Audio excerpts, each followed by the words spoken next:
Greetings, everyone, and welcome. Thank you all very much for coming to join me again for another day of Blasphemous. How is everybody doing this evening, this very late evening?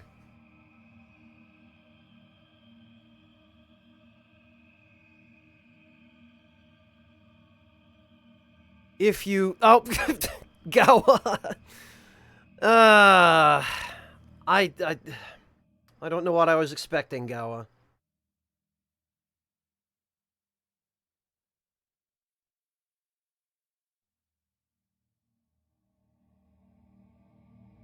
Yeah, it is midnight if you're in my part of the world. On one hand, I'm glad I actually managed to start the stream on time today, at the time that I said I would start it. On the other hand, I'm sad that I had to start the stream so late today, because it's just been a long day, and yesterday was a long day too, and... Ugh. Hello, Vegeta! Hello, Mihawk!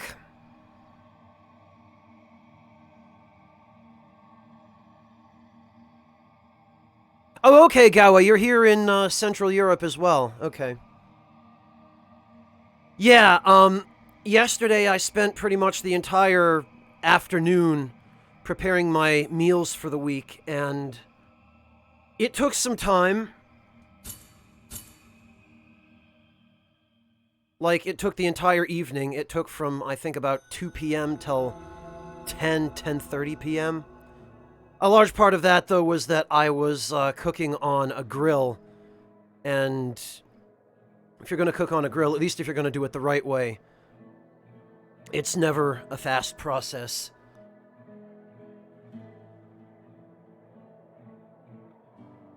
Oh, here they are.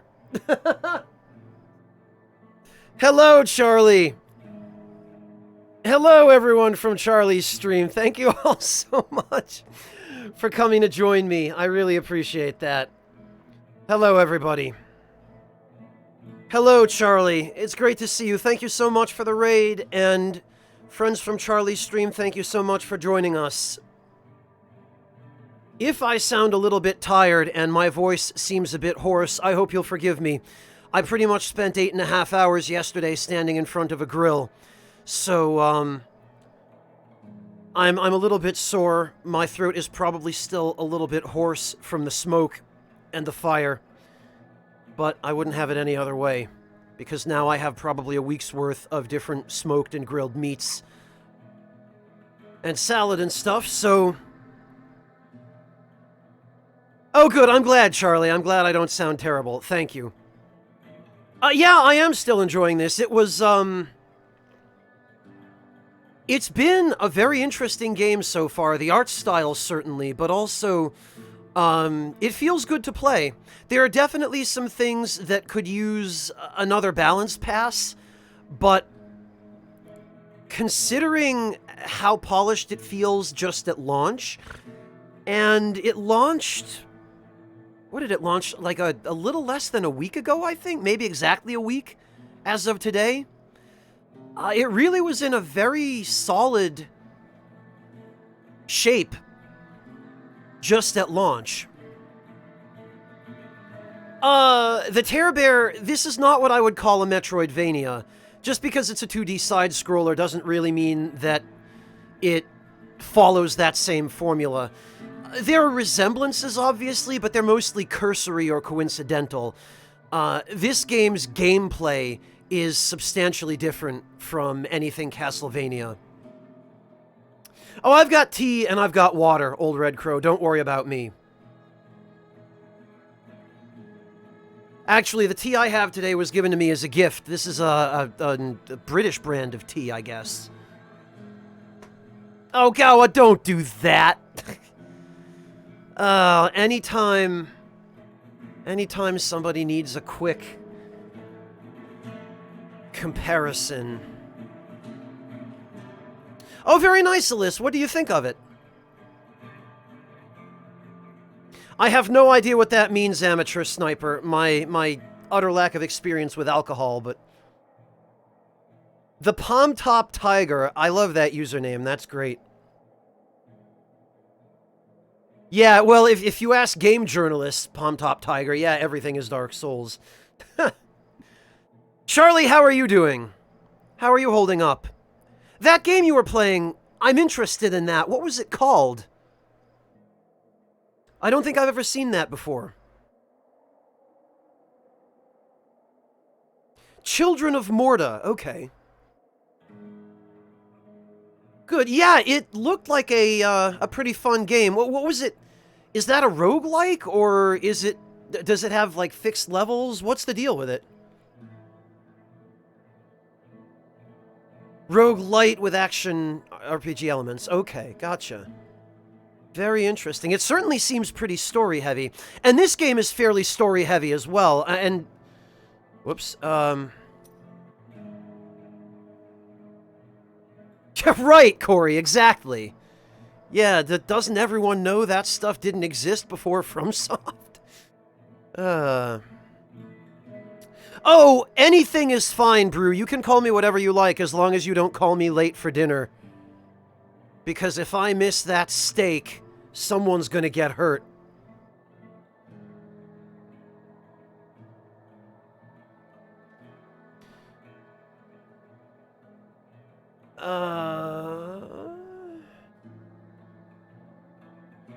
Oh, he is, Alex. Okay. No wonder so many people are picking it up then.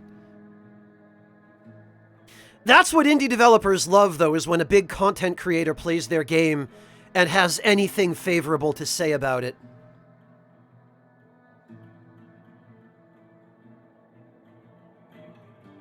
What is this, amateur? Oh, you added... You know, amateur, it's interesting you say that because a couple of days ago, I visited a local restaurant that I'd been to before, but they've changed up their menu a little bit. And it seems this time around they were offering a bison burger that had blue cheese on it as well. And I figured I'd order it, give it a try, and see how it was. But I don't know if it was maybe because they used too much blue cheese, but the blue cheese was just overpowering. Like, I couldn't taste anything else on the burger other than the blue cheese, and it was just so salty. Like, I almost couldn't finish eating it because it was so overpowering. Okay, Charlie, have a good dinner. Thank you again for the raid, and thank you so much for stopping in.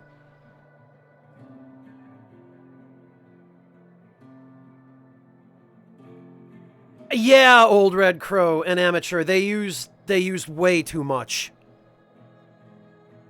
And it didn't even look like there was a lot on it, but I mean, others have just said it, but a little blue cheese goes a long way.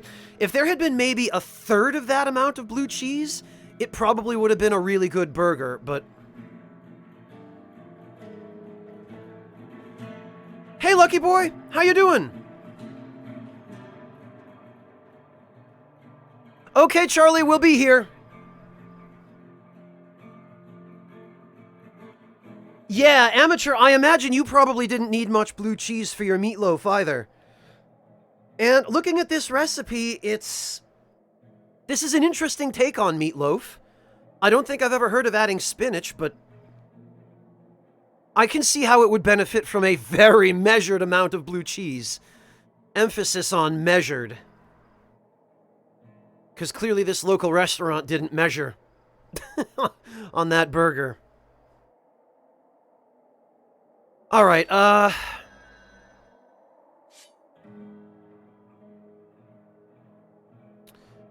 so I think the only place I haven't gone yet is the snow zone.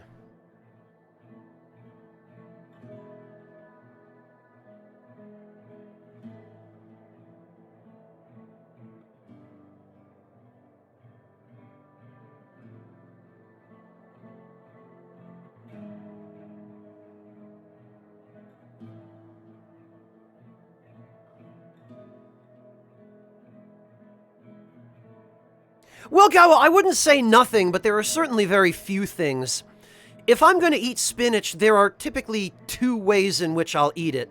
I'll get some fresh spinach and add it to a salad, or I will saute it with extra virgin olive oil and some garlic and a tiny bit of butter, maybe a pinch of salt and black pepper.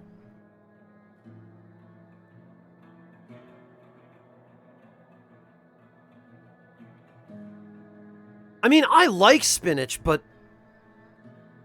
definitely its culinary use is somewhat limited.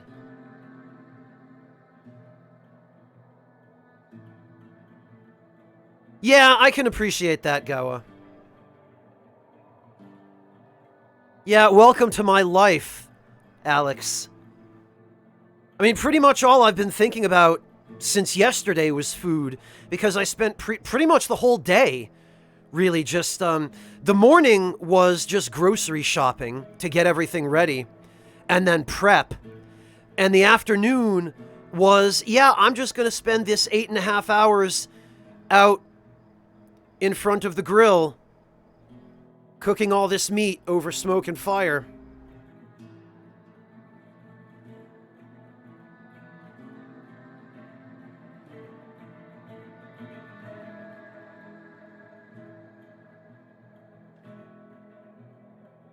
So I'm in a food kind of mood at this point. Whoops. That's right, I got the projectile, didn't I? You know, Amateur, I have heard of spinach being added to eggs. I don't feel like spinach is the best choice for that. It does add some nice green color.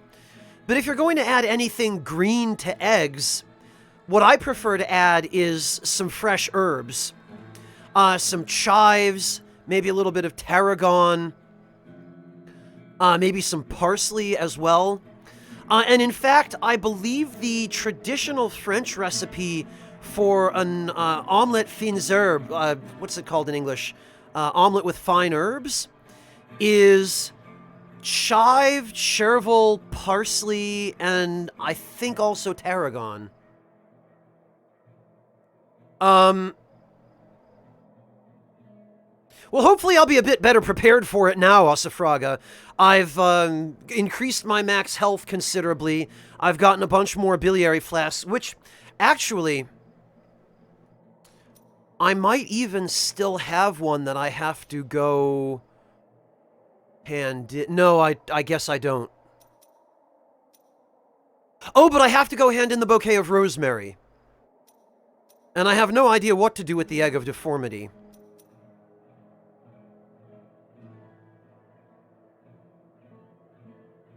Actually, Mojo, it's funny you mention that because,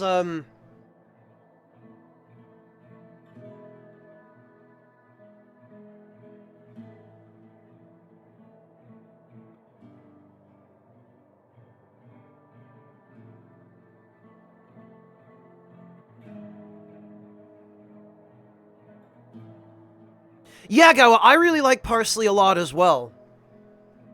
It's one of those herbs that adds more than just color, like it's actually got some flavor.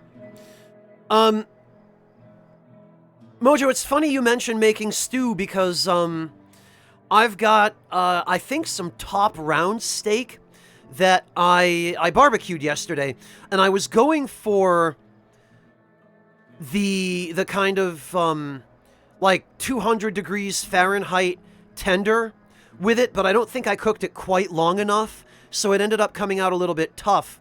But what I think I can do is chop it up into cubes and simmer it, and that will tender it up. And I was thinking I would make some either beef stew or use it to make beef ramen. All right, Brew, enjoy your dinner. We'll catch you later.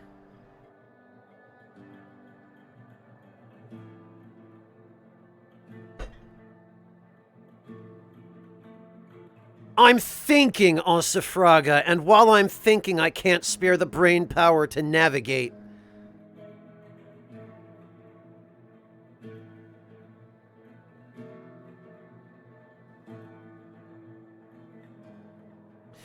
It is at night now, Old Red Crow. Oh, actually. Why the hell not? Yeah, amateur, as did mine, although last time I made chicken ramen. And this time, obviously, I'm looking at making beef ramen. But I'm actually kind of looking forward to it because I've got all of the pan juice left over from the steak yesterday that I barbecued. And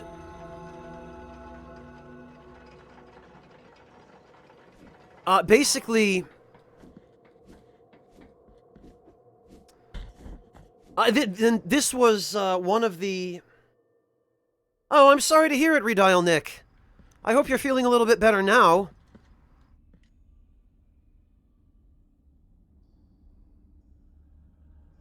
That's a good question, Osafraga. They might not be in Seville, but they might be in some other part of Spain.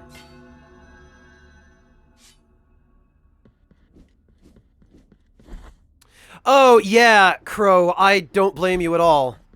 Oh, here we go. Actually, now we can...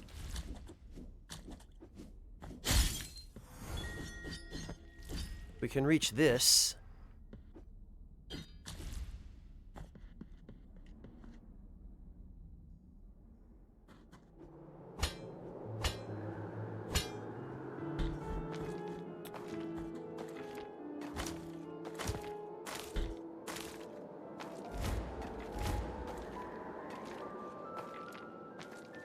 But yeah, amateur, you're probably familiar with this process. You know how when you...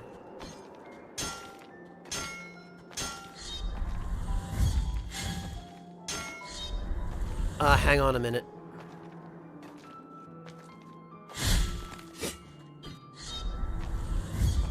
This guy I want to be careful with. There we go. You know how when you're slow cooking like a brisket or a roast on a grill, and you wrap it up in aluminum foil and pour in a little bit of like apple cider vinegar or balsamic vinegar or water or something to... Oh, okay. The wind actually... It looks like the wind blows you around in this area. I did not notice that before, but now that I stand still... Yeah, okay. The wind does move you. I don't know about gently, old Red Crow. This is a strong wind if it can move a full-grown man wearing armor. Yeah, amateur, the idea is if you're gonna do like a smoked brisket, you smoke it to 160 degrees Fahrenheit over indirect heat first. And then when it gets to 160, you, Oh, the projectile gives you... Oh, damn it. The projectile gives you a little bit of airtime, but the wind, I keep forgetting, I gotta pay attention to the wind here. You get the smoke into it until it gets to 160. And then when it hits 160, you take it off the heat and you wrap it up in aluminum foil and you add some vinegar to it so that it cooks in its own moisture.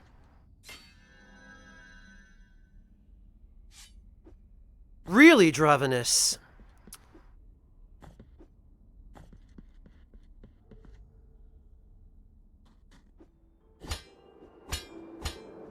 Dravenus, let me ponder that for a minute, because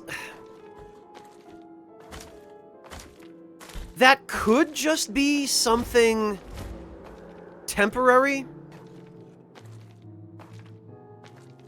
But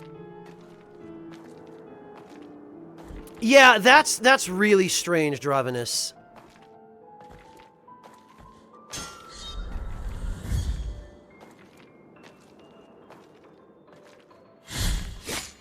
Ah. Greetings, undead warrior. Ghostly Tricks, thank you so much for the Twitch Prime sub. Welcome to the Ragtime Lounge, Ghostly Tricks.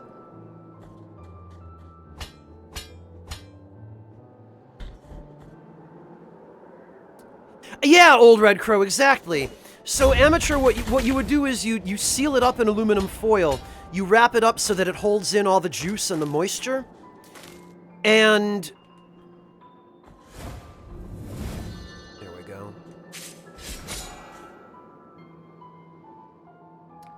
Okay, so even just hitting him...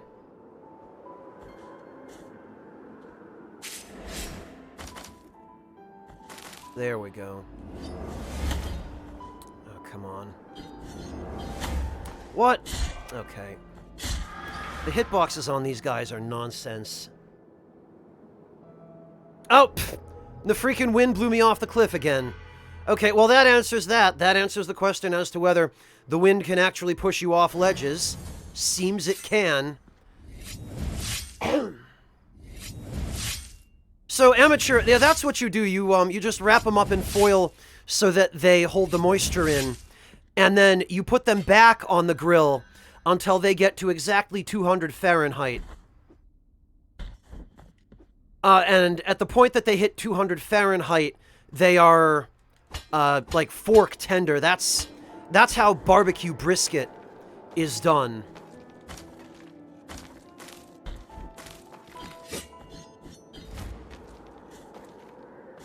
Come on. There.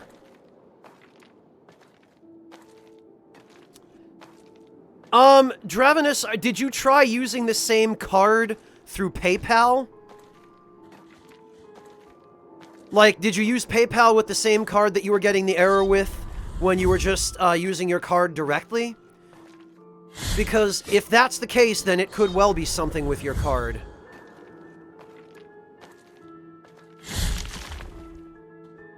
Yeah, it might be the card then. Dravenus, did you accidentally possibly enter one digit incorrectly in your card number and then Twitch auto-saved the incorrect digit and is now using the incorrect number every time you try to pay? Because that's happened to me before.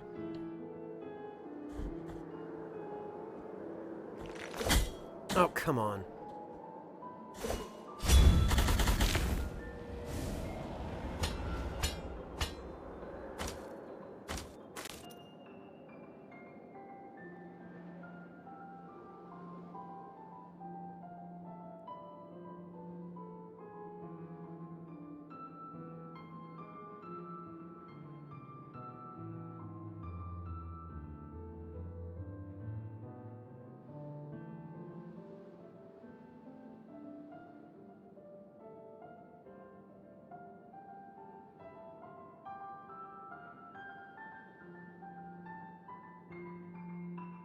Yeah, there is, Old Red Crow, and not only with heat, but also, I love cooking with wood, you know, for the smoke.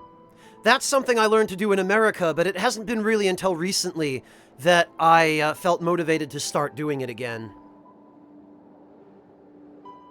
But yeah, Amateur, all of that was desperately attempting, while getting distracted all the while, to say that when you cook like that, when your brisket or whatever it is gets to that 200 Fahrenheit in the aluminum foil on the grill, when you take it off the grill, the aluminum foil is going to be full of all of the juice.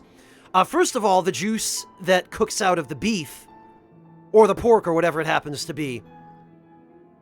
And then also some of the fat that renders out of it ends up there as well, plus whatever seasonings you used to rub the beef. And so what I ended up getting was basically like 3 or 4 ounces, I think, of juice from the very large top round, I think it was, steak that I cooked that way. And I'm going to be using that as a base for the beef ramen broth that I'm going to be using, because it already had salt and pepper and I think a little bit of Spanish paprika I used in it.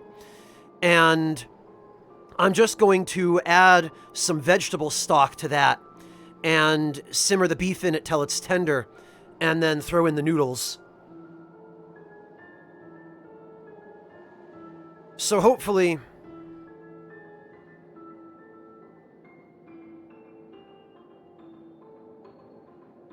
that will turn out well.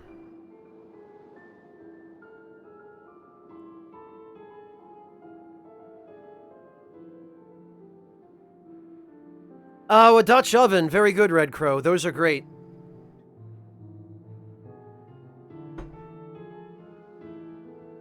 I've never heard of making chili in a Dutch oven, but that does sound like an interesting idea.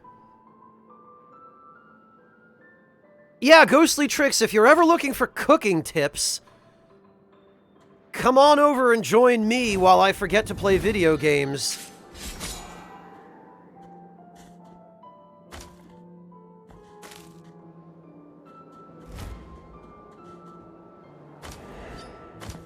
Ugh.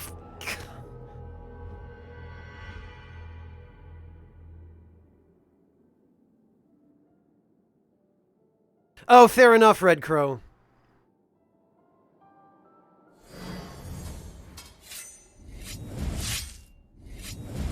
You know, I really just wish the developers would cut out the middleman and just make it so that resting at the shrines refills your MP.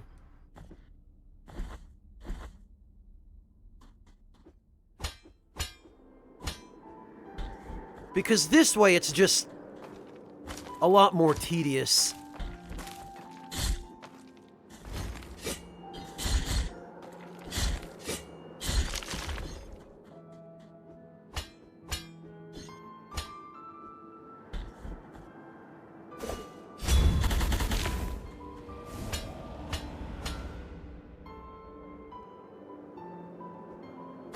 Oh, thanks, Ghostly Tricks. That's something I would definitely like to do more of. Alright, I need to wait till the wind is blowing. Oh, there we go.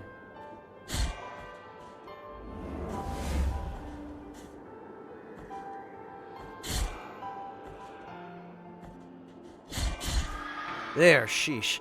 I need to wait till the wind is blowing to the left.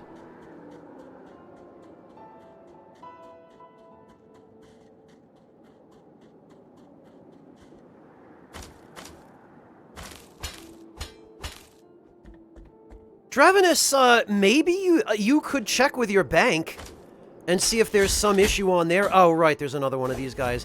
See if there are any security alerts on your card or something that might be causing this.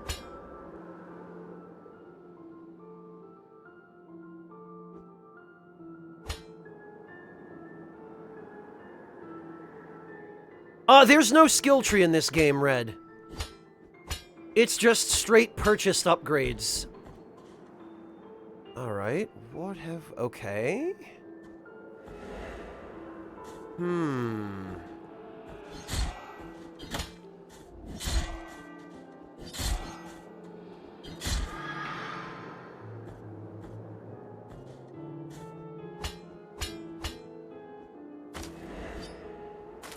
Oh, come on!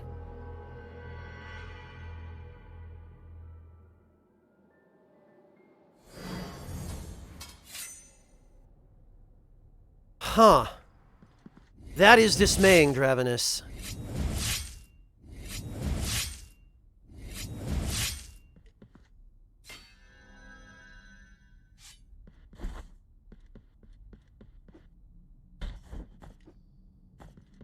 It could possibly be a processing issue on Twitch's end?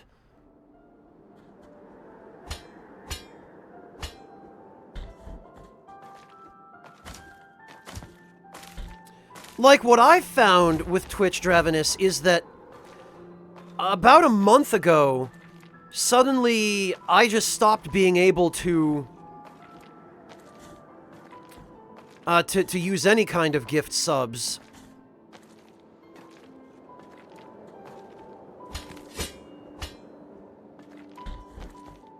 But then it just started working again a couple of weeks later. So I don't know what it is with Twitch, but I think their UI is just really shoddy. Or whatever API it is they use for Or, well, the APIs, because they appear to use multiple APIs.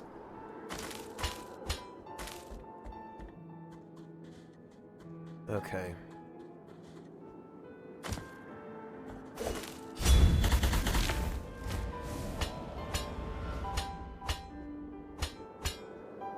Alright, I need to try and focus here.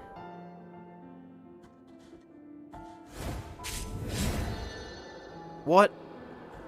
Really?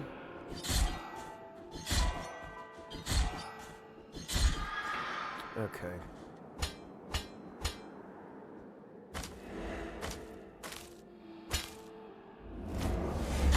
Ah.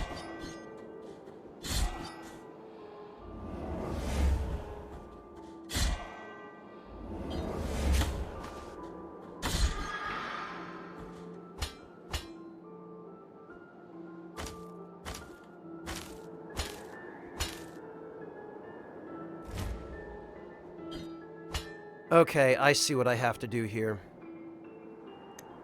I have to wait till the wind is blowing to the right, and then I have to make the jump. There we are. Occipital of Tequila the Metalsmith. Tequila was not your everyday metalsmith. Skulls were the basis of his creations, with jeweled skulls his specialty. His last wish was to become the most beautiful piece in his collection. Oh, well, I guess he got his wish.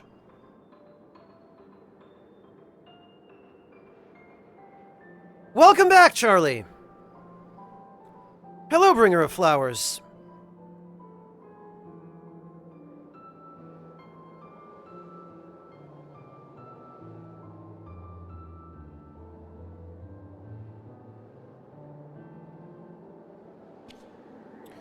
Alright,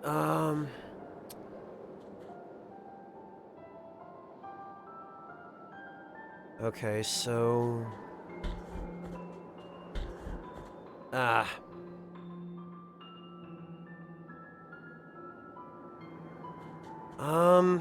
wonder if it's possible for me to get that.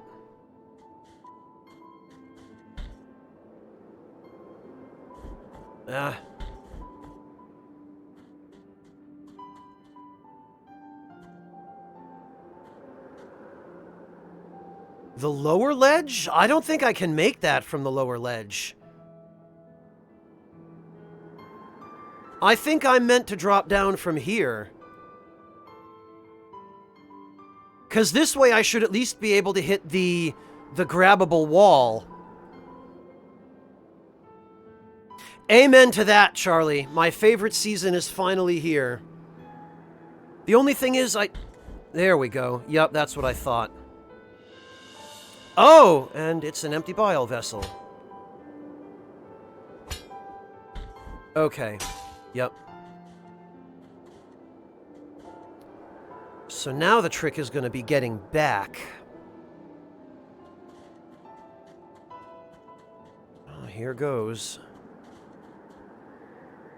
Ah! Ah, that was foolish of me. Yeah, if that's even possible, that's a really specific jump. It has, Charlie. It feels like summer and winter are getting longer, and fall is just getting shorter and shorter.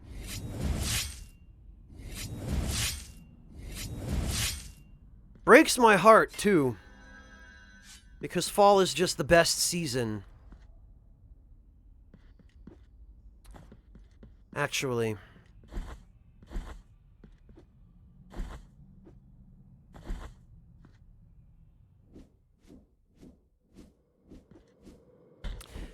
Asherite, I think it all is just a matter of personal preference. Yeah, no kidding, Foxfire. Alright, 300. That's not so bad. And this way I won't have to go back to that spot and get my freaking bloodstain back. Oh, actually, now that I have this projectile, I bet... Oh, come on.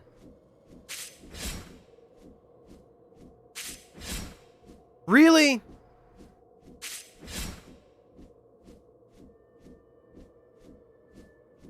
Really, devs? What is with the hitbox on this projectile? Come on.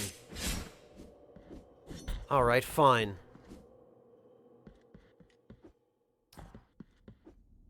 Yeah, Red Crow, that's probably my biggest complaint at this point about this game, is the hitboxes are often very inaccurate. On those flying bell enemies especially, but then sometimes on your own attacks.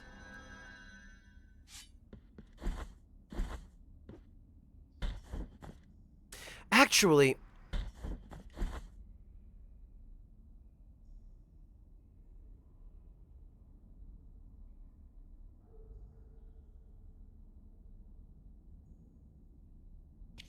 Actually, we should go activate that last flask.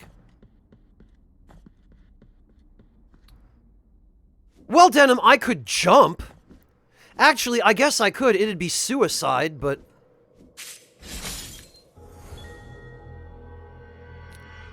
Yeah, there's no safe way to do that. But apparently if you just suicide it, you can. Great.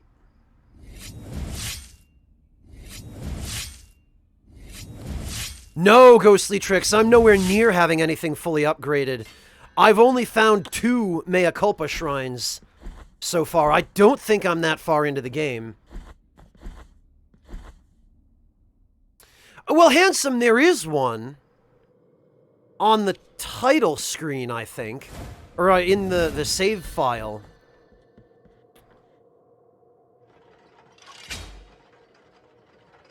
Yeah, but last I checked, I was only at like 25%.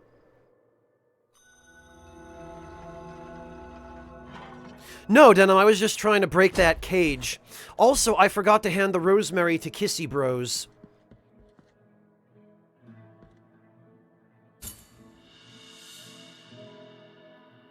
Merciful be, penitent one. Thank you. Yeah. Tears of Atonement. Again, okay. Death Thought, thank you so much for the resub. Welcome back. What's cooking? Well, you just missed the food conversation.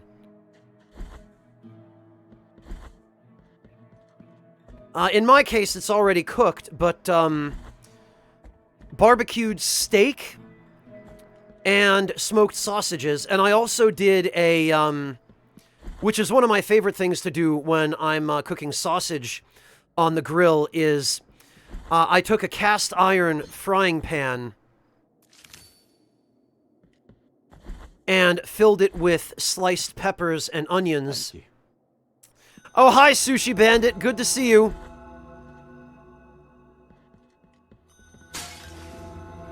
And,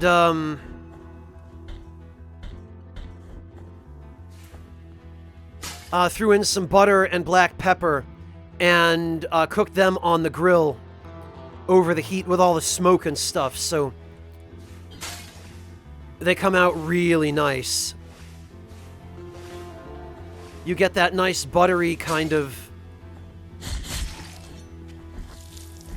peppery, sweet, but I like to take them off the heat while they still have a little bit of snap to them, so that there's just a little bit of crunch left in the peppers. You can still tell that you're eating a pepper or an onion. And then I eat the sausages with those.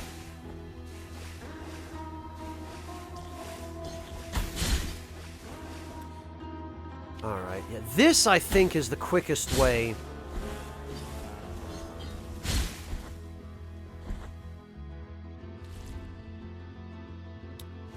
Oh, the chimney starters, Death Thought? Yeah, those are really handy, actually. I use one, and they are well worth it. Alright. 1,500. There we go. Alright. And actually now, I'm going to use that neat little trick.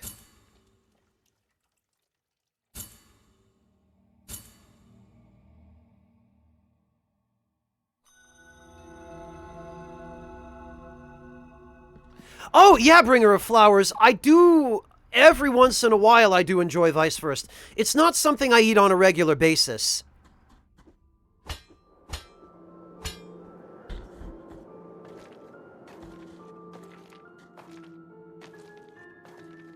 Oh, very good, Death Thought. Good luck with it. I hope it works out well.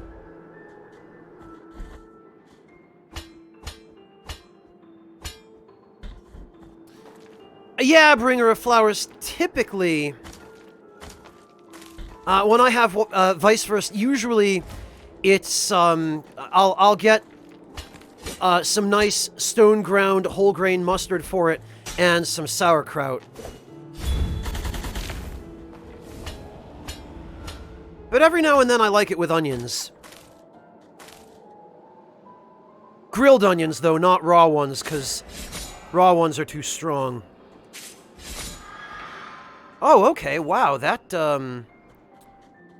projectile does deal some decent damage. Alright, actually, what did I get? I didn't get anything new here, okay.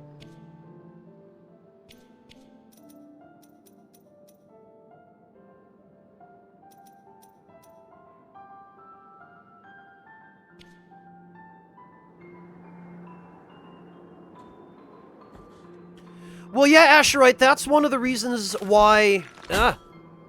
Damn it, I didn't mean to push that button. Oh, okay, good to know. That's one of the reasons why I enjoy cooking vegetables over a dry heat. Or if I am gonna...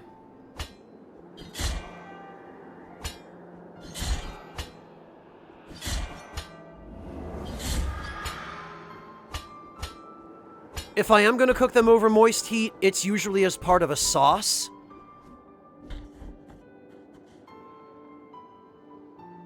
But...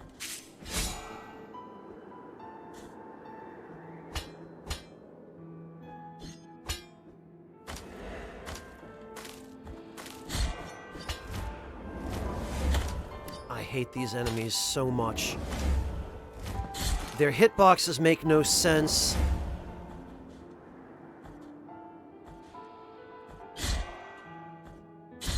Their attacks are miserable to dodge in tight quarters. Well, Asherite, the trick there is, if you're going to saute them in a pan, you add the oil and butter first. You coat the pan first. And you have to be careful how much oil and butter you add, because if you add too much, they'll come out soggy. But what you want to do is you add the oil and butter, and then you literally saute, you toss the vegetables in the oil and butter with the lid off of the pan so that the moisture in the pan can evaporate. And you want to make sure that you cook them over, generally speaking, not too high heat. Because if you cook them too high, then they'll just get soggy. You'll cook all the moisture out of them, and they'll end up in just a pool of their own juice. You want to cook them on medium-low to medium heat, just enough to kind of wilt them a little bit, so they still retain a little bit of crunch. They don't lose too much moisture, and the moisture from the pan can just evaporate, rather than if you have a lid on, it'll collect in the pan, and then they will end up soggy.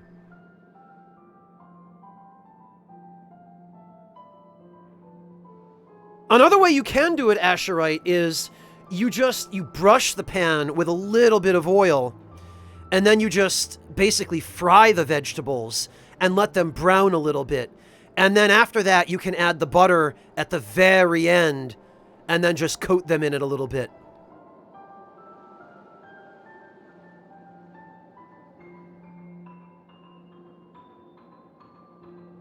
If you want to get the char, Asherite, then just brush your pan with a tiny, tiny bit of oil. Like, brush your pan with a paper towel soaked with oil, rather than pouring oil into the pan. Just a tiny, tiny bit.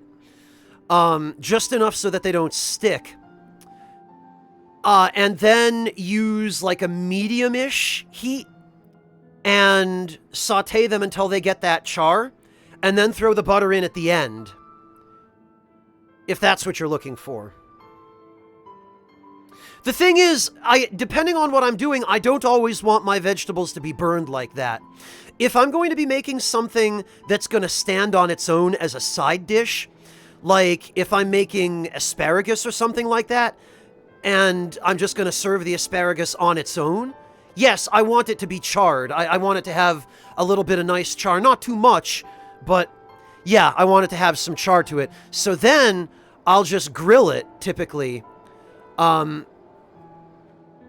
Or if I'm doing it in a pan, I'll sear it in the pan and then add the butter and everything afterward. Well, Asherite, your options for a grill are gas or charcoal. Okay, good. I got his attention. That was a little bit risky for getting one enemy's attention, but... personally, Asherite, I prefer charcoal because you get much better flavor with charcoal than you do with gas. But gas is more convenient. And depending on where you live, charcoal, especially if you're going to be doing barbecue-style cooking with charcoal,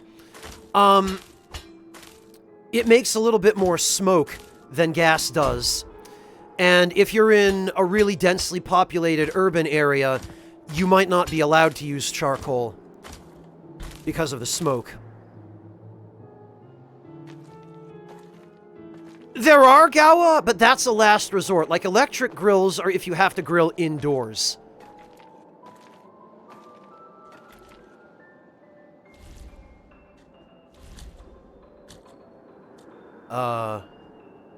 Oh, okay, this is for the grappling hook. I can't do anything here yet. Well, thank you, handsome one. I'm glad somebody does.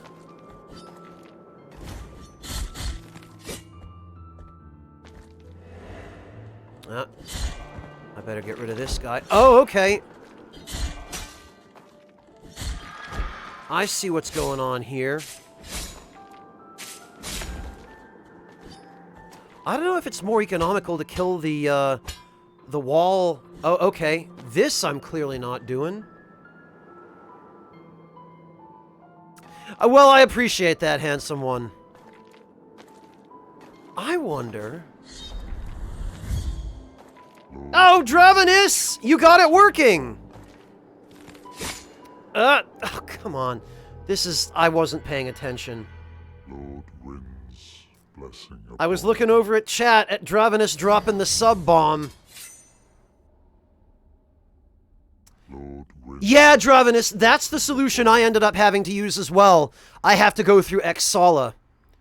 Because if you just go through the regular... Lord Wind's blessing upon thee. Yeah, Dravenus, that's exactly the problem I was having. And going through Exala is what eventually enabled me to fix it.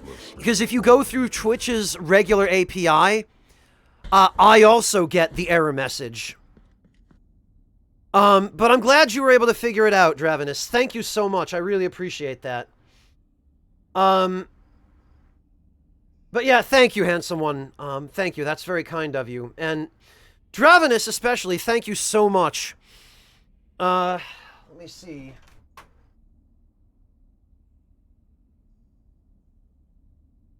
Thank you so much, Dravenus, for gifting subs to Atomic Nuclear Foxfire, Miranai TV, The Fool 1337, Last Second Bloomer, and Beach 75.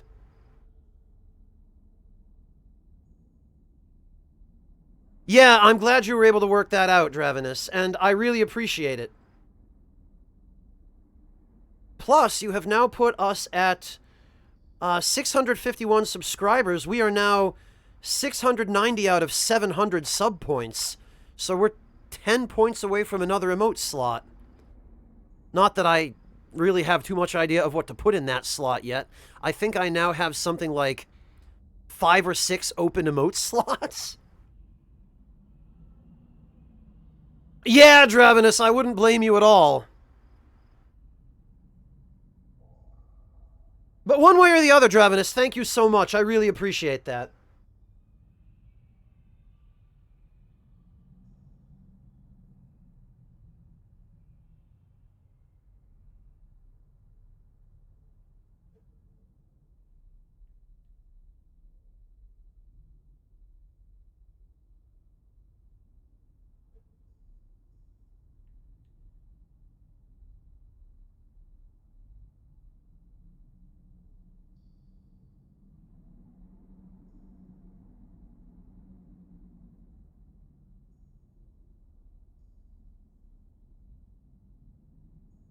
Well, Dravenus, the PayPal account will be useful if you want to make a direct donation rather than subbing.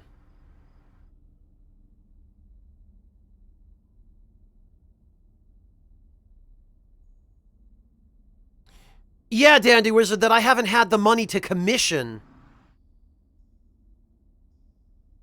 Because I've had to prioritize living expenses and also paying off debts. But I am putting together ideas for new emotes, and... yeah, Gawa, at this point, that would be maybe a little too obvious.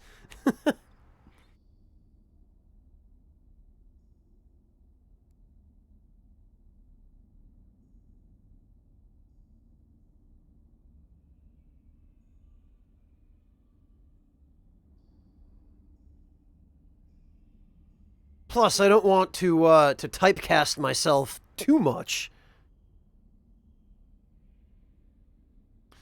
But, yeah, I'll figure something out.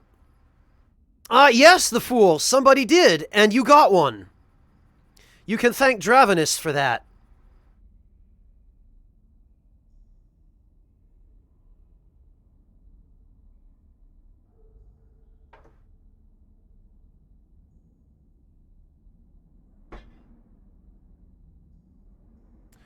I'm actually also thinking about having some of my existing emotes redone.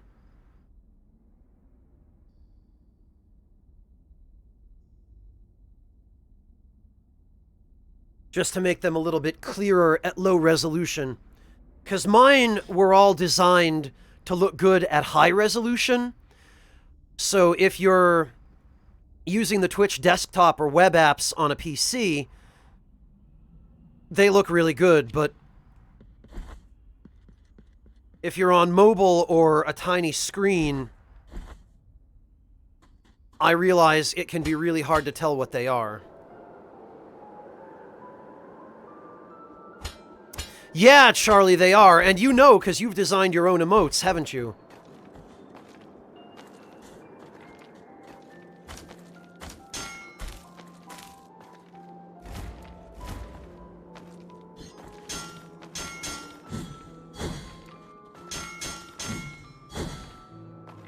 Alright, well, we're just gonna... okay.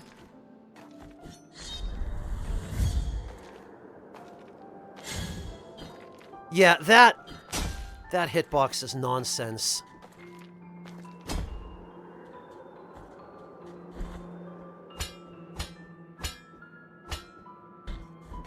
Yeah, Charlie, mine were designed to be realistic as well.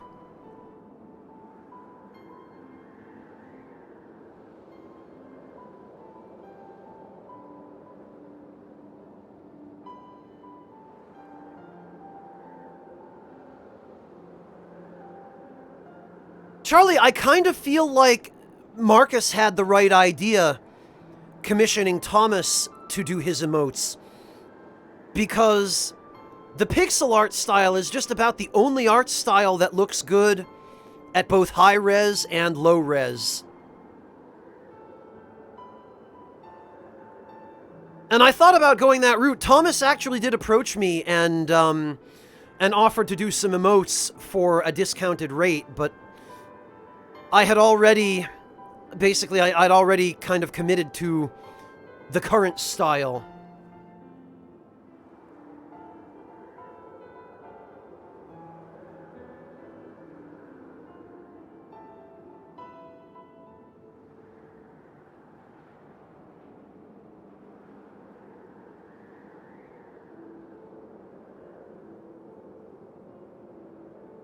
Hang on a minute, everyone. Bear with me for just a second.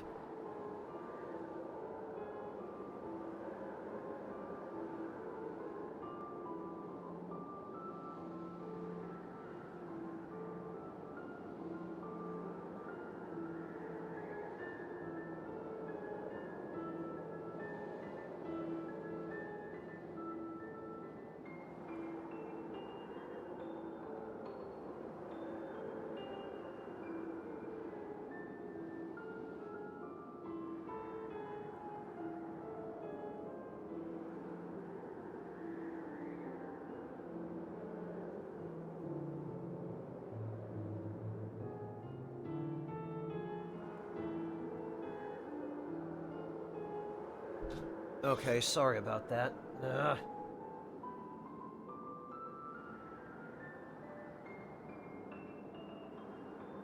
Well, Charlie,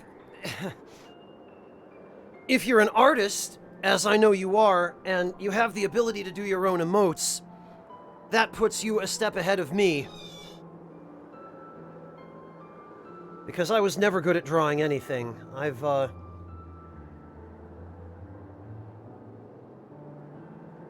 only ever been able to produce stick figures.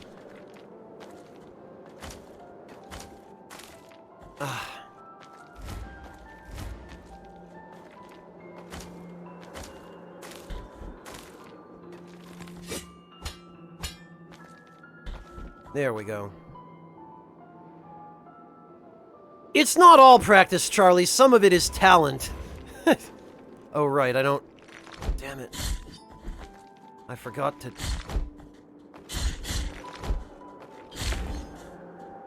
Forgot to fill my magic.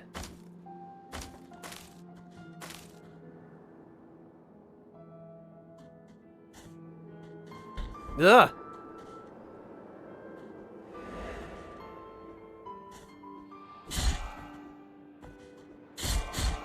Ugh!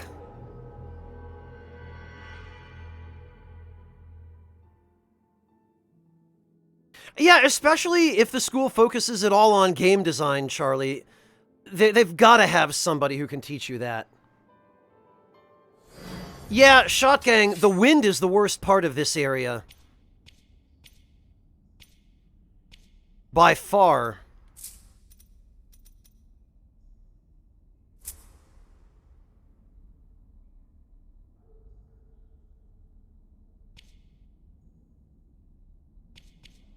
Alright, we're gonna put that on, I guess.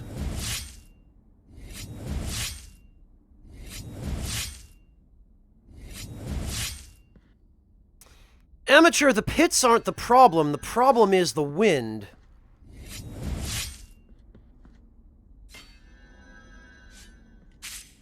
Damn it. Of course, my grasp of the controls certainly leaves a lot to be desired as well.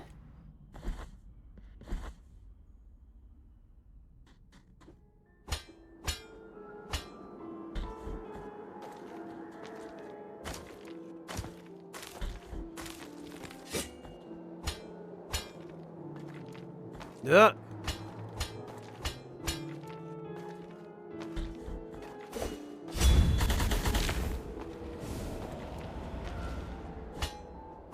Well, old Red Crow, this kind of gimmick can be done well, and it can be done badly.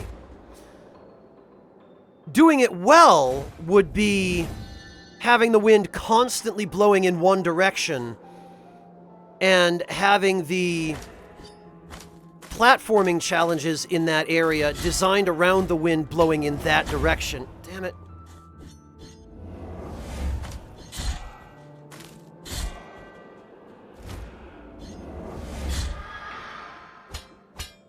But having the wind shift like this, and also having enemies on the screen... Good night, Alex. Thank you so much for joining us. We'll catch you next time.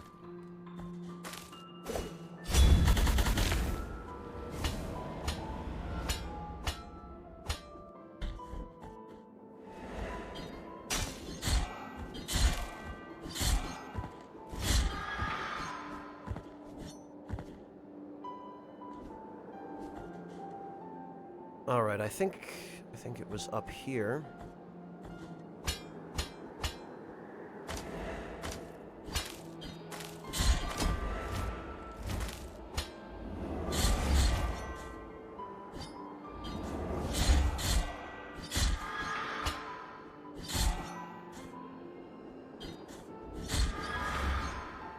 Alright.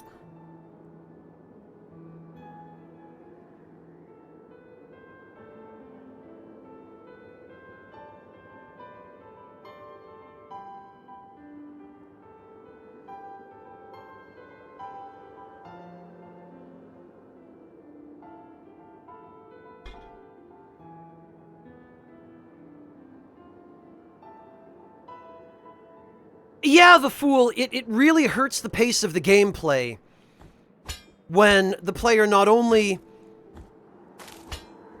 has to deal with the shifting wind, but when the shifting wind makes it absolutely impossible to make certain jumps when it's blowing the wrong way.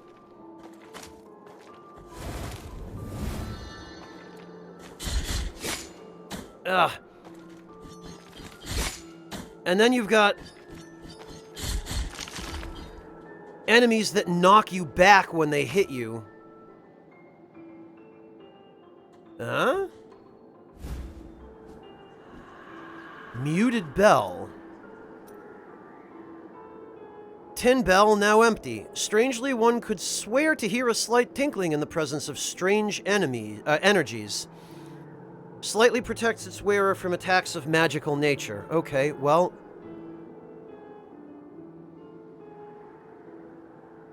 I don't think I'm going to be using the dodge too much up here, so...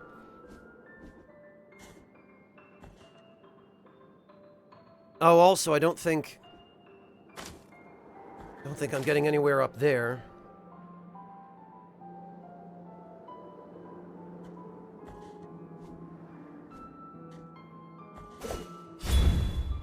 Ah, of course.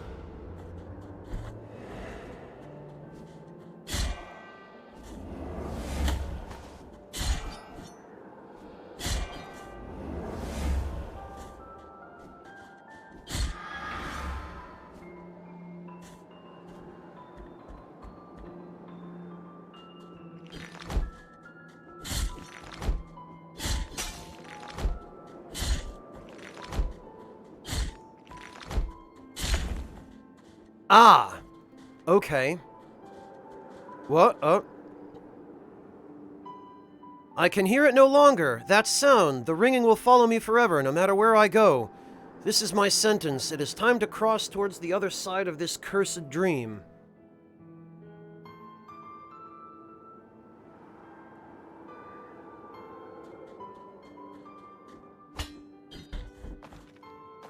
Ah!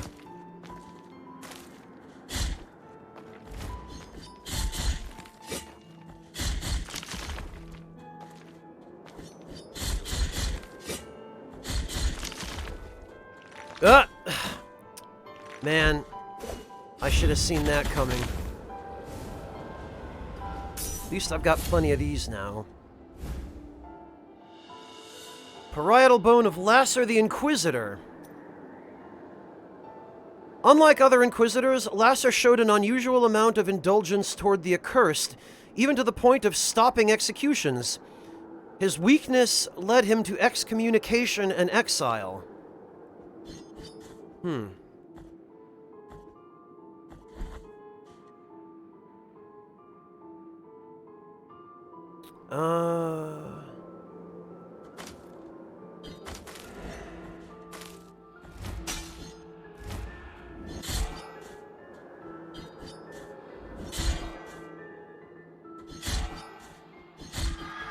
There we go.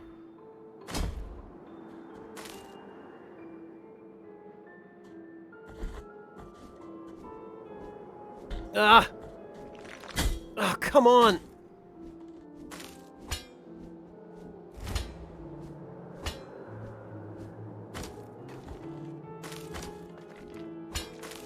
I am only working my way downward, not upward. This is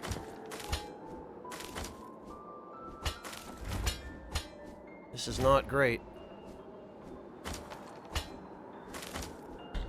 There we go.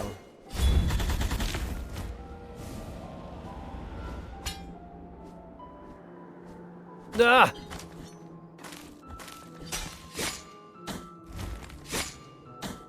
Really? Great! Okay, that's nice. That was fair. That totally wasn't nonsense.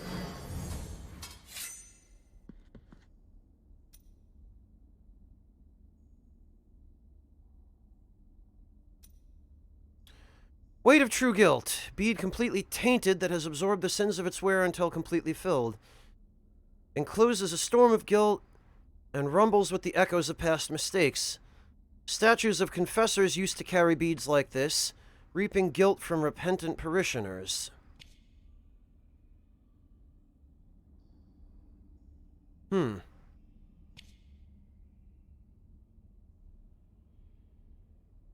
Hi, Yami.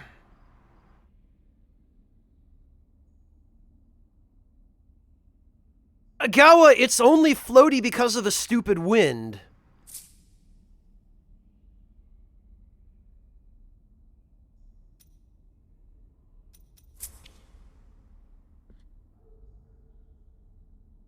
No, Jin King, you only get this. Which supposedly gets better as you upgrade it, but...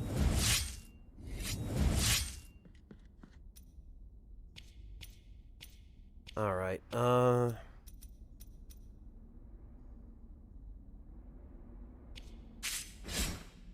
it.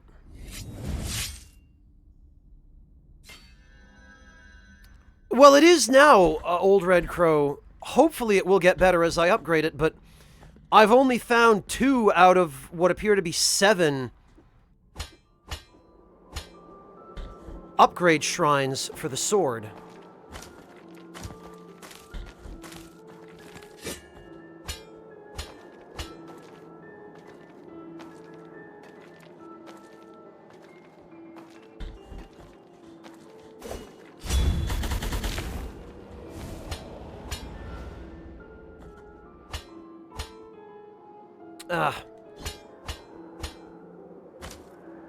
Yeah, the platform hitboxes there are not too forgiving either.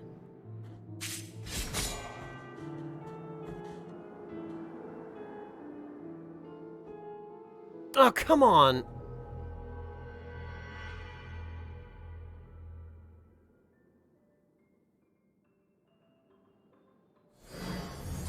It's definitely wearing out its welcome very quickly, Gawa.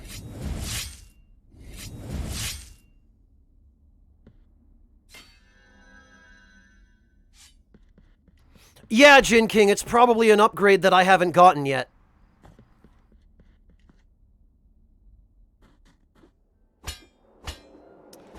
Well, Foxfire, ice areas are usually the worst because the only gimmicks that game developers tend to use in ice areas are the ones that don't work that well and that have been just done to death. Oh, look, the floor is slippery. Oh, look, there's wind that blows you around and messes up your jump. Yeah, like nobody's done that before.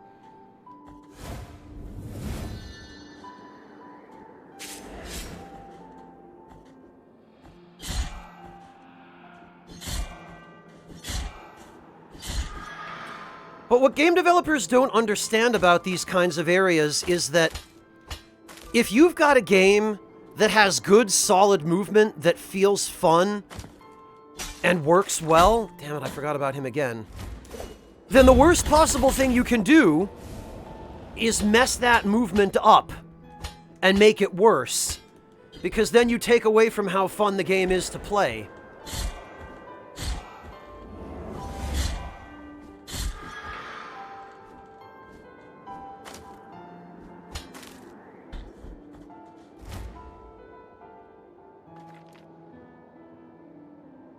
Yeah, Jin King. Well, that's a really stupid one.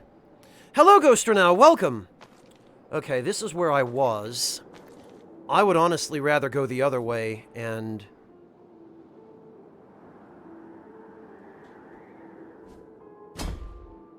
deal with that other path than this one.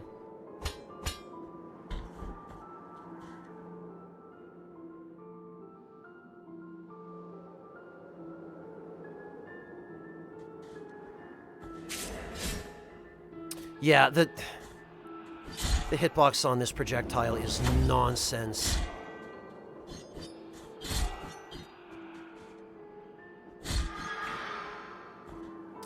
Every other area of the game so far has been interesting, and the stage hazards have not been obnoxious. Like, even the poison areas, they've been fine.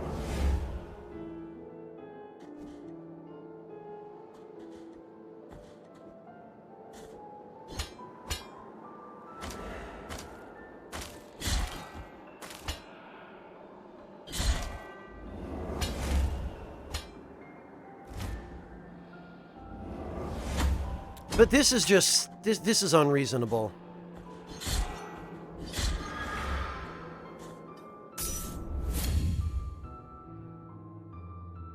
No, Old Red Crow, they just do damage.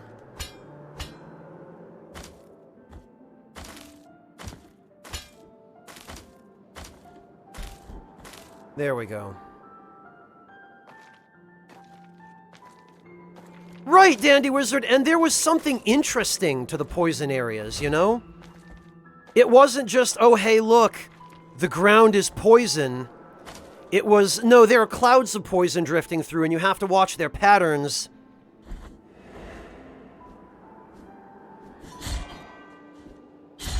Like, there was something at least a little bit unusual and interesting to it. This enemy, like, it hovers right where you can't hit it. The part of its body that you can reach has no hitbox.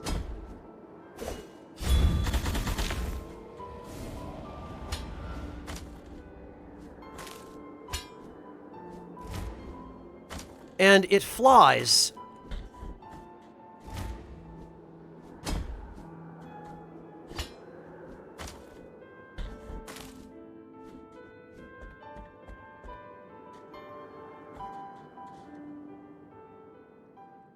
Oh, okay. Well, look at this.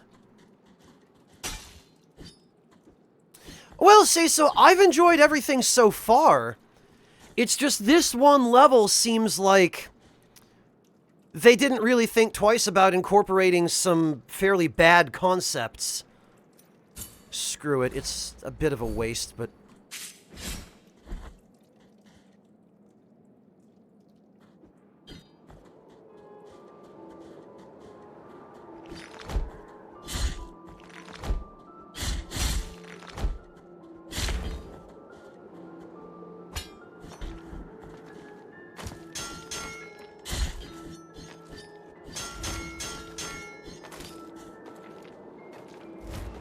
Okay.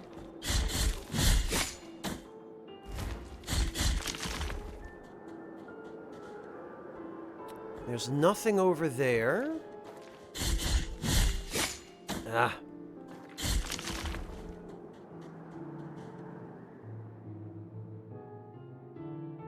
Wait, then what the hell?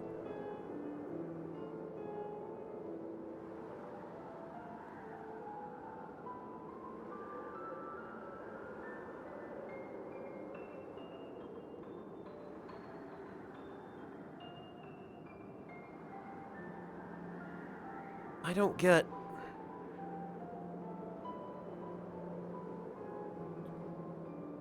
Oh, interesting. Okay, there's something over here. And something over here.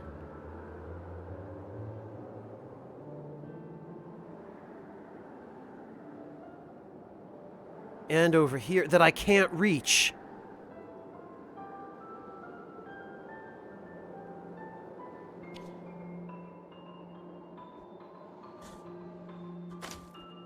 Okay, it's gotta be...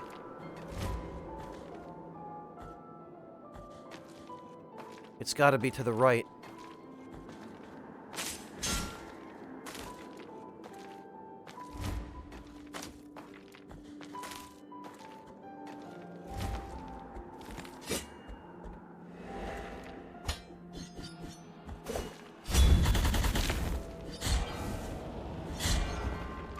You must have to use the wind.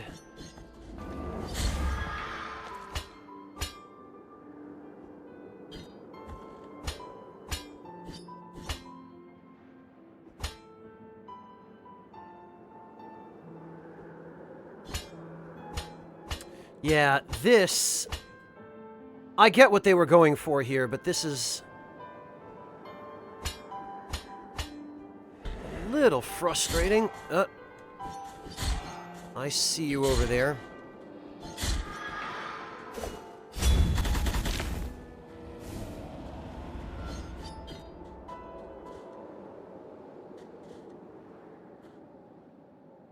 And then if I accidentally fall down... Ah!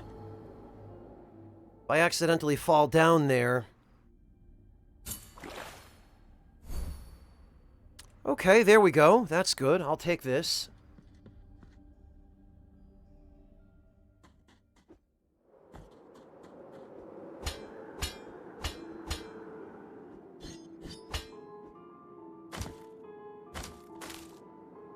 Ah.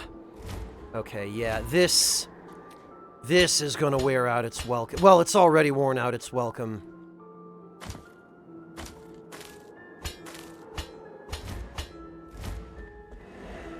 Oh, great.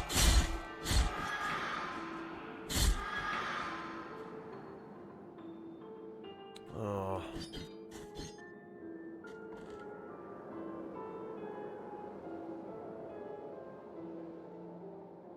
It really does, Old Red Crow. It really hurts the pacing.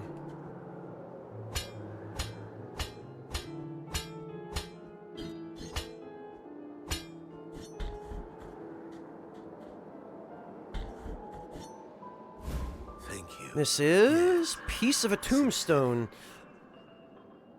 Ah! What have we here? Aritos, thank you so much for the resub. Welcome back. And Tildays, I remember you.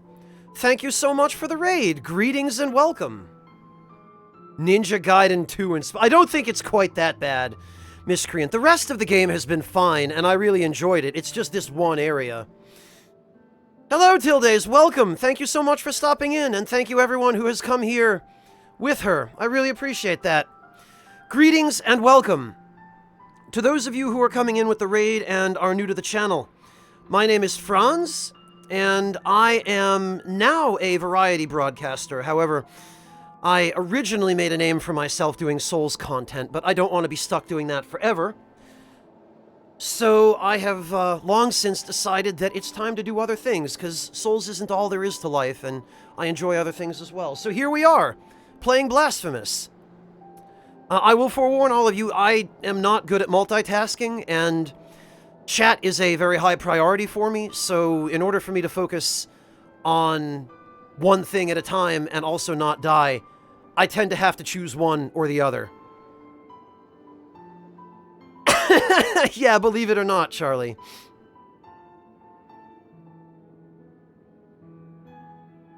And yes, I do tend to get distracted talking about food a lot. And other stuff. In any case, welcome to all of you. Thank you very much for joining me. Ooh, that was close. Hey, Drax!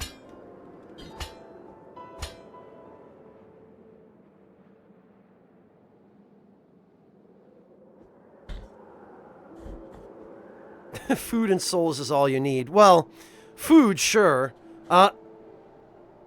Okay, this is starting to look really ominous. Oh, okay.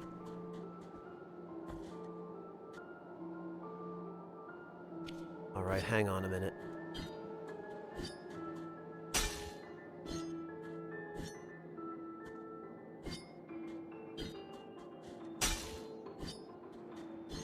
What am I hitting? Okay, no secrets in the floor here, I guess. Oh, it's this guy again! Indeed, sister of mine. Our encounter is approaching. The miracle will protect me. I do not need your protection this time. Leave me alone.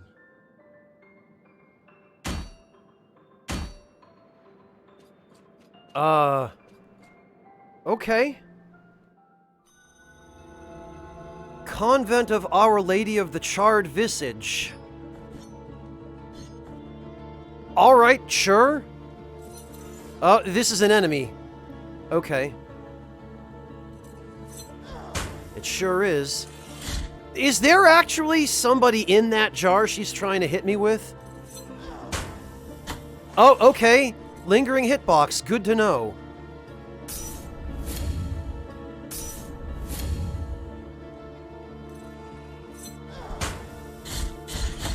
Oh.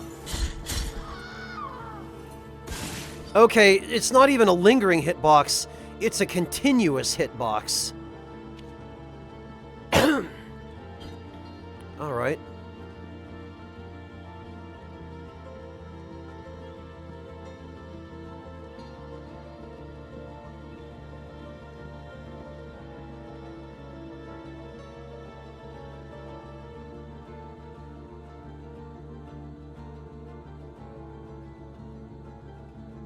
I get that feeling too, Old Red Crow.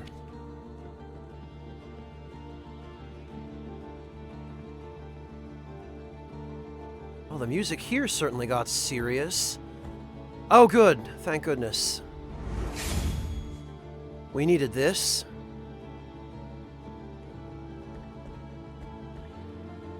Also,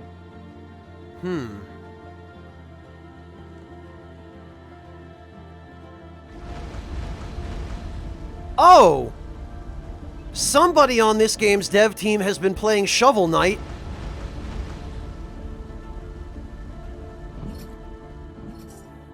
Okay, what are you all about? Oh, alright, I see it.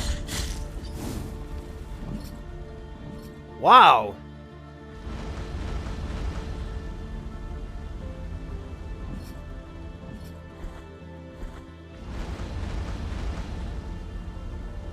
Oh.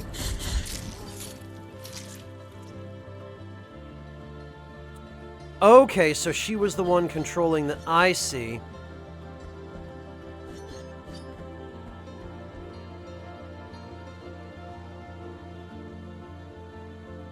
And good riddance, Jin King, as well, but... There's this is part of the elevator shaft. So this must be accessible from down here somewhere. But I still haven't found whatever the grappling hook is supposed to be. Which means I'm gonna have to backtrack one way or the other. Oh, these guys again. Okay.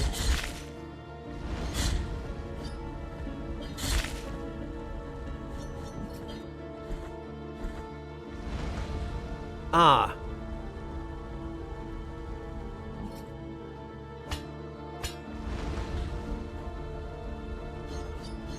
Ah, too bad for you.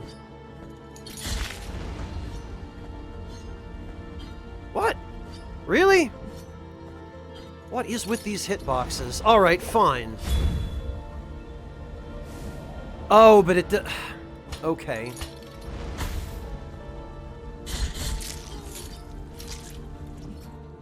Wow, just melts.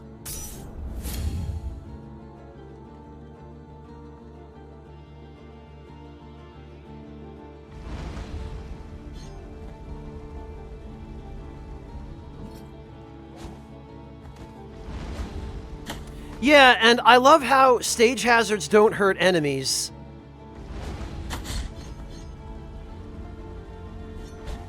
I'm just being sarcastic. I don't actually love that.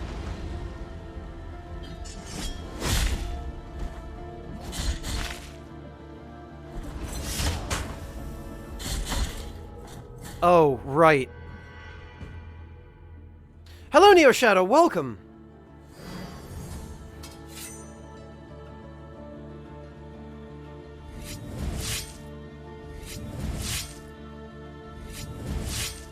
Yeah, the persistent hitbox on that vase that the woman swings around, that's not great.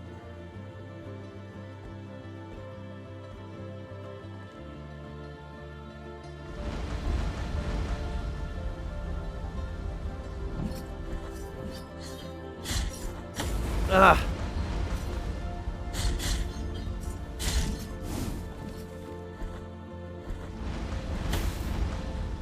Damn.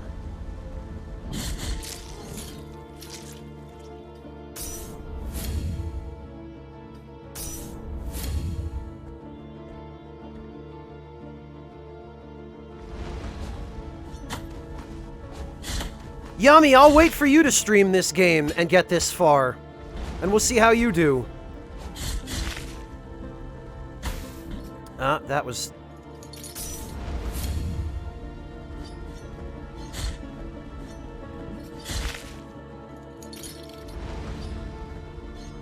Yeah, you can hit the little dude, but not her for some reason.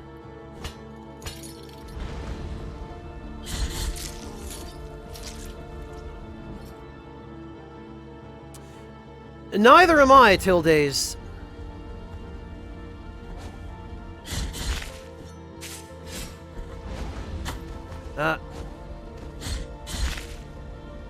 Alright, you know what?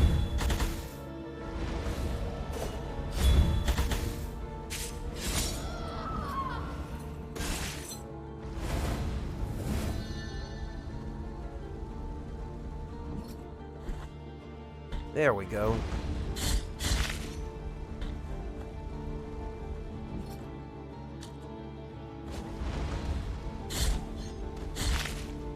What have we here? Sternum of Vetus the Performer.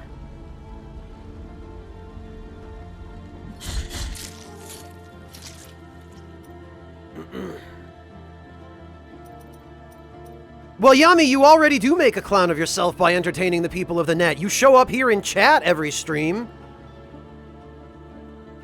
Hello, Rabbit in Glasses. I see you came to find me after our chance encounter yesterday. Welcome.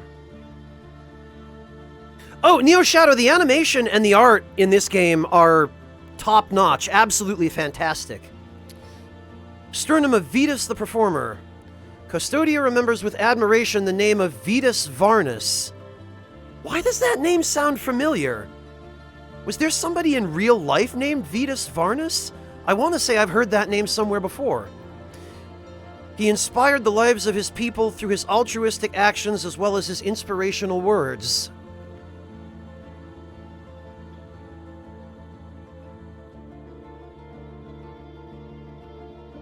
What is this, Shot Gang?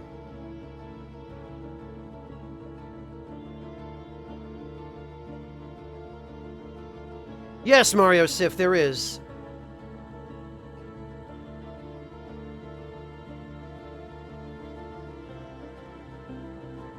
Oh! Okay, Shot Gang, I was gonna say.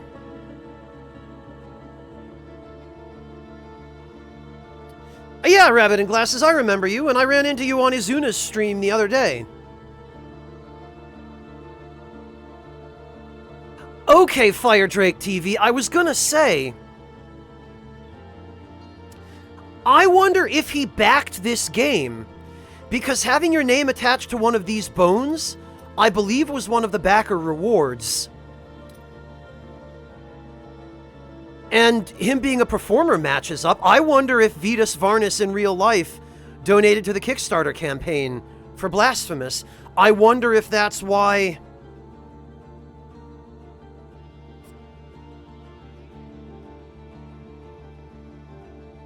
Oh, he did, Fire Drake? Okay.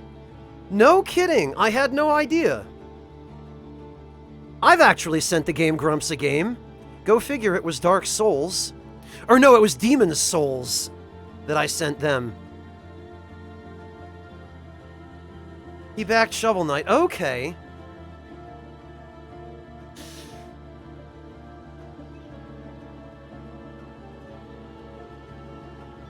Rabbit, read the name here on the description of this bone. V-I-T-A-S. Vetus. So I guess he must have backed this game. This must have been... yeah. Well, same, Shot Gang. This was years ago that I sent them Demon's Souls.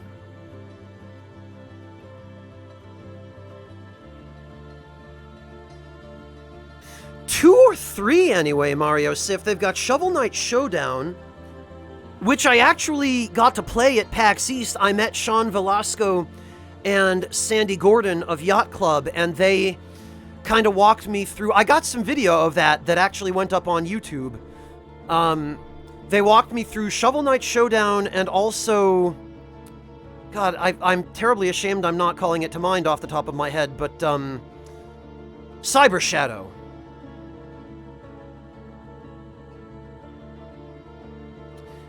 Possibly the Fool.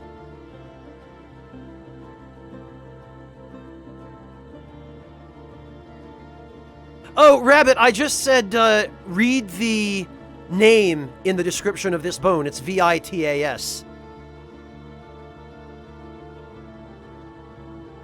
Yeah, the Shovel Knight digging game, Dandy Wizard. So I guess it is 3. Well, it's 2 plus the next campaign for the main Shovel Knight game.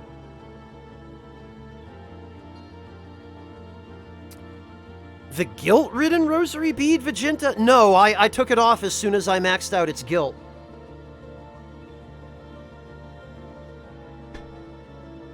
Because I got something that increased magic defense.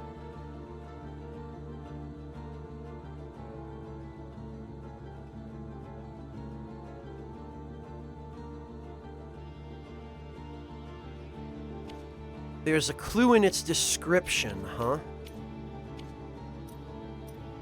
Oh, and I never... Piece of a ceramic slab strangely found on the snowy peaks. Those from the village rarely left their arid lands to face the cold of the mountains, but this tombstone had undoubtedly belonged to someone from Albero. The fragment confers resistance to falls, eliminating recovery time. In other words, it's useless because you can just dash out of that. It is said that the Albero graveyard is even older than Albero itself. It was built even before the church was erected. It was a graveyard isolated from everything in this arid ochre land, considered unholy. The church did not take long to find out about this, and dug all the tombs up, scattering the remains across the fields. That's when the Brotherhood of the Genuine Sepulchre was founded, in charge of collecting the remains of the dead and giving them a second burial. I have kept this piece of clay tombstone since then. Huh. Okay, but we're here for... It has absorbed the sins of its wearer until completely filled. Encloses a storm of guilt and rumbles with the echoes of past mistakes. Statues of confessors used to carry beads like this, reaping guilt from repentant parishioners. Statues of So what, blessing guy in Albero? The guy in the ice lake?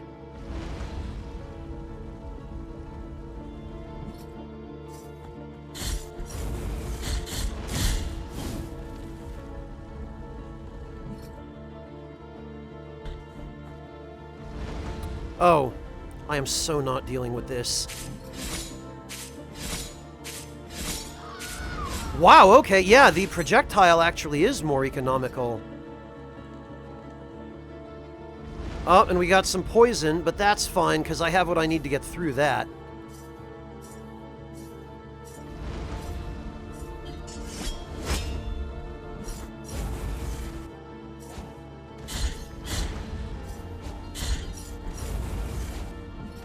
Okay.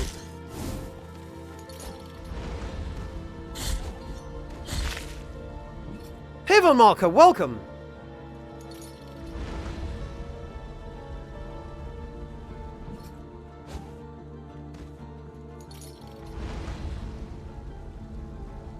Oh, I see, Vegeta. I see. I see. It's the same statues where you have your blood stains expunged. I get it.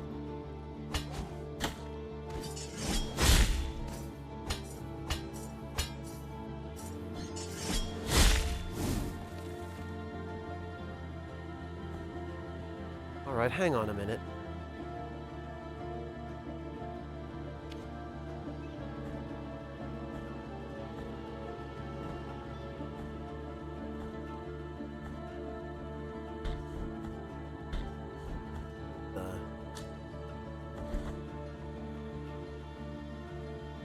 Oh, okay, I see.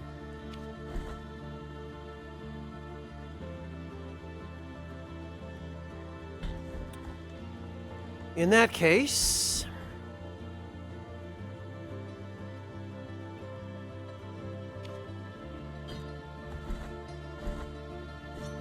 Okay, we're not getting through there just yet, but...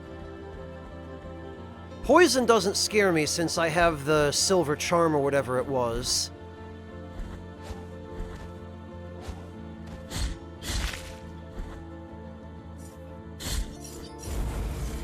Fire, on the other hand.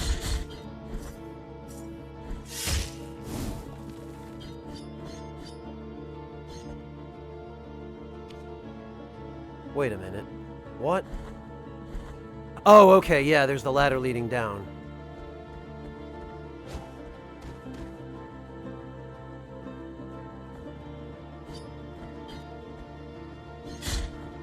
Ha. Gotcha. Oh, that one shots him, huh? Up.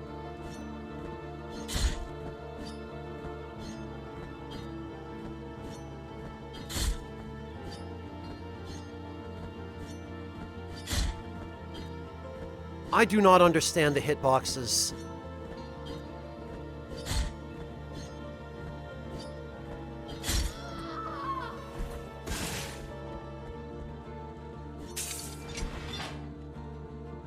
Alright, what do we got? We got...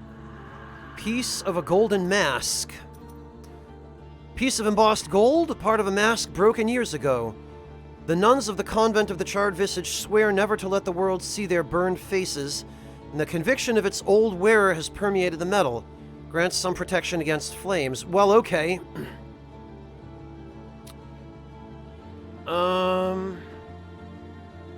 Oh, really, Shotgang? Is that what's going on? Okay. Well... I guess maybe we could try this. I wonder if you can piece the mask back together and become totally immune to flame. Oh, actually... we haven't gone down here yet. Sister Beat-a-Man? What are you talking about, Rabbit in Glasses? Ah! Okay, magic ladders. Great. Got it. And actually...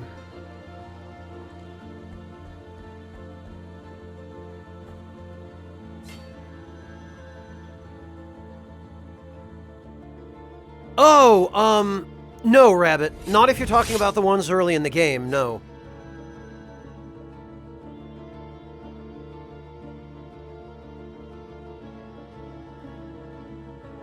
Alright, I actually want to see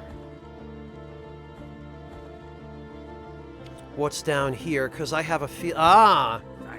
Okuno, thank you so much for the resub. Welcome back, and hello, Iron Tatsumi. It's been a while. How are you doing? The sisters humble themselves before two holy figures in their crypts. What secrets might they be keeping? Their eyes anticipate sacrifices, anticipate pain, anticipate blood.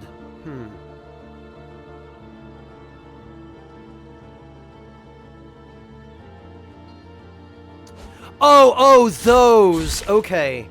Rabbit. Yeah, they're not great. Ah, whoops.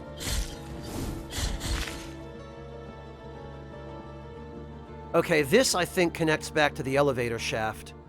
Yeah, there we go. And then through here... What?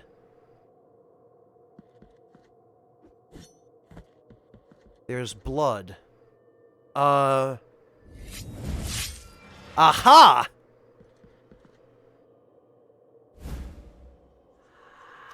Heart of the unnamed minstrel. Welvage into the blood... The hint that the... I can't speak. My mind is racing ahead of my mouth. The hint we just got from that dead guy said that they anticipate sacrifices. And then there was some blood on the ground in front of a closed gate with no switch. So it seemed like maybe that was what the hint was talking about.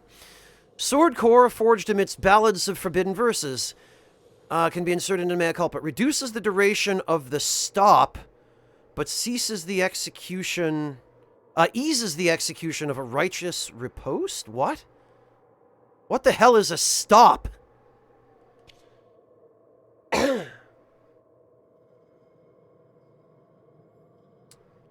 Sing for me, Cantor, and may your song relieve my pain. Oh, God! Jigokuro, thank you so much for the resub. Welcome back. I wouldn't call this very soulsy, Jigokuro. It's just another 2D side-scroller with a different variation on the same systems, and a fantastic art style and a great soundtrack, and as of right now, a significant need for a little bit of rebalancing. But I've been liking it so far, other than the snow area. Everything else has been good. Those were the words written on the tombstone. There lay the one who prayed by singing, creator of verses that one fateful day reached the wrong hearts. And even if we no longer hear his voice and no one calls his name, his singing will remain with us forever.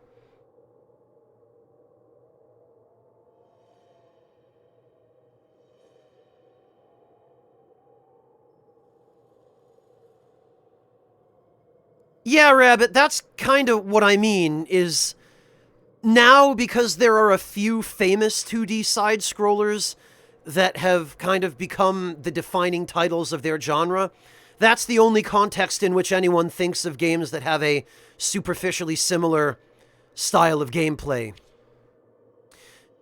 This, though, does seem like it might be an interesting and somewhat useful... I wonder if by stop they mean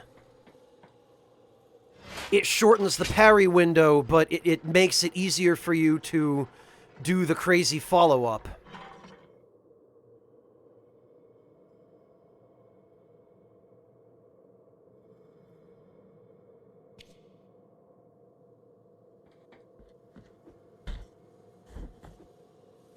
Wait a minute. Oh, look who it is! Take the next of my deep pains. I like that.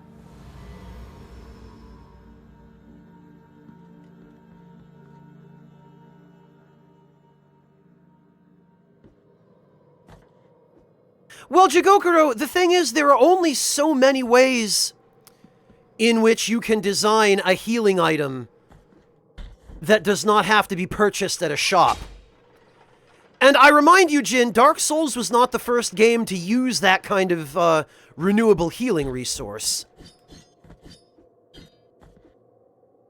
That kind of system existed long before FromSoft started using it. Because tits, Foxfire. Alright, now, let's see...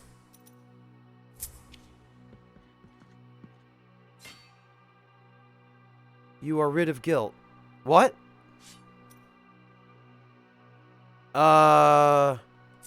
Okay, does it have to be unequipped? You are rid of guilt.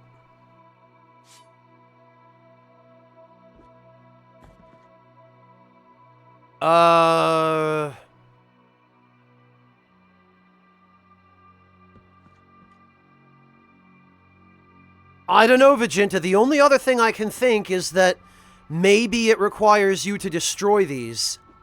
Because they can be hit for some reason. But I'm not sure I want to do that yet.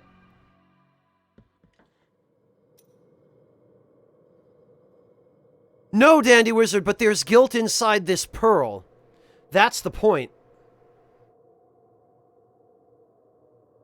Well, Vegeta, but if I destroy that statue, then I can't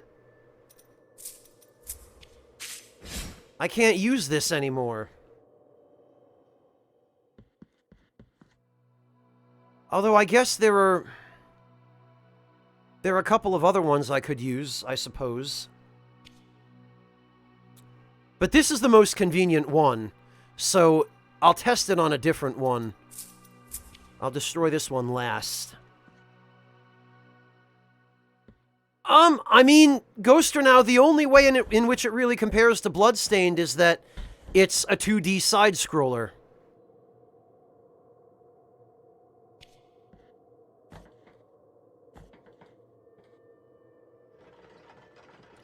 This has completely different game systems and battle mechanics and a completely different feel than Bloodstained.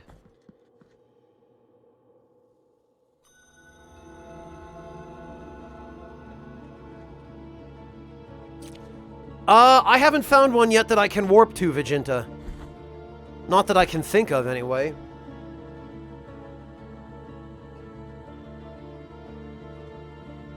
Oh, nice, the fool. Yeah, that... Valve likes to pretend that they try. Oh, here we go.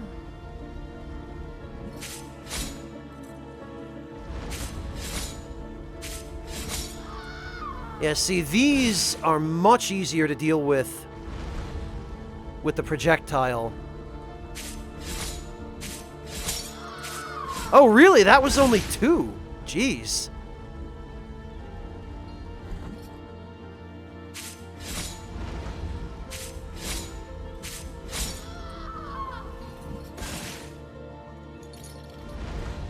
All right, you.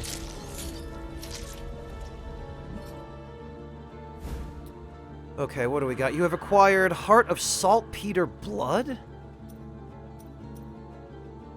Attack damage is increased when the penitent one is close to... Oh, okay. It wasn't long before he was beatified. The miracle bestowed a gift upon that humble parish priest and confessor. The visions of all sin, future and past, of thought and deed, of every person who approached him. He did not need to hear our confessions because he already knew them all. He knew the penance, he knew the sincerity of our repentance. He knew everything. There was no more intimacy between sins and sinners. We were all naked before him and the miracle. Such grace came to be feared. He asked us to cover his head with a thick burlap cloth in order to try and stop his constant visions of sin, and begged us to take him far, far away. Yeah, this miracle sounds like it has a really rotten sense of humor.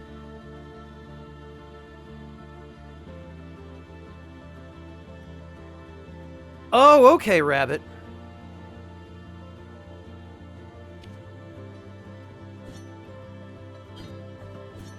Alright, is that all there is to do down here? It looks like. Well, I can't wait to try some of these out.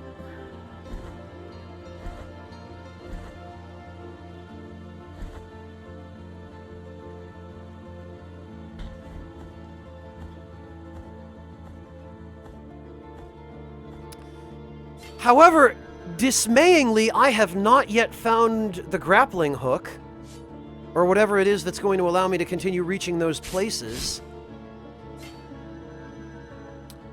Alright,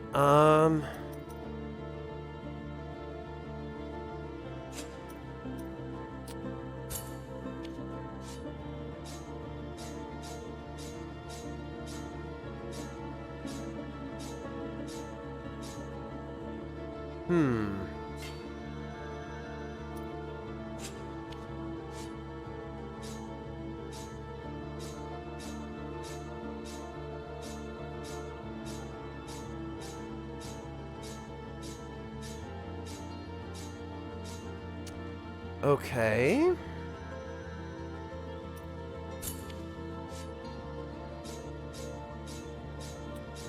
Okay, so it appears to cut your parry frames in half.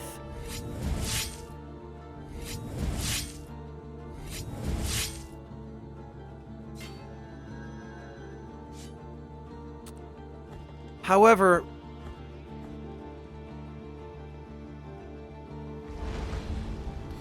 oh, I have a cursory familiarity, Rabbit. Oh. Oh, okay. Oh, and that's considered a heavy attack anyway.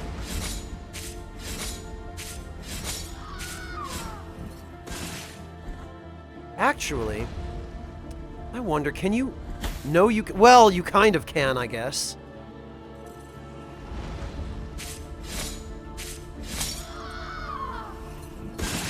Wow.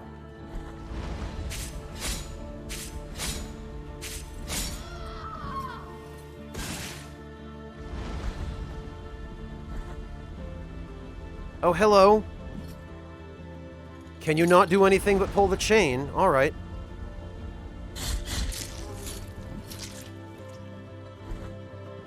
Interesting. Well, this seems like it might be a good place to farm Tears of Atonement. Because... yeah.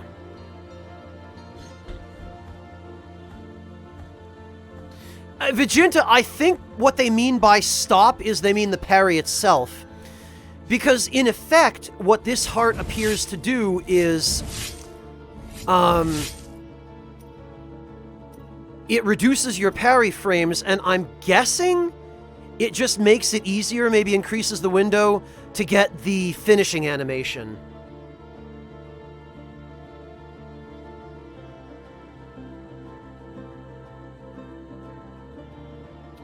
Okay, Shot Gang, I wondered about that. Okay, so in that case, I wonder... Because that's only going to be useful against certain enemies. I'm interested in the... in this.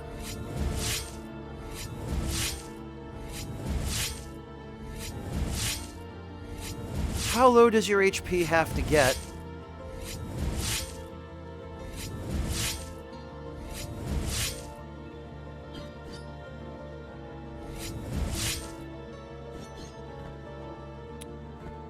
There appears to be no visual indication that this heart is active.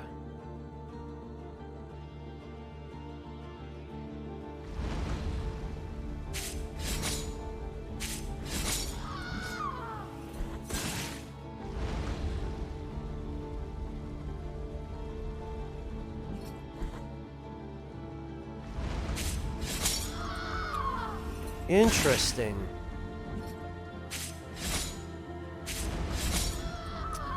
It's really hard to tell how much additional attack damage this gives you, though.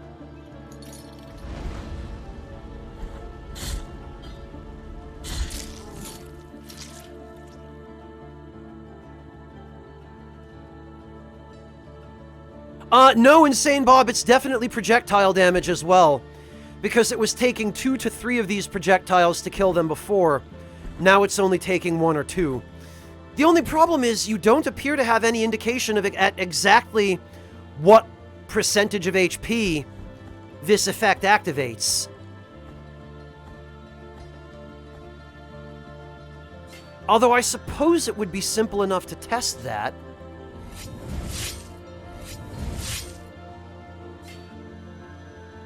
Oh, there is, Rabbit. That's actually a good idea. I have that bead.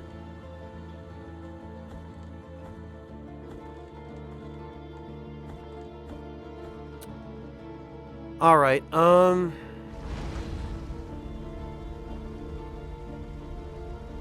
let's find out.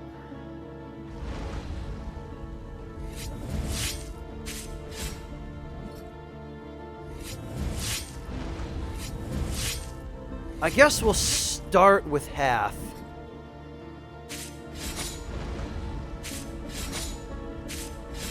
Okay.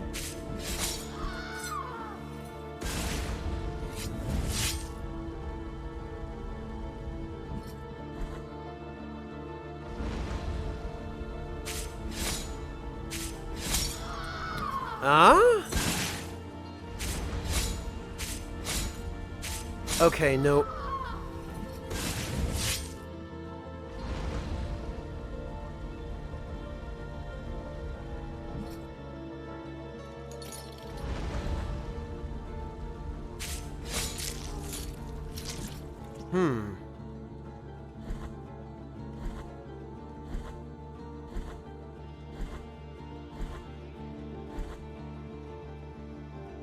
Actually, Rabbit, that bead would probably be a good idea here. We'll, Calcified Eye of Erudition.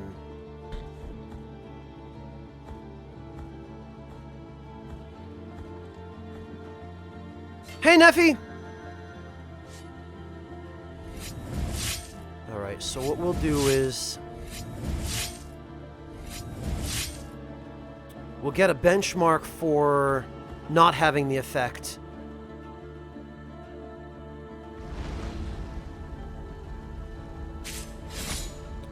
Okay. Without the effect, it does about 1/3 of their health.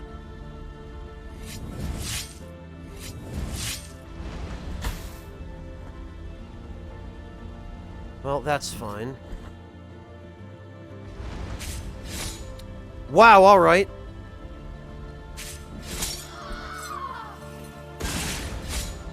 Oh, no, it's still doing 1/3 of their health.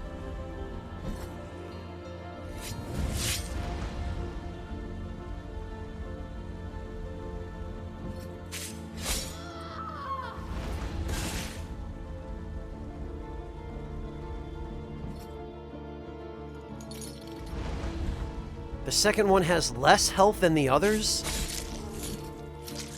Oh, that appeared to just be an instant kill.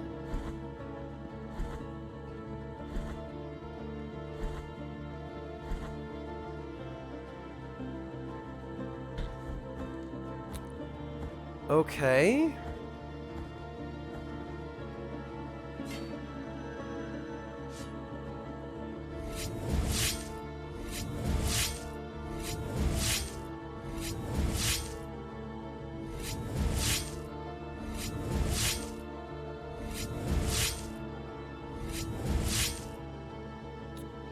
I see, Vegeta.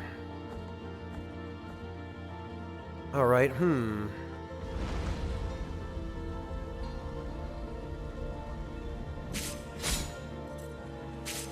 Nope, that's still doing the same.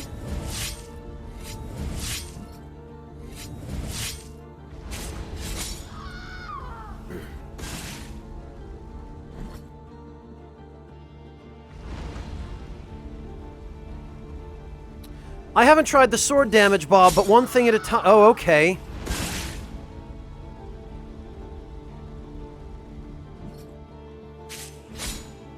Yeah, okay.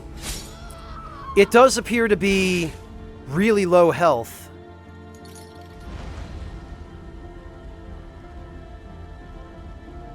Like, really low.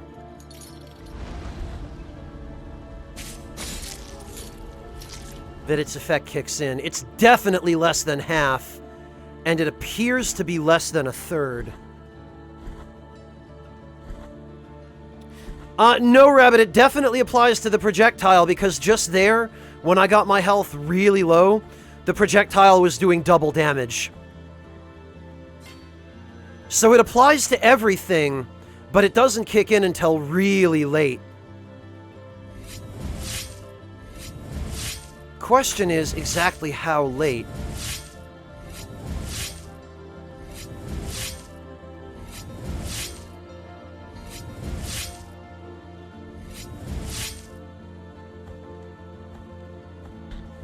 Well, that's what I'm trying to figure out, Foxfire.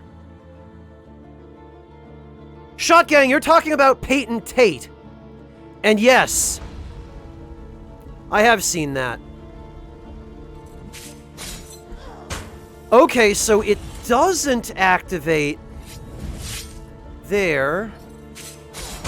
Okay. Yeah, it's like 1/8. Yeah, that's Peyton Tate, Shotgang. I know the one. Yeah, Foxfire, it's about 1/8. So, it's still useful, but you'd better hope to God you don't get hit.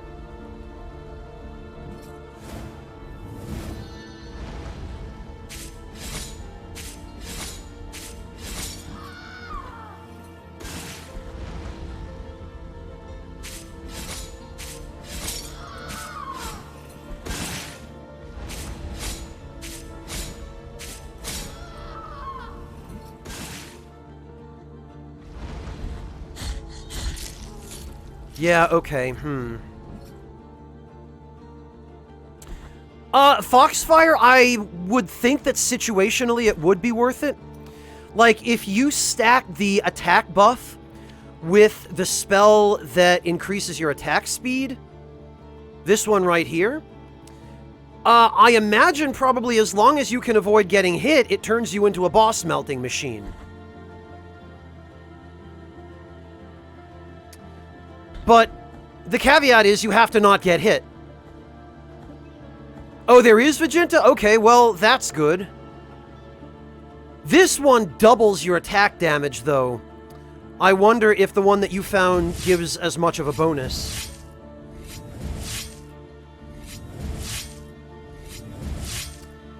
Yeah, Rabbit, that would be my general assessment as well.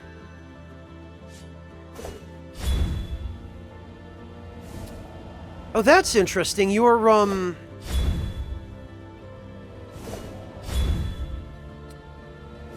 The Penitent one's icon in the upper left, I just noticed, glows when you cast a spell.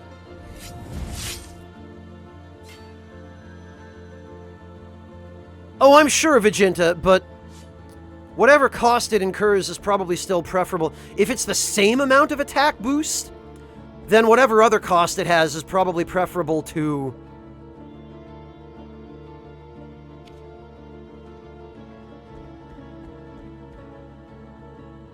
having to walk around at 1/8 max HP.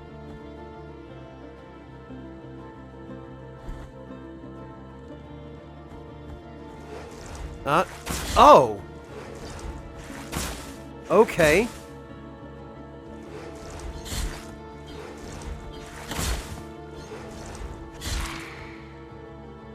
Good to know how that works.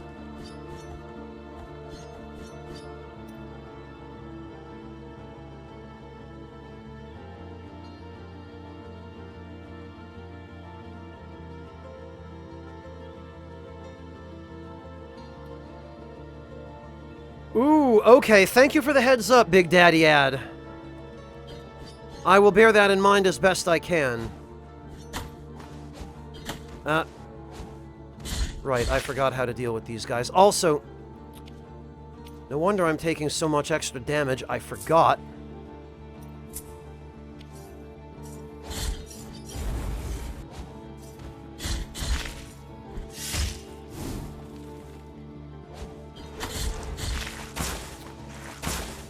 You know what?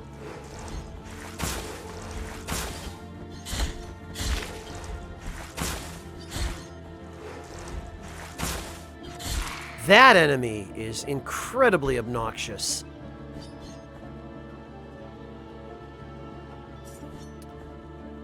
Yeah, Big Daddy, I'm sorry to hear about that. That is rough.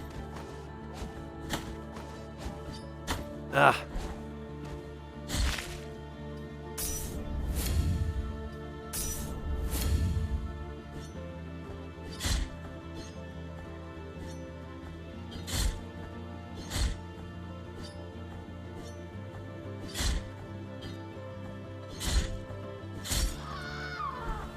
Okay, well... Oh, hello, everyone! Wow, one shot, huh?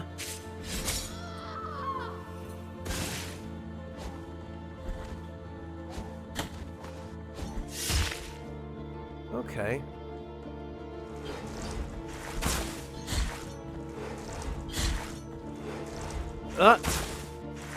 Really?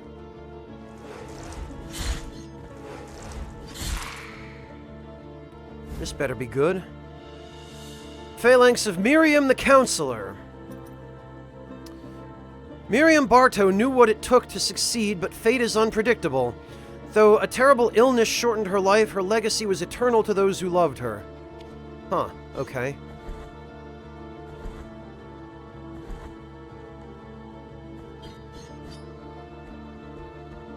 What have we here?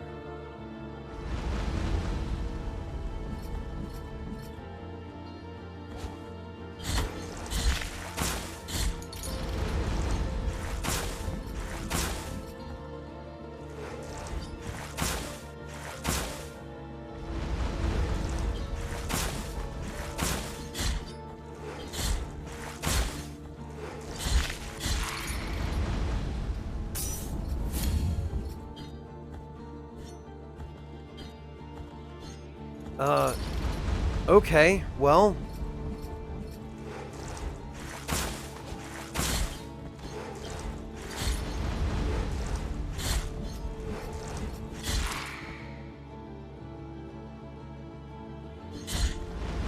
Like hell I would put up with that.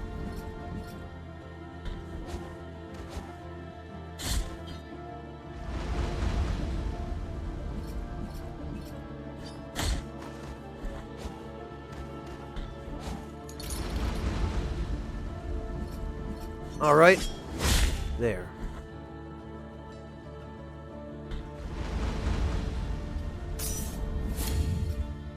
I guess they must, Rabbit. It's too bad you can't destroy these things.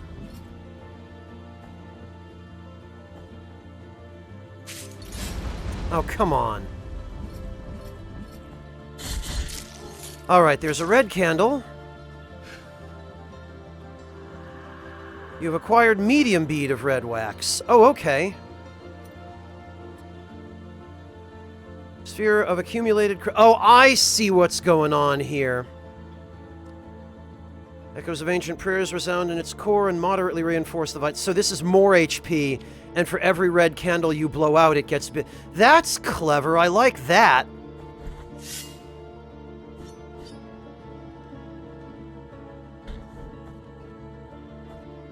So now I have a pretty good idea of what the blue candles are for as well. I just haven't found the blue one. Yeah, Monotone, I just made that observation.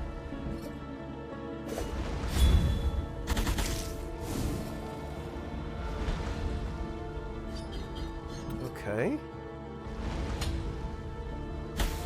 Oh, okay, you can't... I gotcha.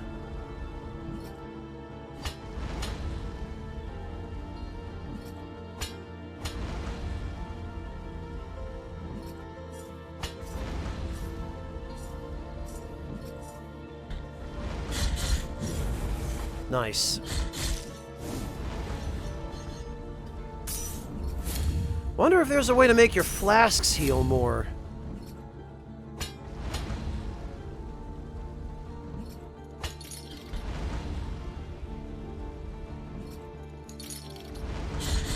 You?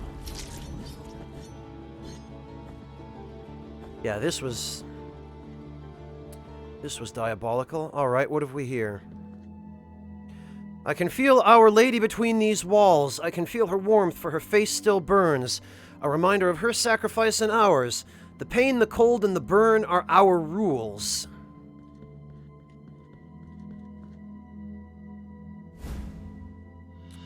You acquired dried flowers bathed in tears? Olive tree petals vitrified by frost. Tears of true bitterness prevented the cold from withering them completely. Now they are an offering never made, lost in the snow before it could reach the sepulchre of the saint.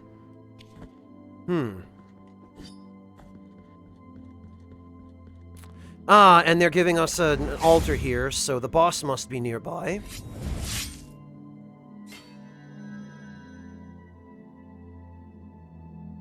Yeah, Neo Shadow.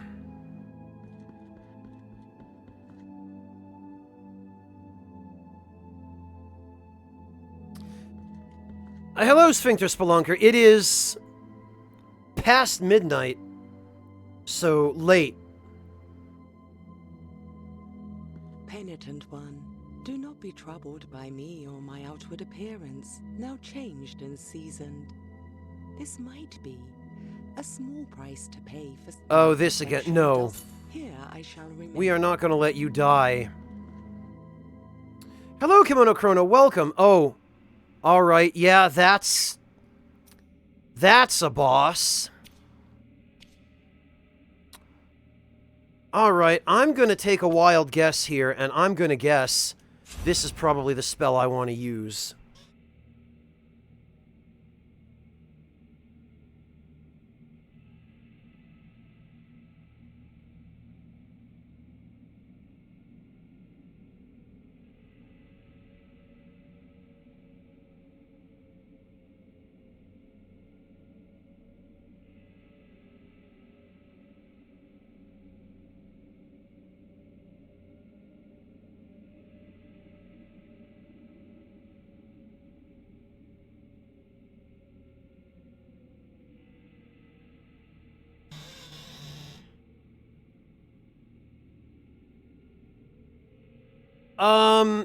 Fire Drake, she aged.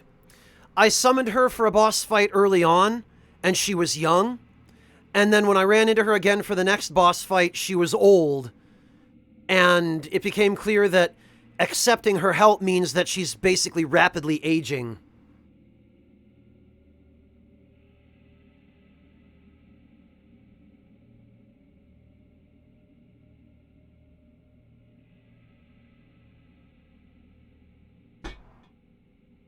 And I would like to avoid having her die of old age just by throwing a heal spell at me every once in a while.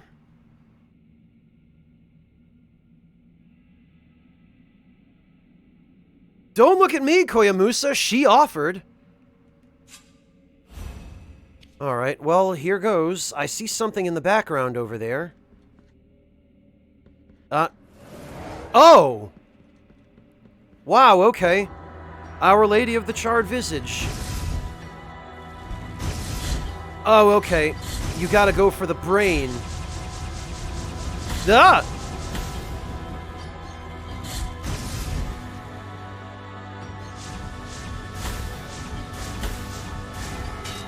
Oh, you can hit the projectiles away.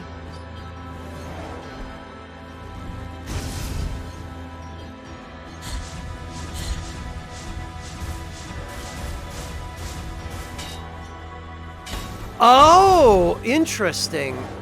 You can hit them back at the boss. Okay.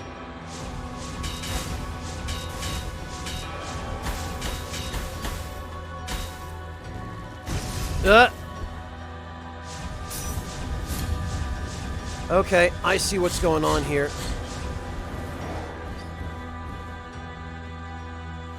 Yeah, this is a neat boss. Okay.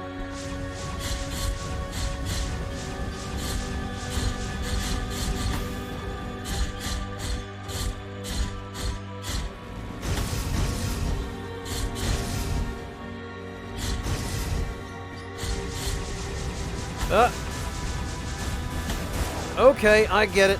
I get it.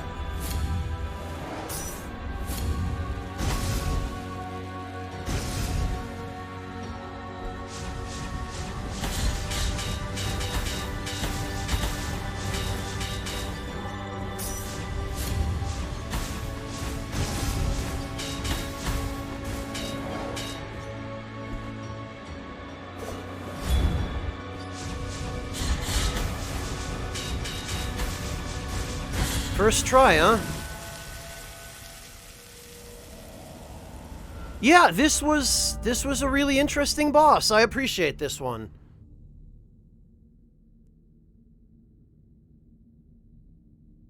Well, Yami, this is actually...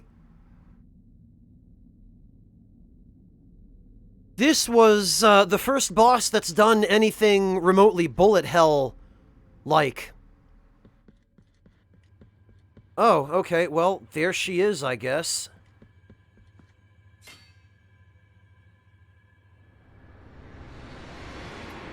Fire Drake, they did explain it. I think that gold was used to cover her face as a mask. Alright. In the name of the great ordeal and the sons of the miracle, may the gold in my visage melt and erase the compunction of your soul. Heart of guilt, return now from the dream. Holy wound of compunction.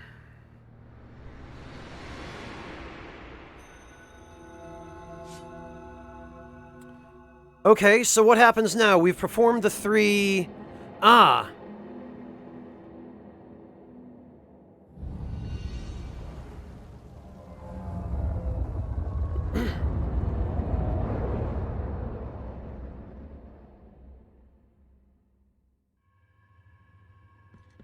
Alright. You've acquired golden thimble filled with burning oil. Oh, okay, we can give this to that guy now. Hi, Deo Gracias. You have been allowed to behold the visage of compunction. Penitent one in silence. After bowing before the holy custodian visages, the door at the end of the Bridge of Calvary has been opened. Traverse now its threshold under the strict eye of His Holiness. We penitents carry such guilt that perhaps the affliction is giving us a second breath. But be wary.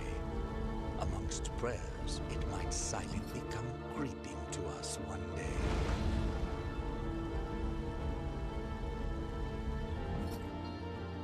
Sorrowful. Okay.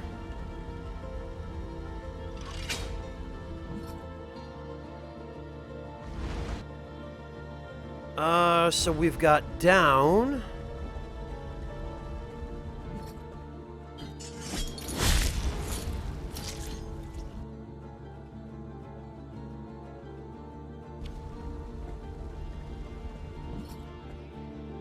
Alright. And we've got... right? Ah! About time. The virtue of mea culpa hath ascended.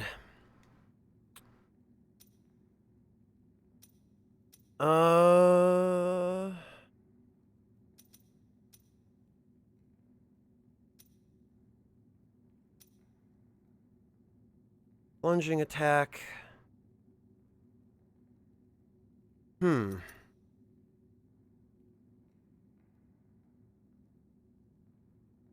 Alright, well, first things first.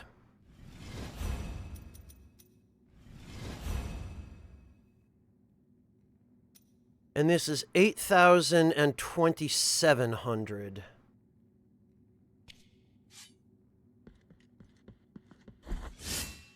Oh, okay.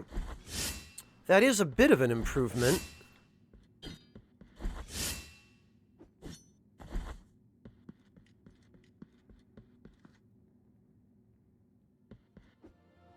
Okay. Yeah, and what was down here that I couldn't... I wonder if it'll let me go back.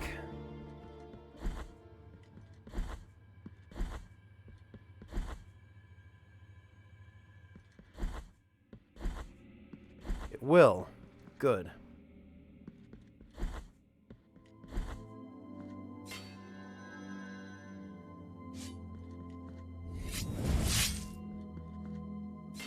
Also, let's try out this fourth hit. Oh, right, we actually have to be attacking something. Okay.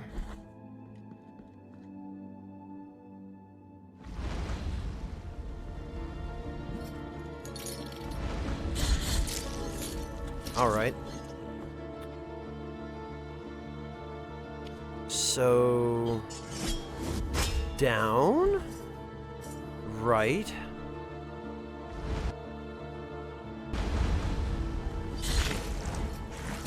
Oh, you.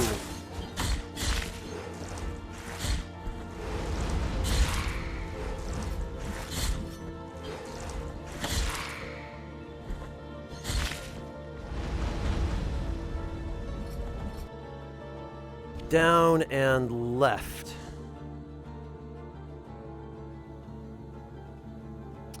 Wabi, I wouldn't compare it to the messenger.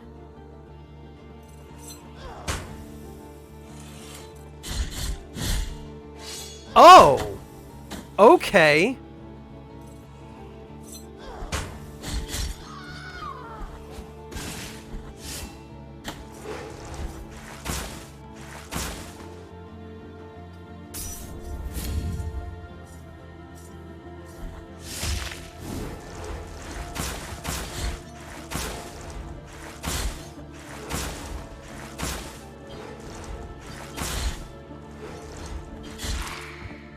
God.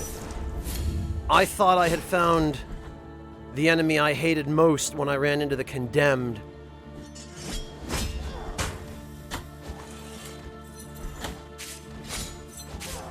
Ah!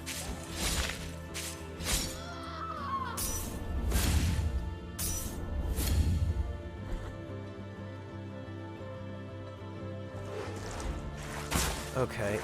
I never went this way.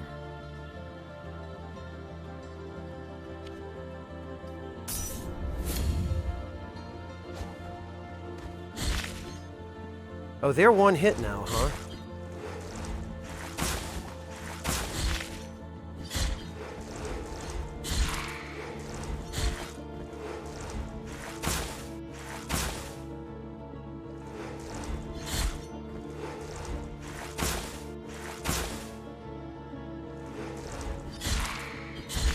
God, what an annoying enemy type.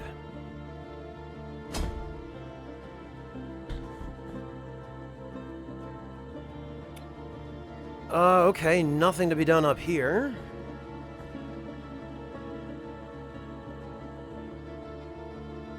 Oh, no kidding, Vegeta. Good to know.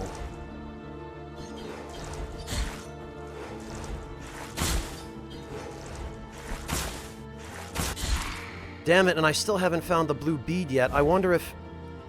no, here it is. Okay, small bead of blue wax.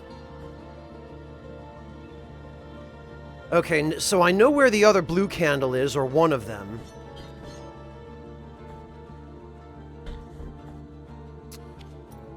Let's see. The pebble of melted wax. Dusty cerulean. The cries from tortured zealots still reverberate inside, and it slightly strengthens the wearer's fervor. Okay. The abbey ceased to be a quiet place. Cries of pain coming from every cell pierced the walls. Oh, this is the same description as the red one. Okay.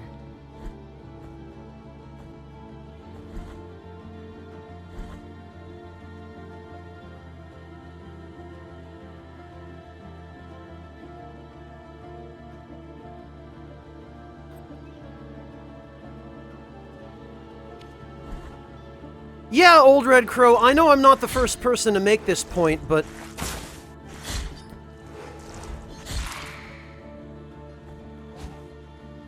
if being devout actually... like, if by going to the synagogue every Saturday... and, you know, praying for a few hours, I would actually gain the ability to throw lightning bolts or something... I probably would have paid a lot more attention in Hebrew school.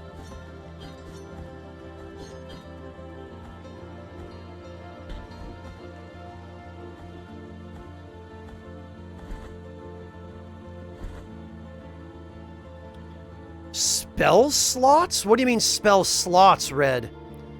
As far as I know, there's only one spell slot. And this is what I've got.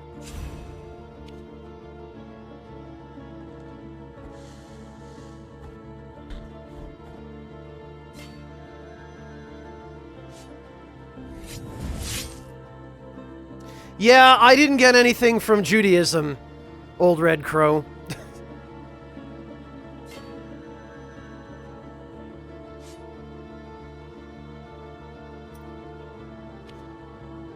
Alright, well, there was another path up here that we could have taken, but...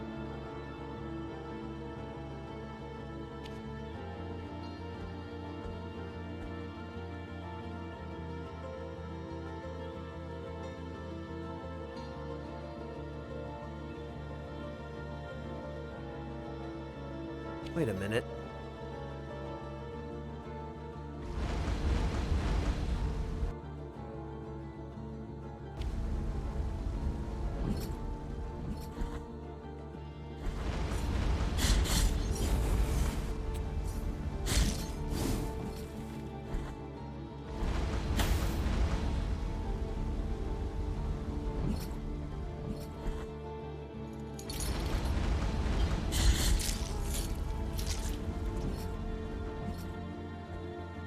Alright. So we can somehow go up from here.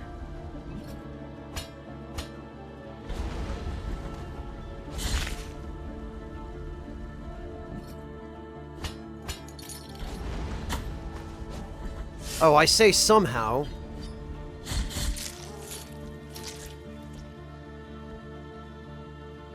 But then it shows that there's a way up from here. Is that a mistake? I don't see any way of...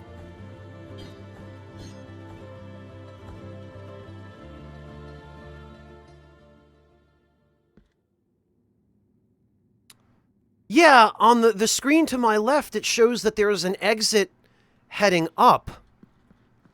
But... oh, hello.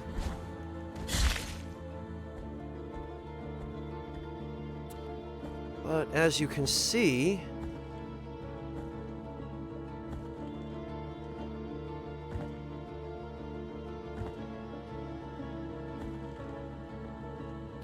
apparently there's nothing. Alright, so other than that, we appear to have fully explored this area.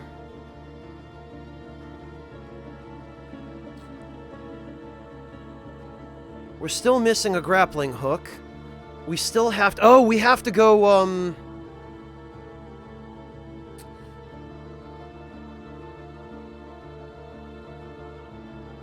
We have to go give the olive stuff to the guy. And then I have to check these hidden rooms.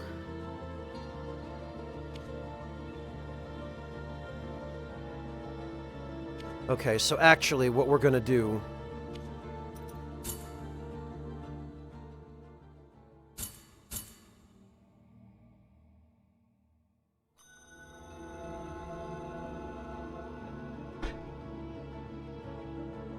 is we're gonna warp back here.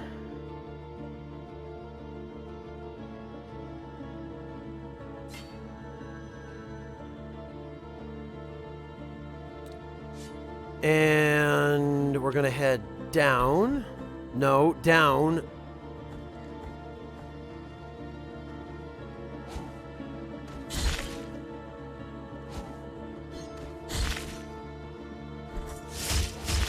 Ooh.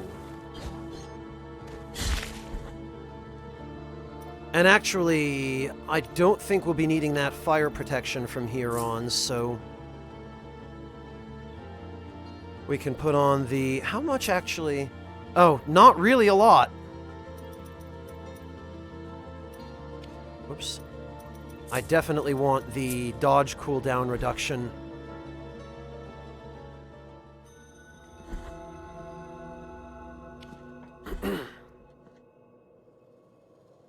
Oh, right, okay, this is just this.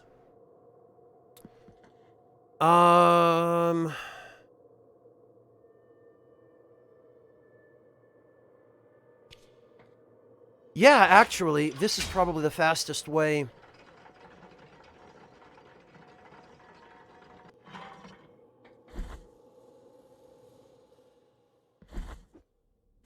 Back to Olive Guy. We'll put this, we'll set our respawn point there.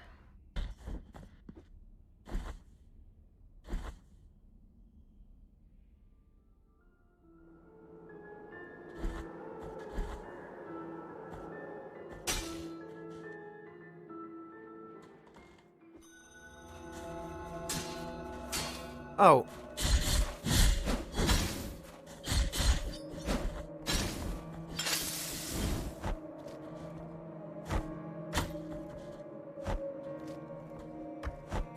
Oh, come on.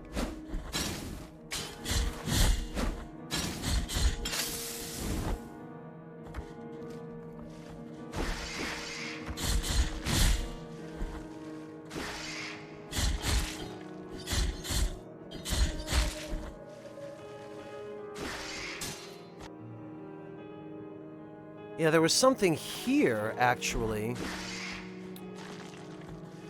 I don't remember. Was this fireflies? Is this something I can... Alright, look.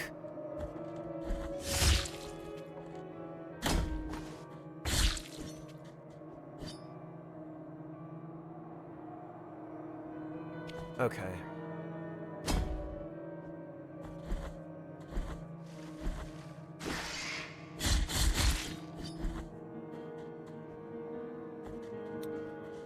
Let's see if I can cross that gap now. Oh no, this is the grappling hook. Again. Damn it.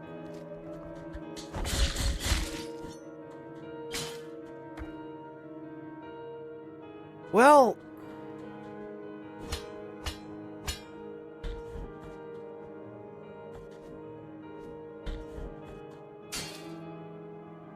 on these cliffs, located at the foot of a snowy abyss, the roots of a secret await those who are patient.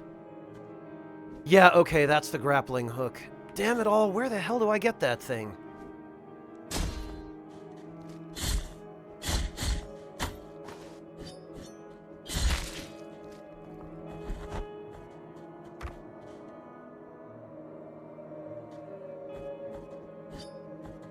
Oh. Give the golden thimble filled with burning oil. Okay. I feel the boiling oil entering my veins as it mixes with the frozen sap. He's turned into a tree now, I guess. I can no longer hear crunch of my bones, of my skin. Ugh.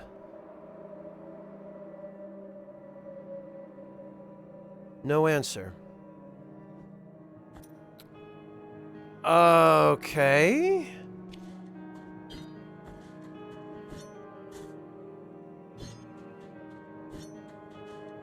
No, Foxfire, well, let's do this, Foxfire. Is it someplace I've already been? Have I missed it? Or have I just not gotten to the area where it is? Leave and come back. Okay.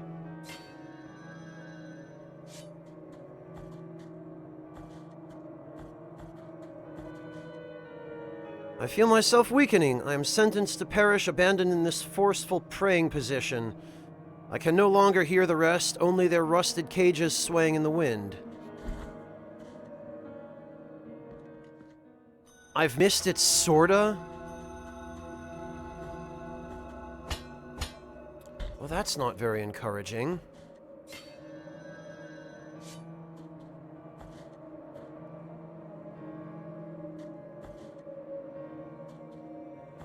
Alright. The roots of a secret.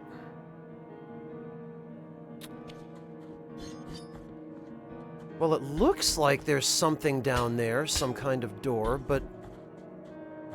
Ah! Frozen olive.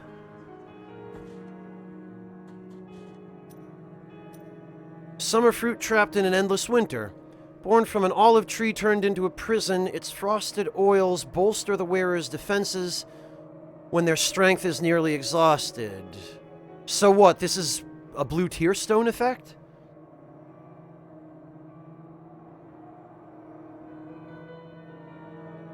I was in the area already, Foxfire. Okay.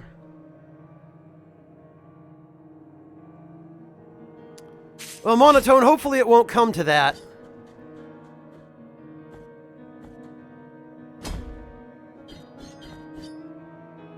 They await if one is patient, he said.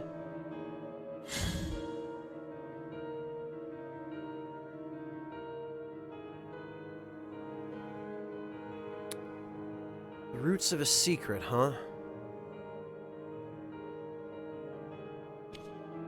I wonder if maybe I'm meant to go in through the other way?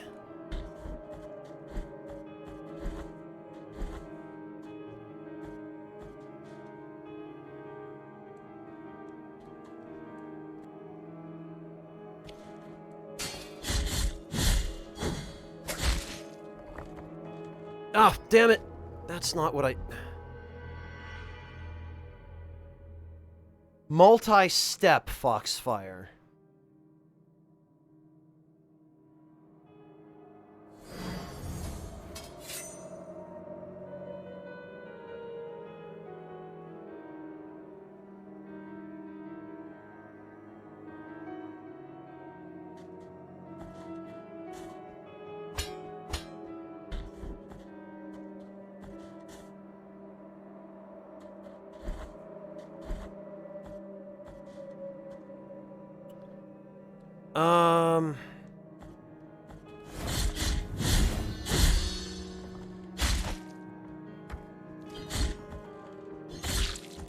Get rid of him. What the... It seems to be indicating that I'm supposed to fall down here.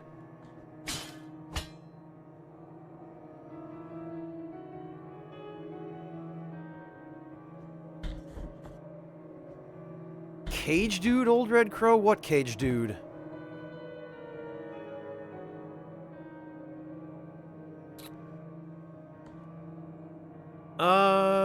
Oh, the one I hit. Okay. Yeah,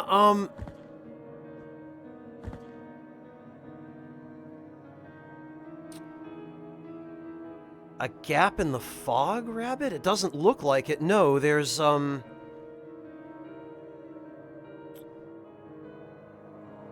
fog is pretty much everywhere here, but it...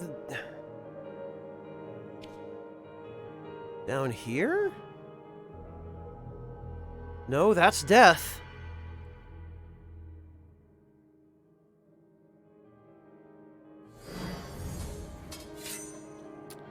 I don't get it. I have to think maybe there's something there that I don't have that I need?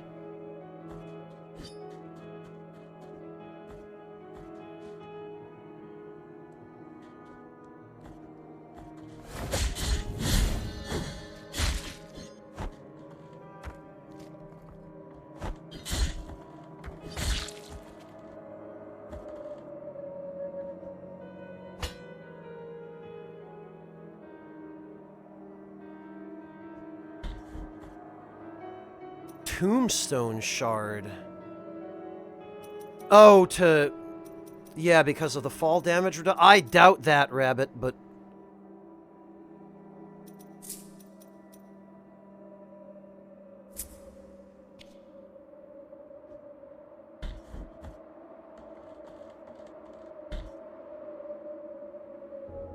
No, that's just death.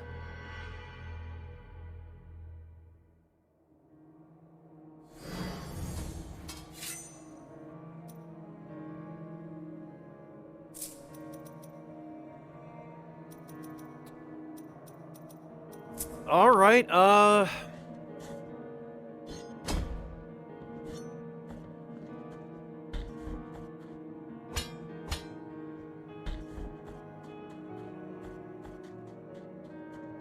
Yeah, Vegeta, I have to think that whatever it is I need in order to get down there is something I don't have yet.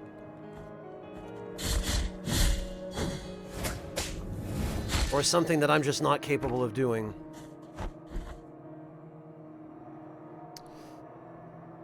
Alright, well, that somewhat narrows the available options. On the other hand, this does position me relatively conveniently.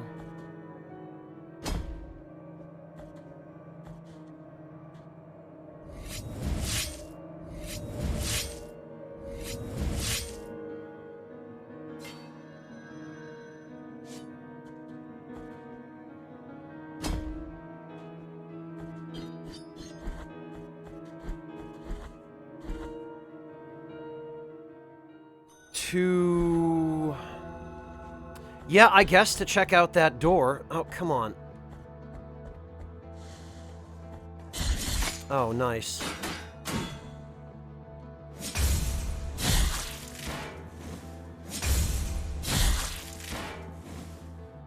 Oh, now I guess, okay.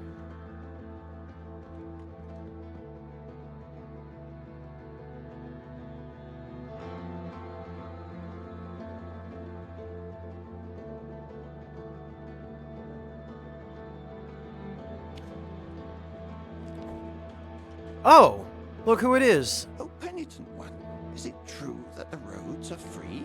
Wondrous vision thou allowest me to behold. Blessed be our encounter. Oh, I've already done this. Okay. Little toe made of limestone.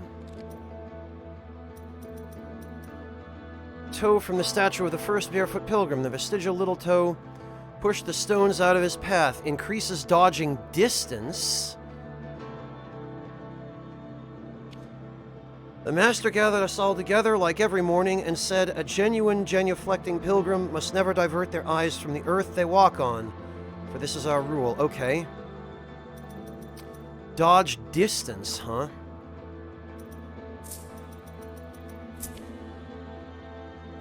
It is of little use for me to...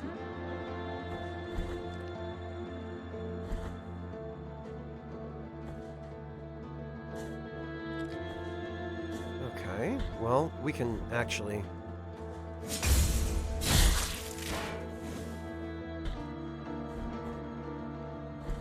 So, with the little toe, we end up here. Without it, we end up here. That's actually not that useful at all. Why would I not pick something with defense over that?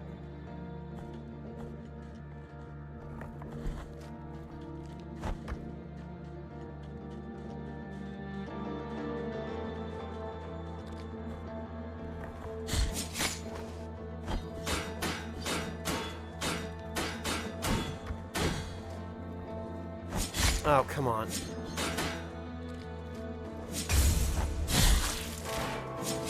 This is a really boring enemy to fight and a frustrating one.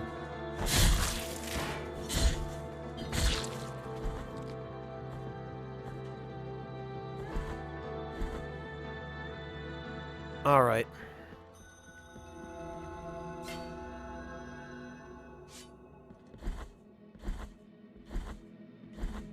Oh! Okay. Esdras of the Anointed Legion. Okay. In that case...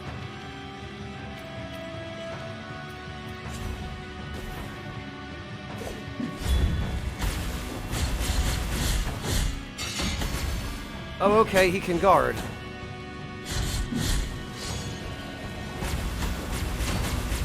Alright.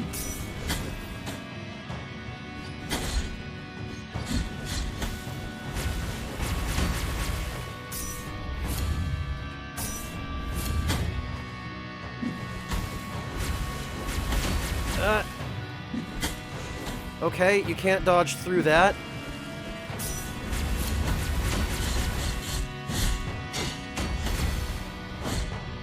Okay, and he's got the bell AoE.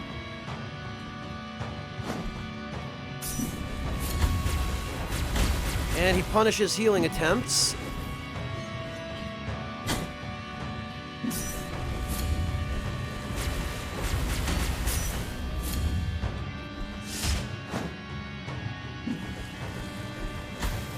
Okay, yeah, no, you can't. Okay, maybe you can.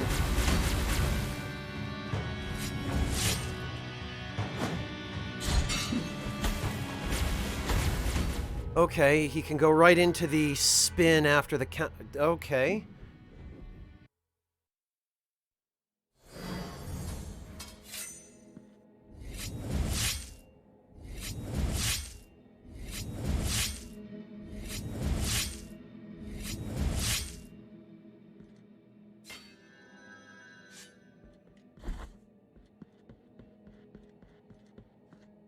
All right.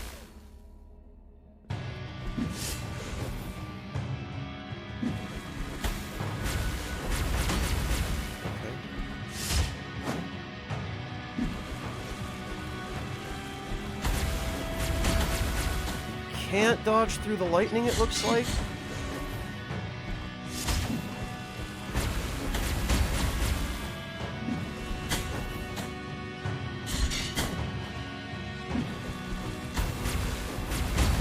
Alright, fine.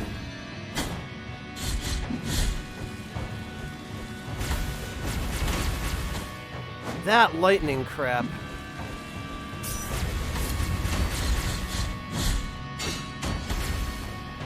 And then he's got the get away from me AoE. There are very few opportunities here to heal.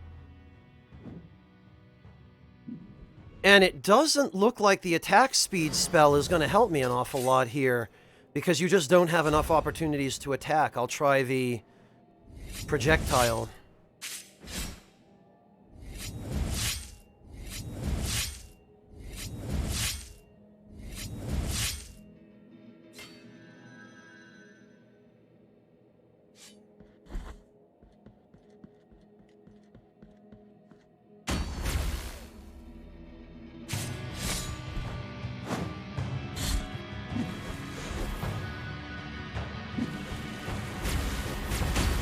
Oh, okay.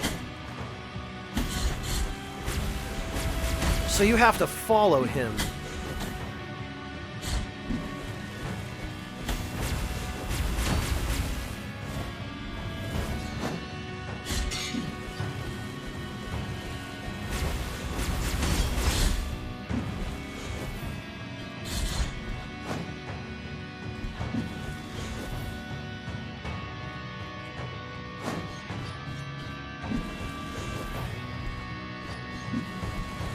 Oh, all right.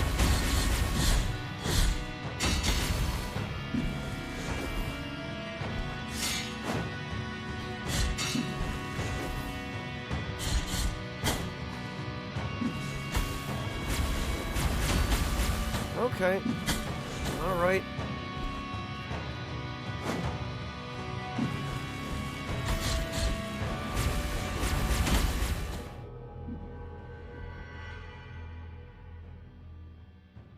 Is that so, Shot Gang? Alright. Well...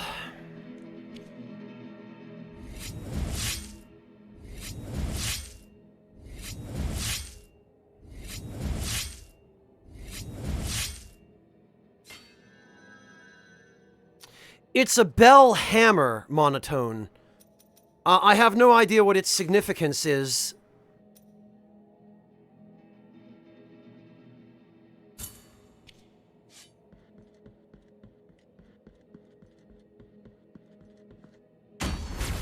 Alright, well...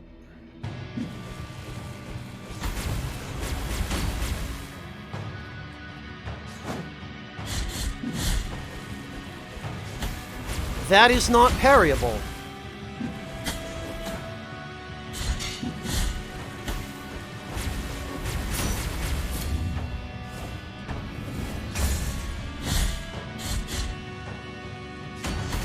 Neither is that. What do you mean parry his attacks?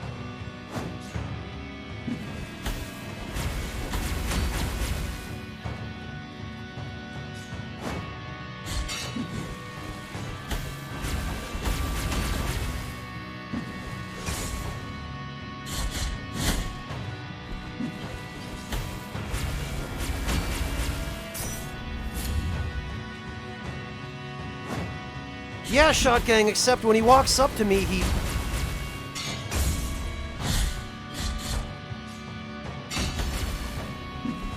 He spaces himself in such a way that...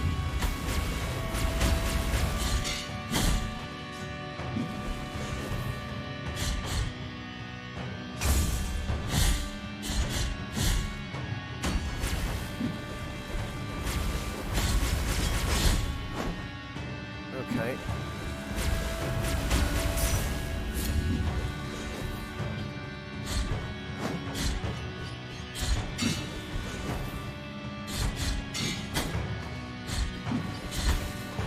You can hit him during that, but... Oh, okay.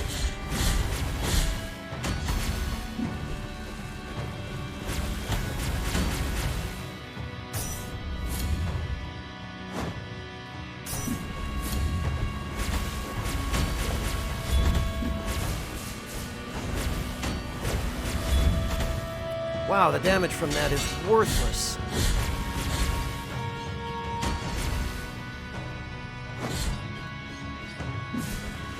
Oh, okay, and then he adds a projectile to it. Oh, alright. So you can't be in front of him when that happens. Not yet, Fear Engine! Shot Gang, I'm not convinced with this idea of parrying.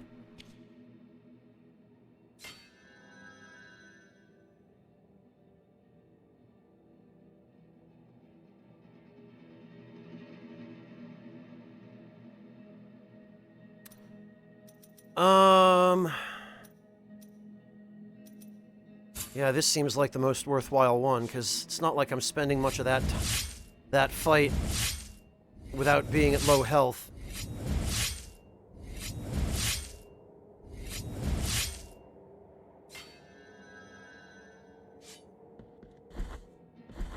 Yeah, this seems like one of those fights, Viginto, where you just have to learn his moveset and...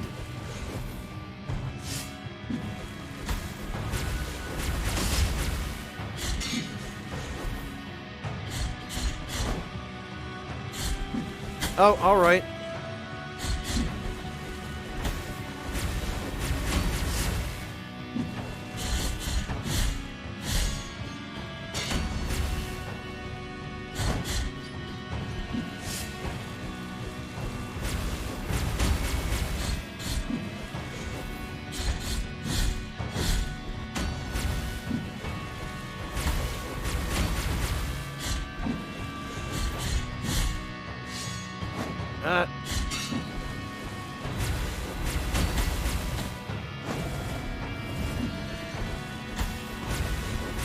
forgetting you gotta jump over him when he does that.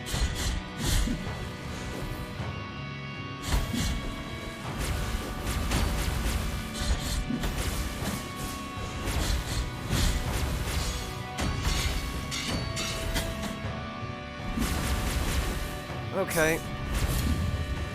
Ah.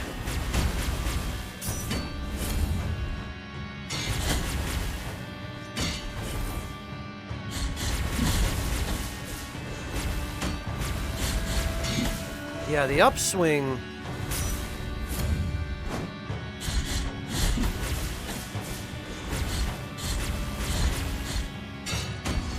Oh, okay.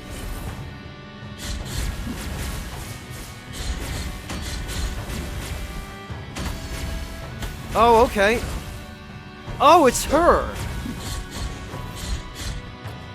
I see.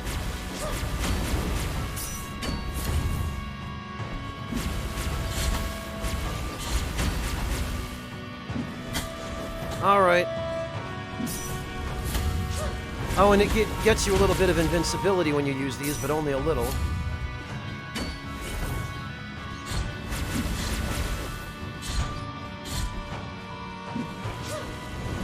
Oh, that's...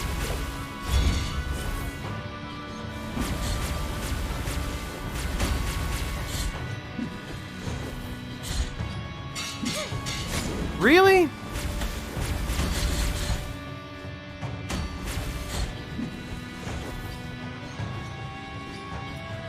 God.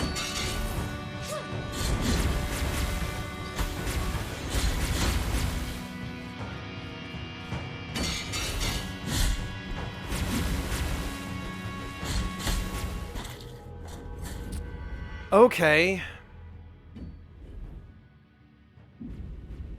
No, I didn't, Rebeko. I was totally unprepared for her. I had no idea she was going to show up, and, I lost to her the first time.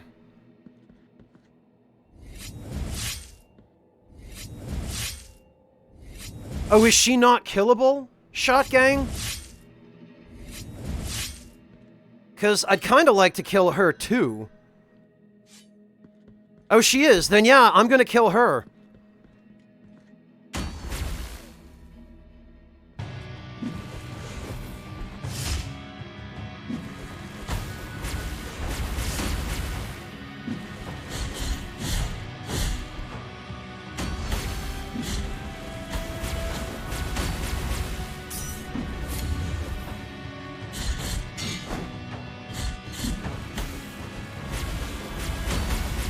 Every time.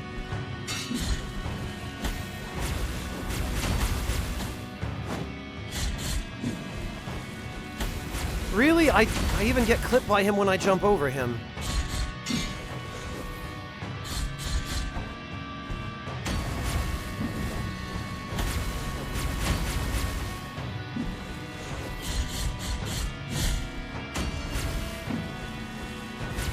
Okay, so it's just really specific.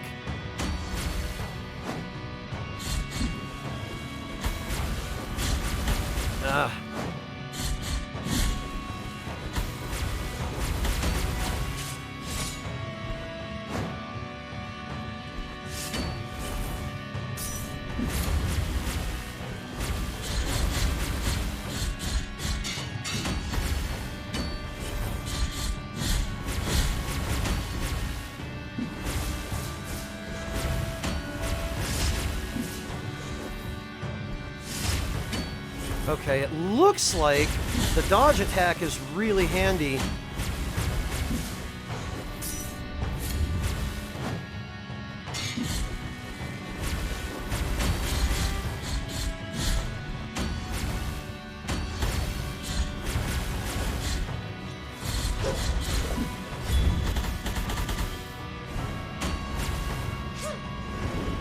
Oh, okay.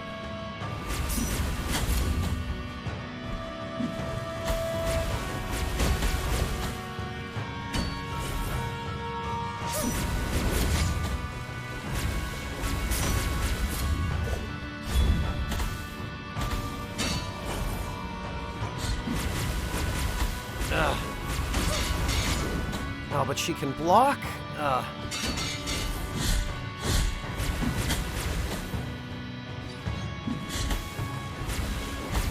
Damn it.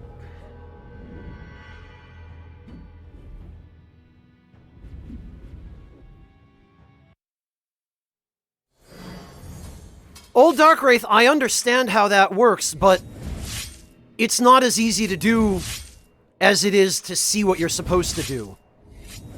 The lightning is not easy to dodge, it's very unforgiving, and the lightning isn't what I'm having trouble with in the first place. It's the spinning hammer that you get very little warning for. Jumping over the spinning hammer is the thing that's costing me the single most HP. Because see how short the startup is there? And then the lightning hits so quickly that even when you see it coming, you can't always get out of the way in time.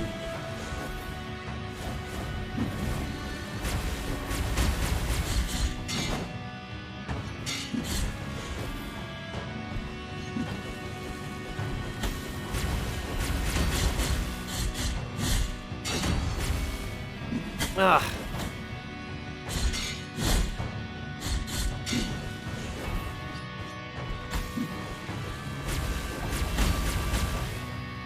And then, half the time I try to do the dashing thrust, it doesn't come out.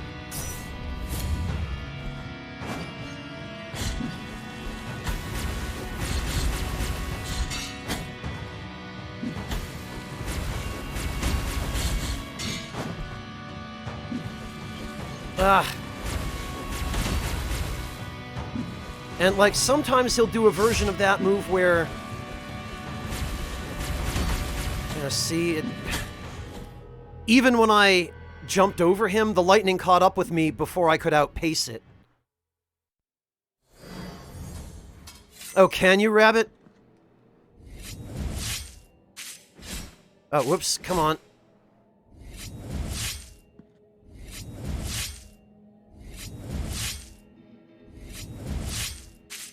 Damn it, come on. Maybe, actually... maybe this would yield the most damage, because that projectile isn't doing crap to them either.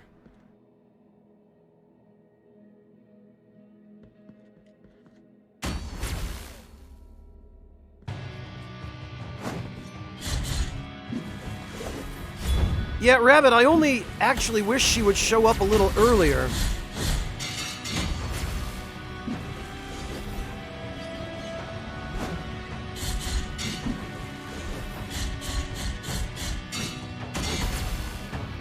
So that I could eliminate her.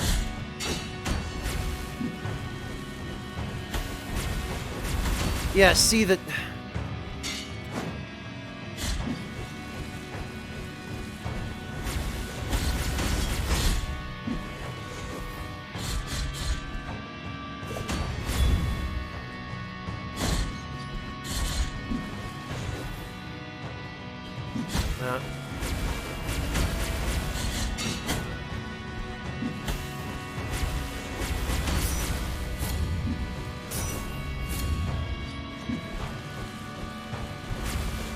Okay, so I guess you have to dodge through it away from him rather than toward him?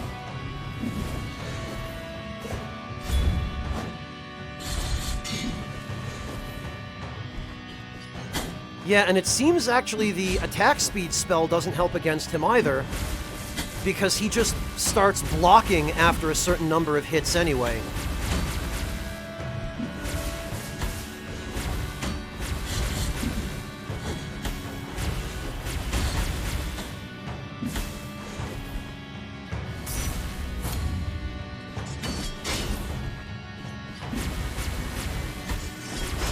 Ugh.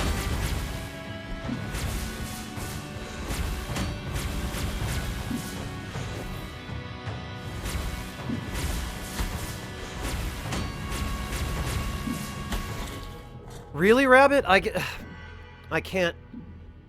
You can, Deft Thought, but it's not worth it. At least I haven't found it to be worth it. Hey, Sam!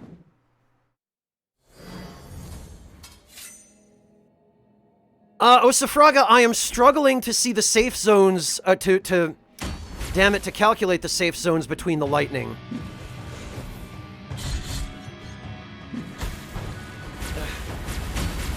Because I've been getting hit by it. Oh, he's gonna... Okay, when I'm on the other side of the screen when he starts that... Yeah, see, you only get one combo on him before he starts blocking.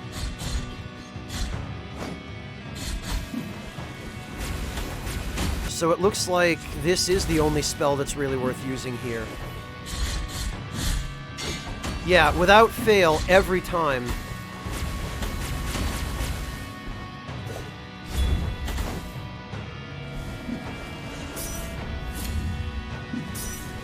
Ah.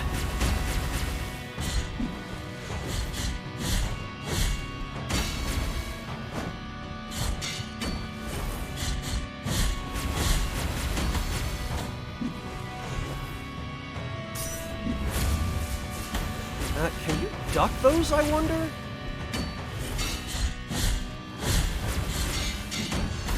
Okay. And you definitely can't iframe through the...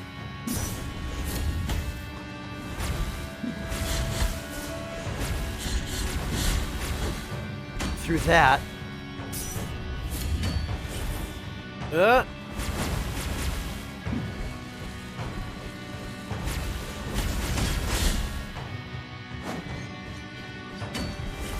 Okay.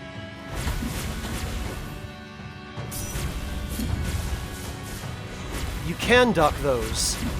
Okay, that's good to know.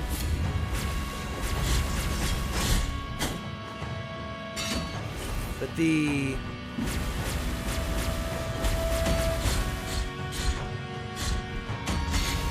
downward swing leaves you really vulnerable.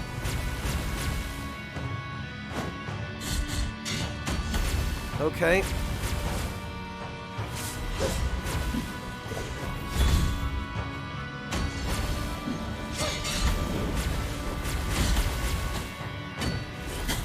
All right. Well, that's well and good for you, Rabbit, but I am struggling to both focus on chat and really observe his AI. Some of it I'm starting to get, others not so much. And then when she shows up, then it becomes a whole different ballgame.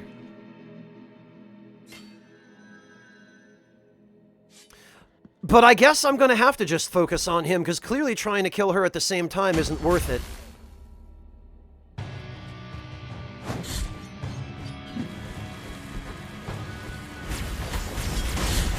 Oh, and that cost me another hit again.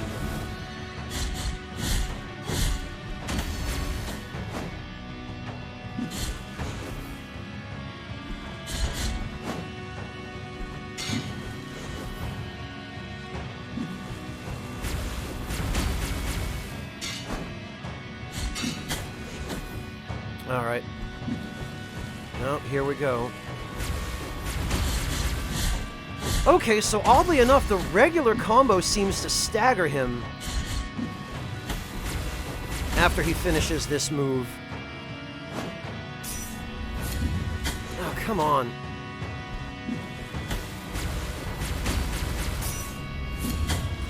I can't catch an opportunity to heal.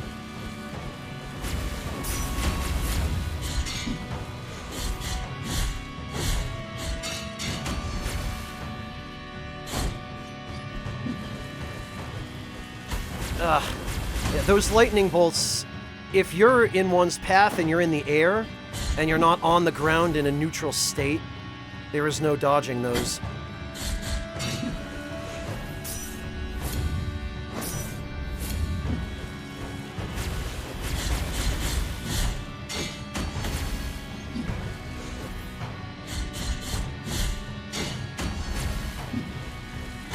See, yeah, I was in the air when he started using it, and between the time the lightning bolt struck and the time I landed, there was not enough opportunity for me to get out of the way.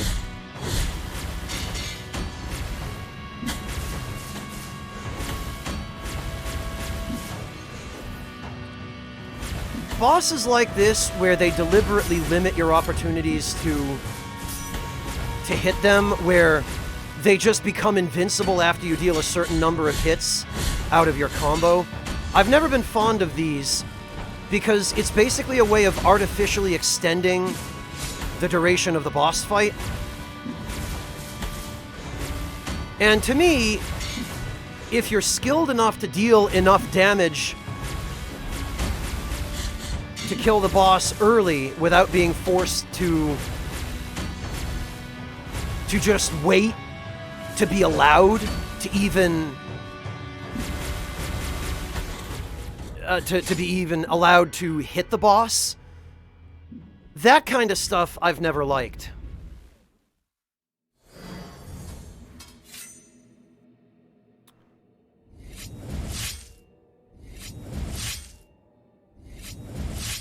Oh, I'll get it, Vegeta. It's just I need to still develop a better sense for what's safe and what's not. And my instinct is to want to do as much damage as possible as quickly as I can, but it's becoming clear to me that this enemy, this boss, is specifically designed to force you to have to wait.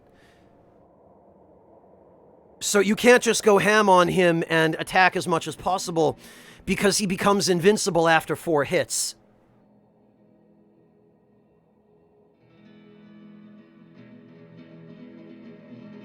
So, as much as I was trying to have to avoid fighting him this way,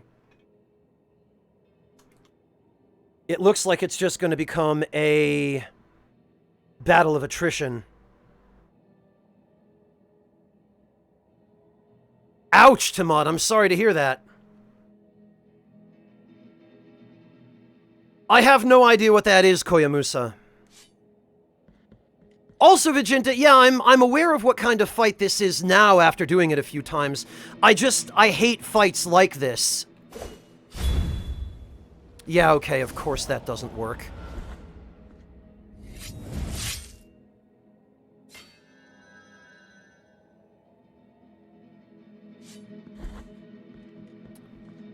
Well, so much for spoilers, Koyamusa, thanks. Alright. I am taking my eyes off chat so I can focus here.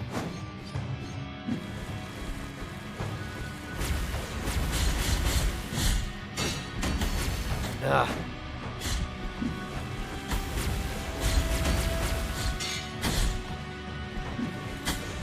For what good that did. Jesus.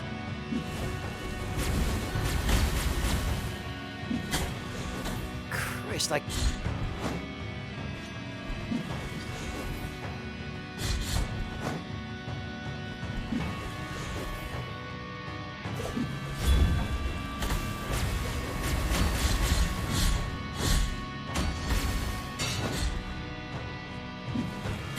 Ah.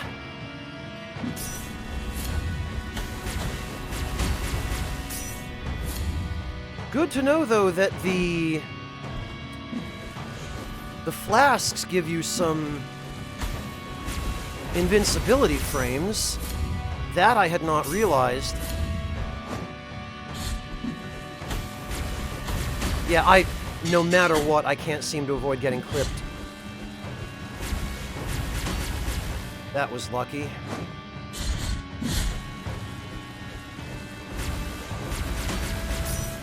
Alright, I really need to try to figure out where the spacing is for this shit.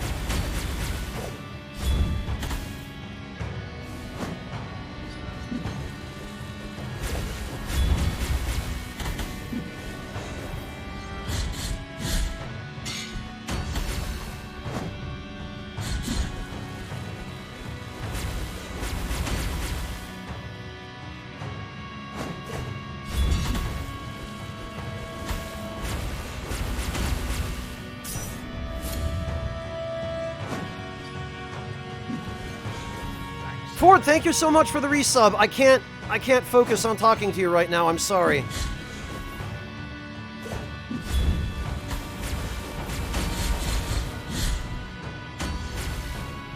Okay, so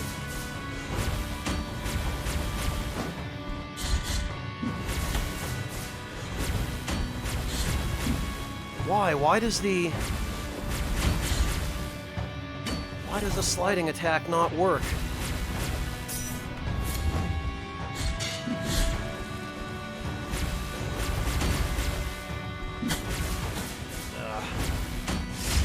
There we go.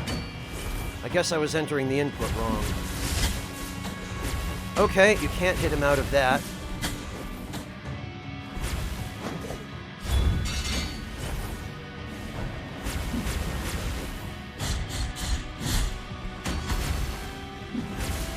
Ah! That again. Okay.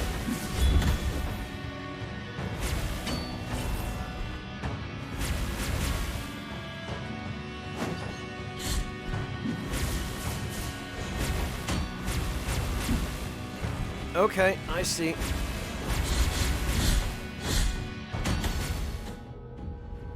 Dodging that, like, that punish when you're in a corner makes it really difficult. Maybe you have to switch to the other side of him so that you can get away sooner. Fordar, thank you so much for the resub anyway. Welcome back, and I very much appreciate your support.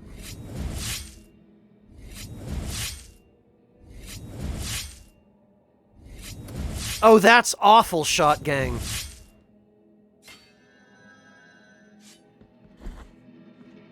Alright, let's see.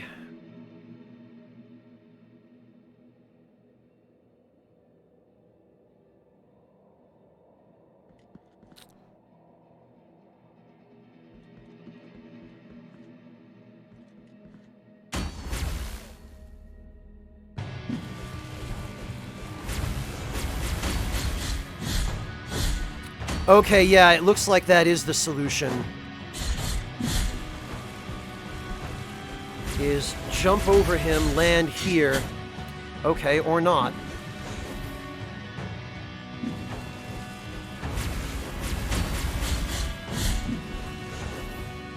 Get your damage in then, but then you miss the full combo. Ah! Damn it, those...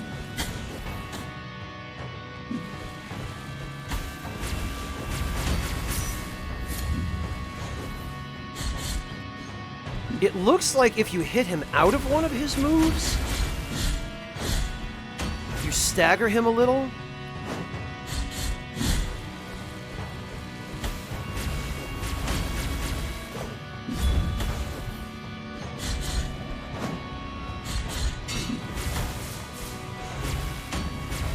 Okay.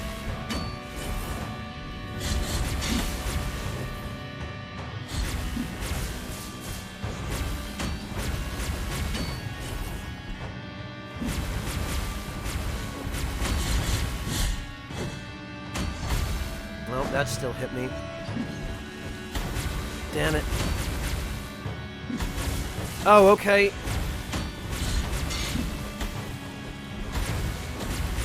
Oh, it's all going to hell.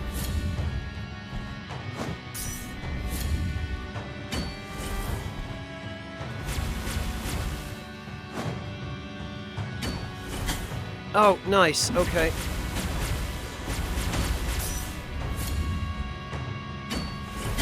Damn it. And then I'm anticipating him to do the forward, upward swing, which carries him for this, which you then have to reposition for. And it looks like the gaps between the lightning aren't all the same width.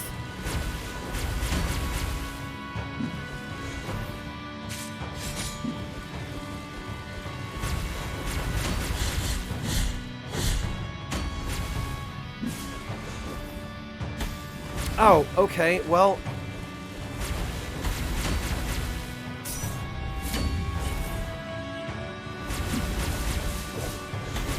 Oh.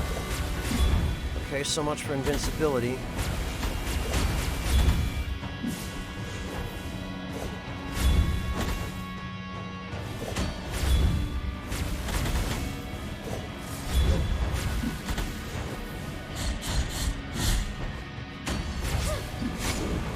Ah.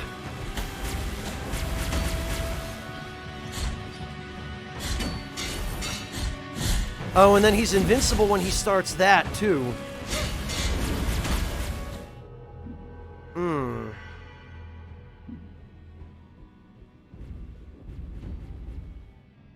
Really, Tilda's? Okay, fortunately I haven't run into any of those kinds of bugs yet, but for the time being, I guess I will have to be careful, because that's scary. Yeah, Shot Gang, and how little you can hit him. That, I think, is really what pisses me off about this fight, is you're only allowed to hit him 4 times in a row until he becomes invincible. But he can just combo you and combo you with the lightning spam and the AoEs.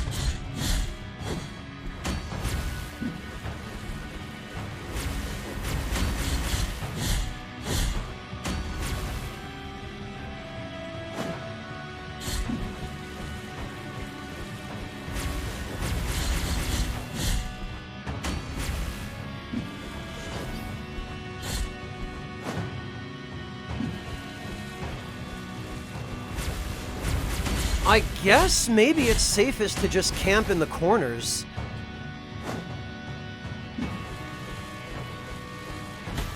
Or not.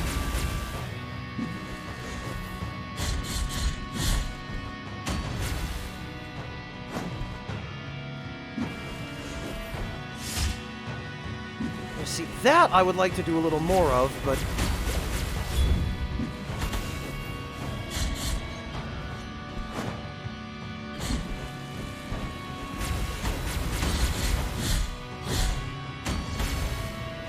and that still hit me.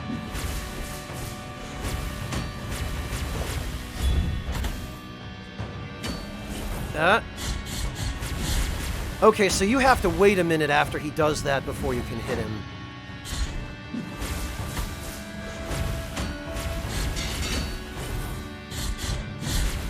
So there are certain moments when hitting him will stagger him. And heaven help you if you don't hit him during one of those moments. So after this...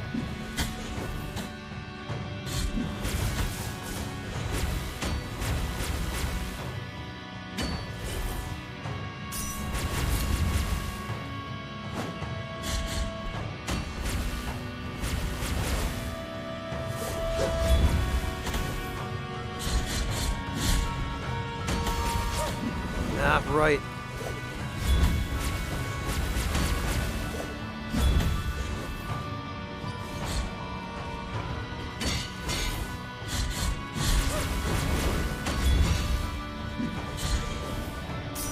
Okay, gotta watch my health. That irritating... That flying girl...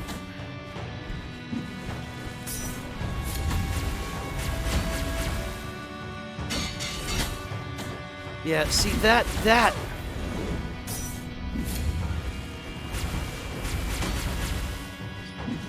The fact that she stays totally out of your reach, I hate, because... Okay, jeez. Well, that was annoying.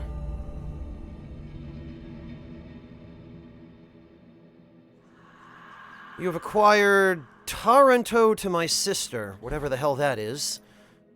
Oh, it's a spell. Plea to the storms, intoned by dry throats and shaking voices. Calls forth blazing rays that pierce the clouds, striking down nearby enemies. Okay, this might be useful. Oh, it's his move. Okay, yeah, that's... DMP, thank you so much for the resub. Welcome back. Really appreciate that. Yeah, this seems like a useful spell. Oh, but it costs a lot more MP, so I see that our MP gauge has changed.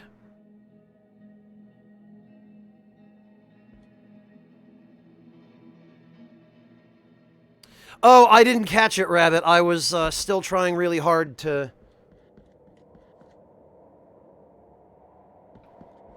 Yeah, Shot Gang, for this move, it does seem like a really steep cost. Oh.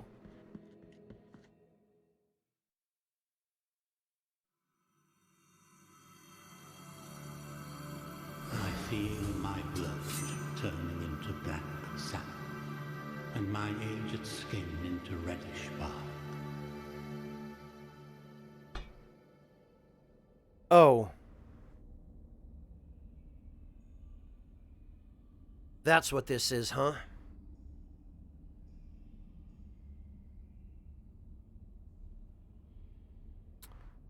Yeah, Shot Gang, some things in this game do really seem to need to be rebalanced. Because having such a high cost for this spell really disincentivizes me from wanting to ever cast it. When you could deal so much more damage just with the projectile.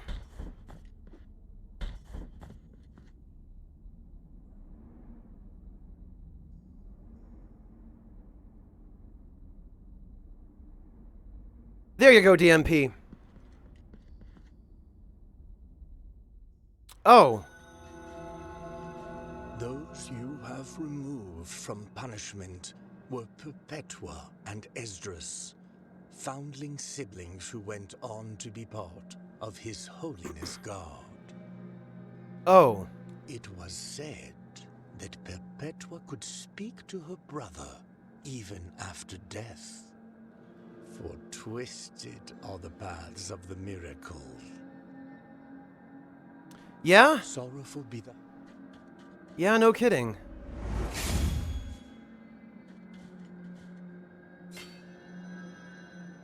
Alright, look. To whomever it was that mentioned it before, that freaking grappling hook. What zone is it in? Because I feel like if I press on too much further past here, I'm not going to be able to go back.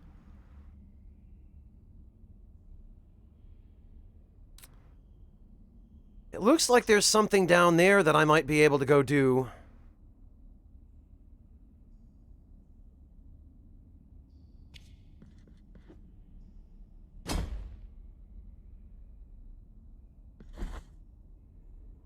Roots, Shot Gang? I don't know what roots you mean, but there is something that appears to function like a grappling hook because there are grapple points, what are very clearly grapple points in places that would suggest that it's a grappling hook type mechanic that lets you get there. Okay, Shot Gang, then yeah. Can you give me just a general hint as to what area it's in? Where you killed Perpetua? You mean here?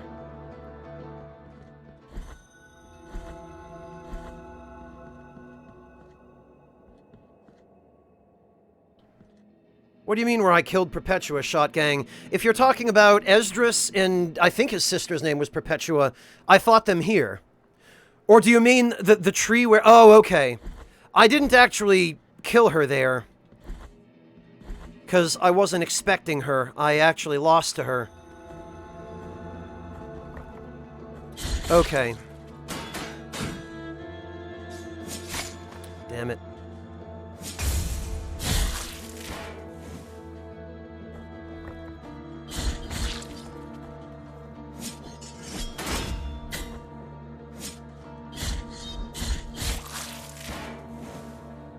Okay, the tree.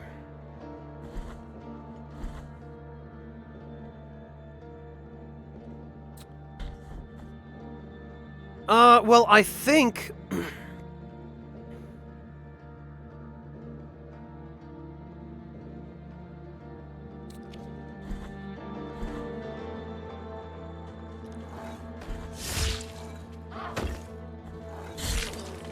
think the fastest way to get there is via Albero. And I believe that the olive branch I got was mentioned to be an offering, so maybe that's what I have to use there. Oh, okay, that can hit enemies above me as well. That's handy.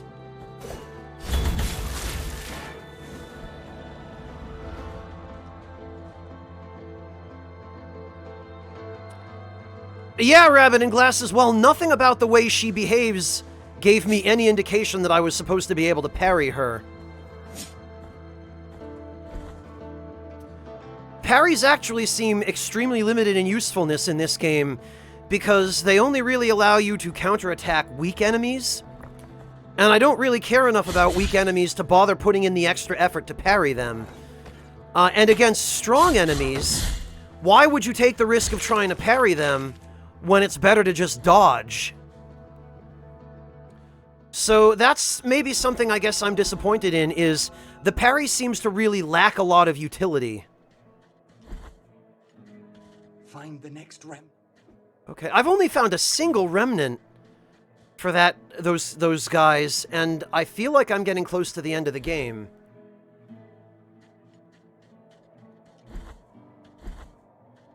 Yeah, Shot Gang, but Esdras, the guy I just fought, he only had one move that could be parried as far as I could tell. And there was almost no point to parrying it, because he only uses it a small portion of the time, and why would I parry it when the counterattack only does about as much damage as a few hits from my sword anyway?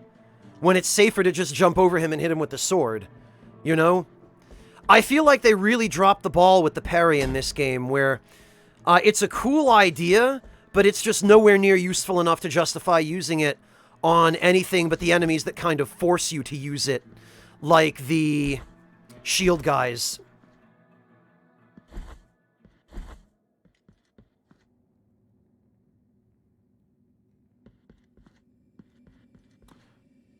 Alright, can I even...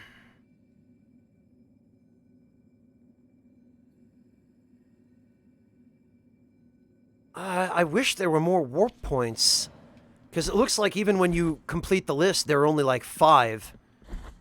So these things are only limited in their usefulness as well, which is really unfortunate.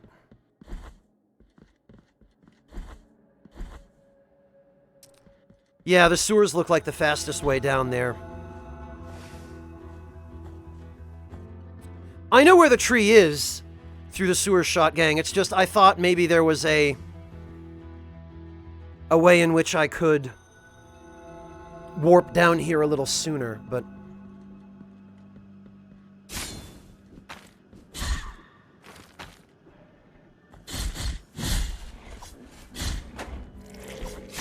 Oh, come on.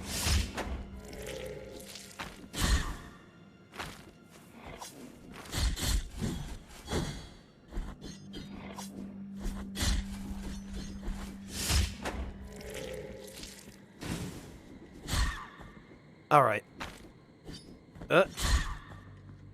Okay, that would have been bad.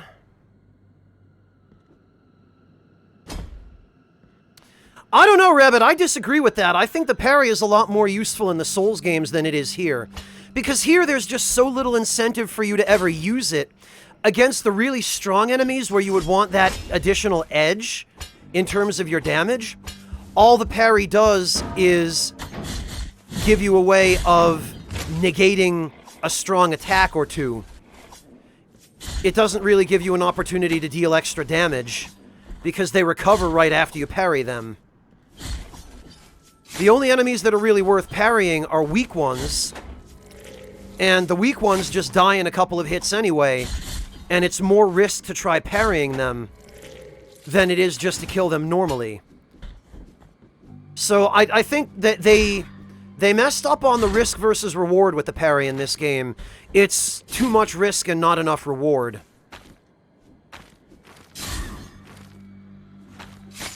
God damn it.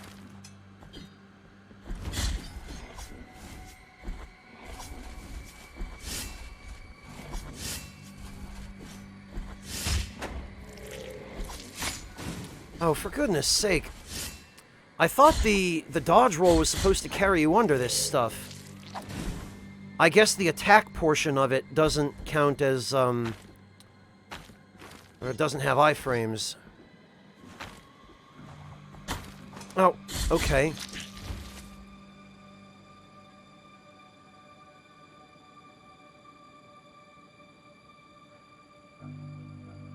Yeah, Shot Gang, that's the other thing, is when you parry a heavy attack, it pushes you halfway across the screen. So what would otherwise have been an opportunity to counterattack and deal some extra damage just totally goes to waste. Oh, is this what I would have gotten from her if I had killed her the first time, I wonder?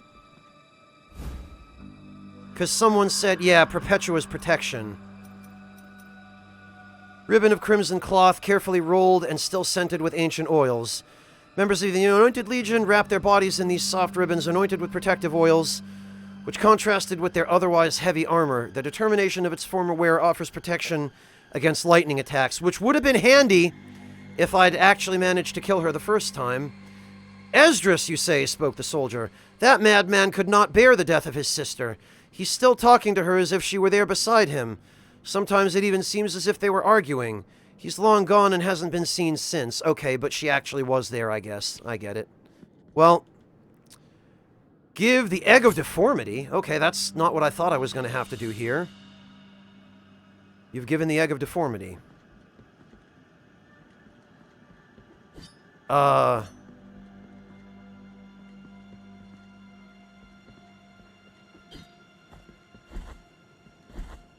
Leave one screen and come back?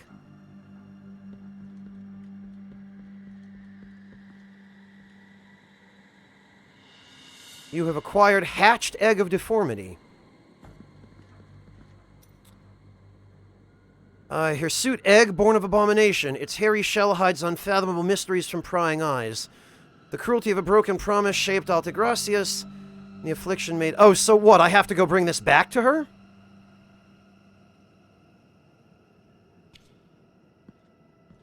I guess that must be the case. Vijinta, I did ask for a hint as to where the grappling hook was, but Shotgang, I think that'll do for now. I think I have what I need, because I imagine I just have to bring this back to her.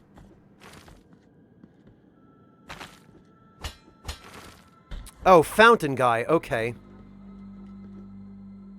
Well, I guess that's just saved us a whole extra trip down into Mercy Dreams for nothing. Yeah, no kidding, Rabbit. Like, how are you supposed to figure out what to do with any of this stuff? There aren't even really any hints in the item descriptions as to where to bring some of these things. What? Oh, okay.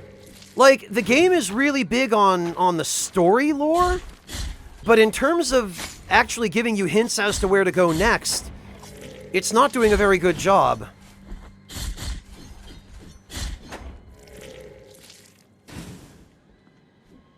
Hello, Shahrasad, welcome!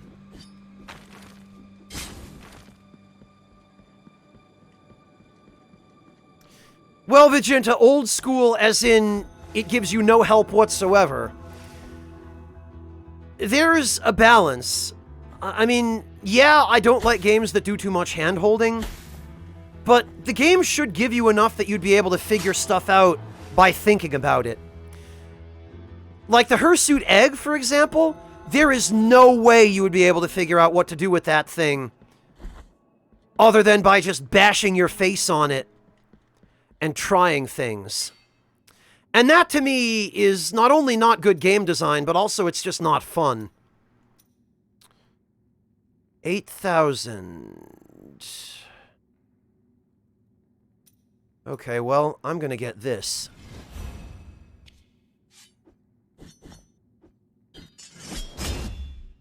Wait, what?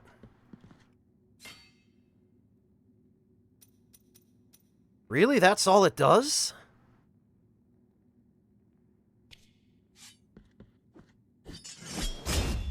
Okay, I guess that's a little better. Yeah, Vijinta, but why would you think to heat it in the tree? It's just a tree with blood coming out of it. When the tree said that there was nothing to offer, my immediate thought was, oh, offering. Dried flowers bathed in tears. Olive tree petals, huh?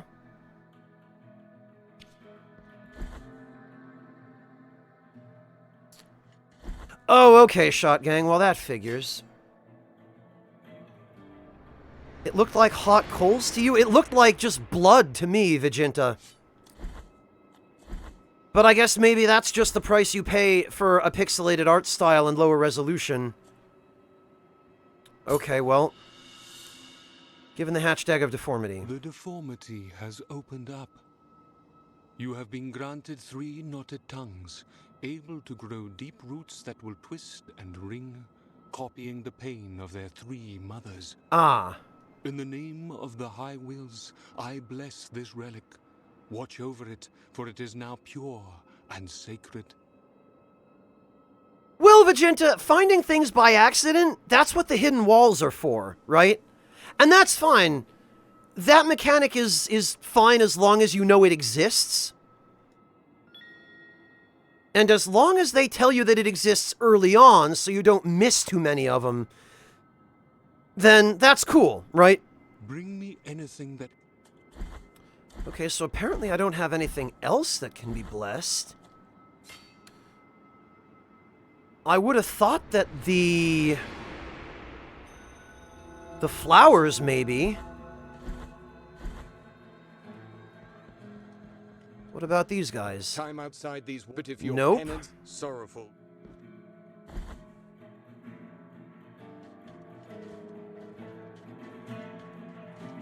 Find the next ramp.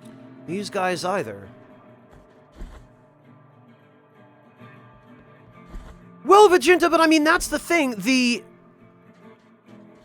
If they did attempt to give a hint as to what the useless bead did,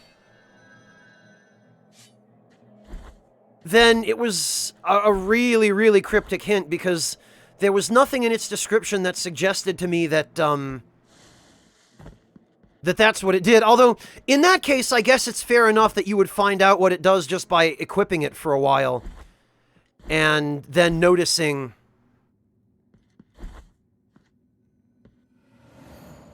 So I guess that's fine as well, but... Alright, Brotherhood of the Silent Sorrow. Yeah, Rabbit! That's a good way to put it. Okay, so this I don't actually need unless there's poison around.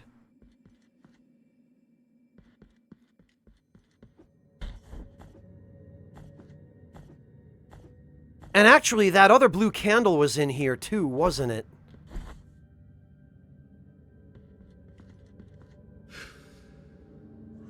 There we go. Okay, and we have no additional knots of... Why do I feel like I've missed a ton of knots of rosary rope? There are still 4 left, and I've already cleared 3 areas. Really, 4 or 5 areas, and I've only found 2. Hello, Jimmy 2 Feet. Welcome. Yeah, Rabbit, and... Alright. Oh! Okay. Big bead of blue wax. Why would they put those so close together? Slightly strengthens the wearer's fur. By how much, I wonder? By not enough to make it even worth wearing when using this spell.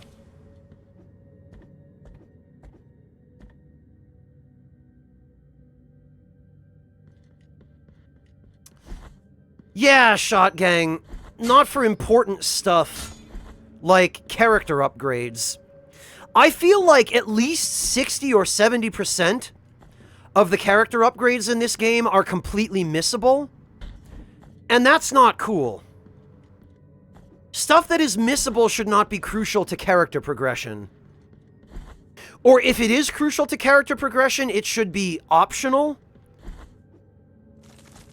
Okay, yeah, I see. What? What? Why? What is even supposed to happen here? What? What the hell?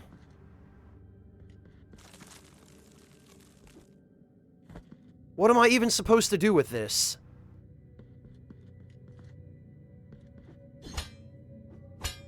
Oh. Okay, I see. Listen, my son, to the silence. It is an undulating silence. A silence where valleys and echoes slide. A silence that bows foreheads to the ground. Okay. Really? All of that just for this?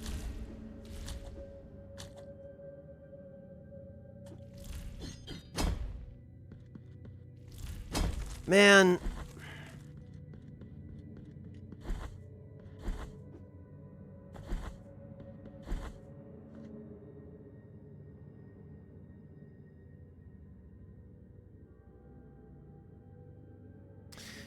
Yeah, Rabbit, I have to say I agree with you on all counts. I feel like they were trying too hard to be cryptic. Or else that maybe that they were just so focused on the background lore for the game that they forgot to provide enough direction to the player. Because so much of this stuff, I feel like the only way you would ever figure it out is by chance or by reading a wiki. Okay, well, weight of true guilt. Whoops.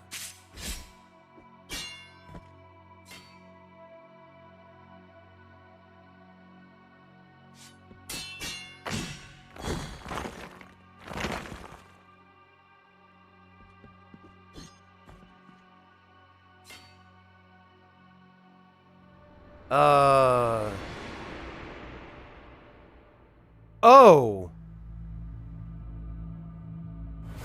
What the? Okay.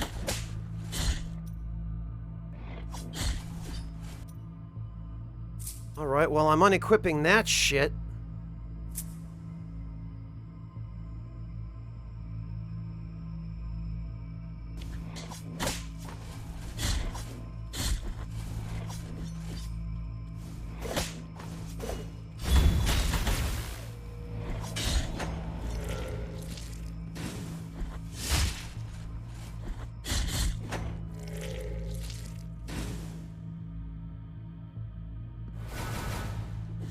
Oh.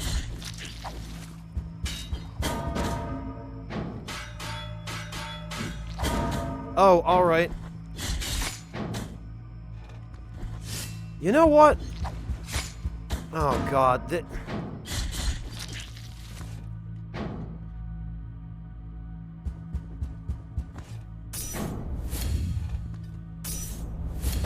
Oh, come on.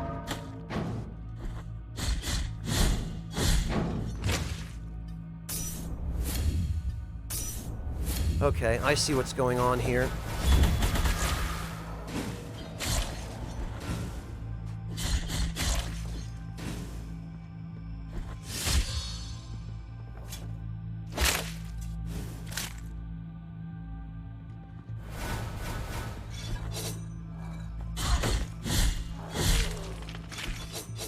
Okay.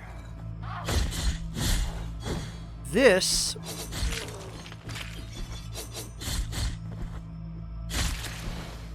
This one's not too big a problem.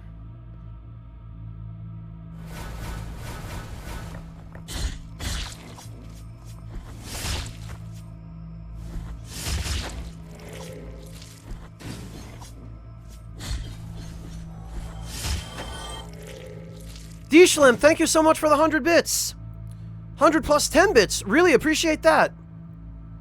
Very nice, I hope you're enjoying your cheesecake. Apparently I've engaged in quite a bit of heresy. Okay.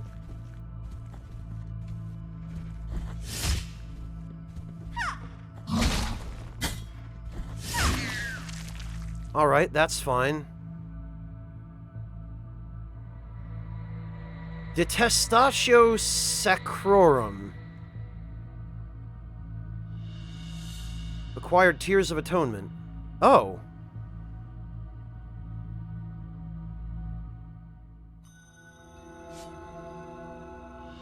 You have acquired Budding Sprout?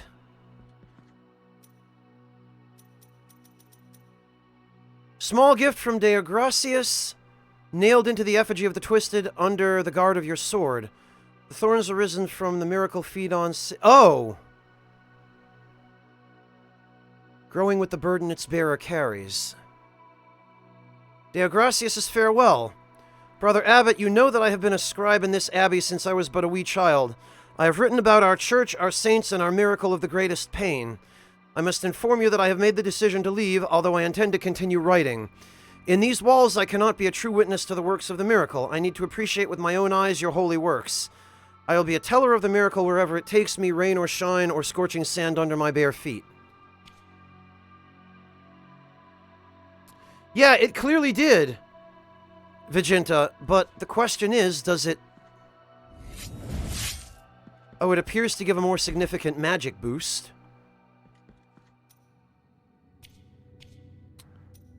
It did not, however, change the corrupted pearl.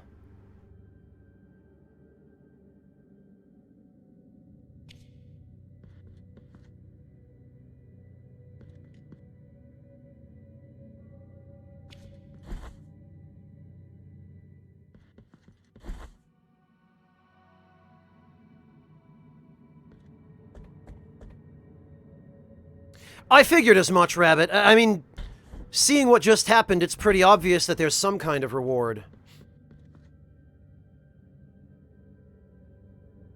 Oh, right, that's this.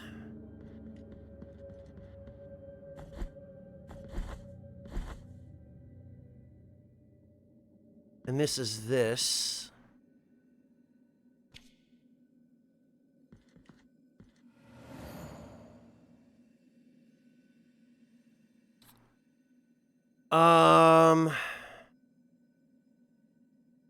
Well...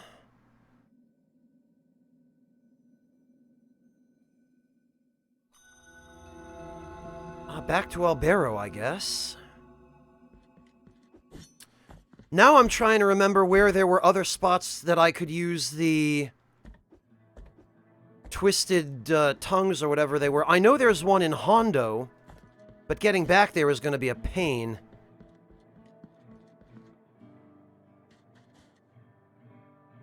Yeah, I did gather that, Rabbit.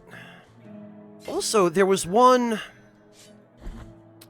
I think there was one over here in the Holy Line, wasn't there? Oh! That's nice! Well, alright.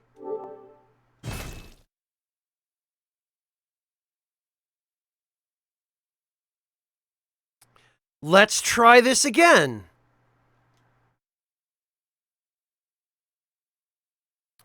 Honestly, I'm glad that's the worst of the bugs I've run into so far. I was gonna say, Rabbit, it's a good thing I just hit that altar. Actually, while we're here... Yeah, 55.75% complete. Thanks for that. I don't know about that. Jobbone, thank you so much for the resub. Welcome back. No, Evil Genius, I haven't.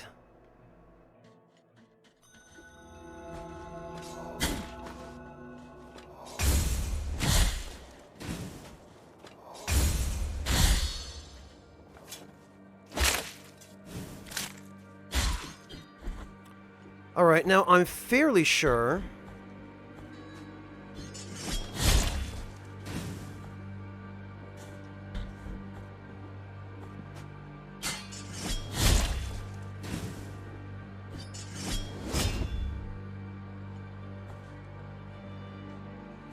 I'm fairly sure that down here... Yeah, there we go. Oh, no, damn it, but... Okay, so there's something else I need. Something that appears as though it lets me jump in water. Crap, and I haven't found that yet either, nor any hint of it. God, why does this have to be so obtuse?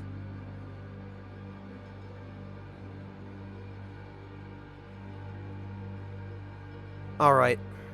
Well... I guess I'm gonna go to Hondo via the Brotherhood.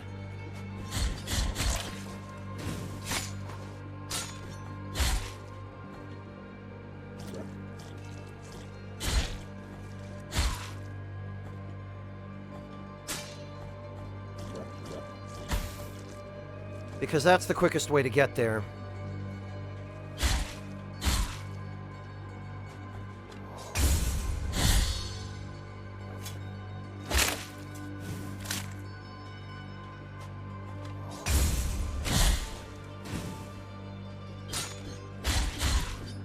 Yeah, clearly not, Shot Gang.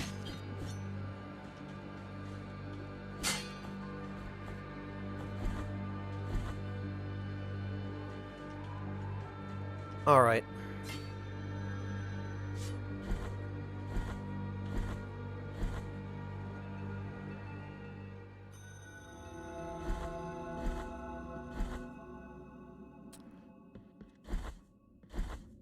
All right, well...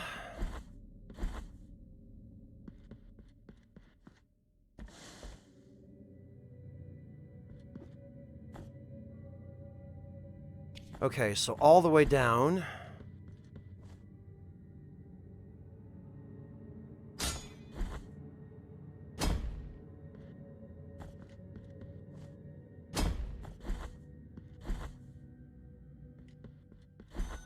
And we'll rest here.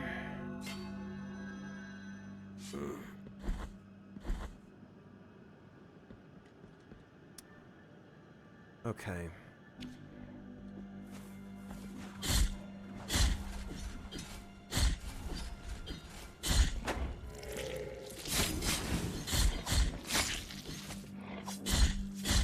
Those guys with the chakrams or whatever they are, I thought they were my most hated enemy type in the game until I ran into the lightning spamming, teleporting ghosts up in the convent.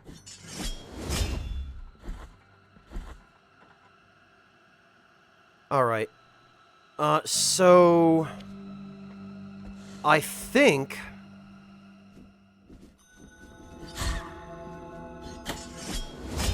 Damn it, that is not what I intended to do. I think over here was where the... Yeah. There it is.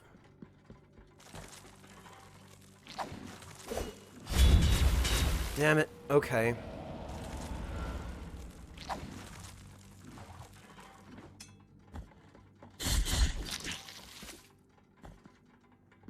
This better be good. Pelican effigy. Bead made of forged copper, coated in a dense aquamarine patina. The pelican fed its children with its blood. That's not how pelicans work, Game Kitchen. Protects the wearer from all harm while they drink from the bile flask. Okay. That probably is really useful for boss fights.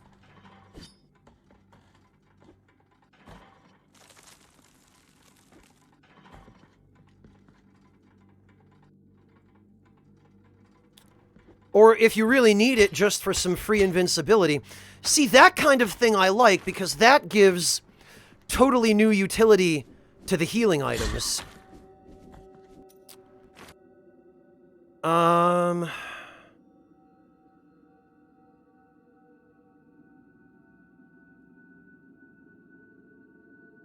it appears that we've gotten everything from Grievance Ascends.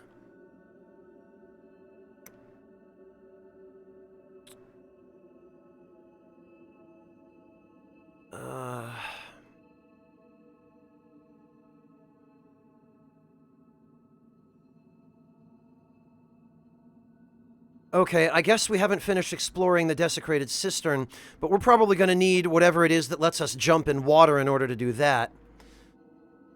Mercy Dreams, there's someplace we haven't been down here.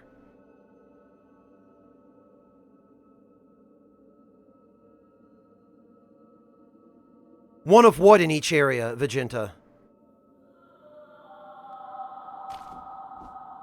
Actually...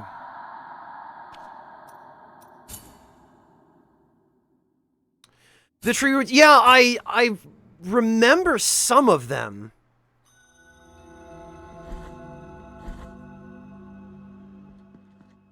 But not all. Then again... I think there was one in Grievance Ascends as well.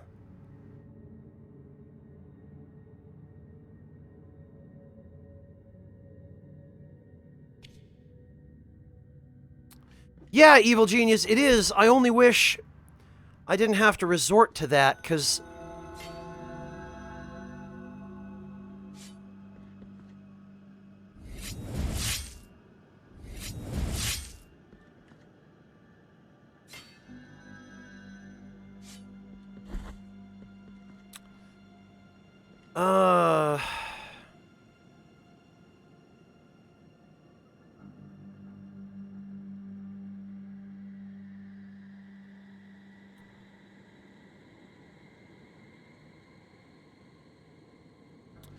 Well, I'm already here, Vegeta.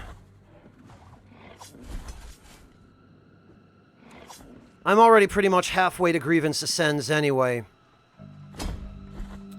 I might as well go back and get the thing there.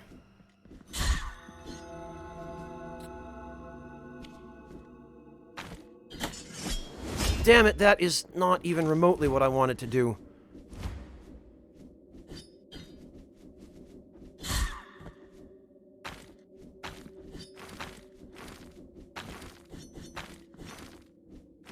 Ah! Alright, look.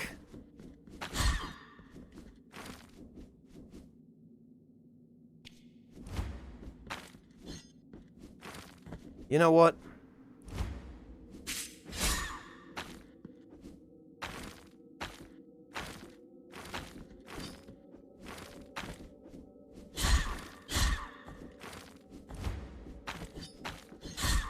There we go. Of course.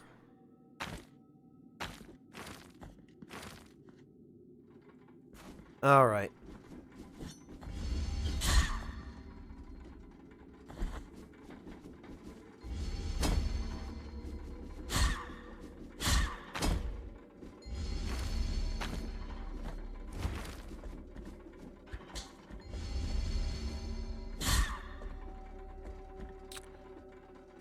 Alright, we need to go down, I guess.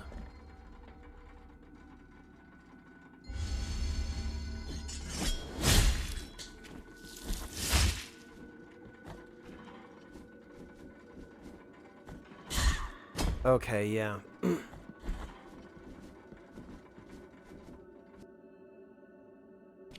Okay, no, I have to continue going down. Alright, now, if I remember correctly... Yeah, we just... There we are.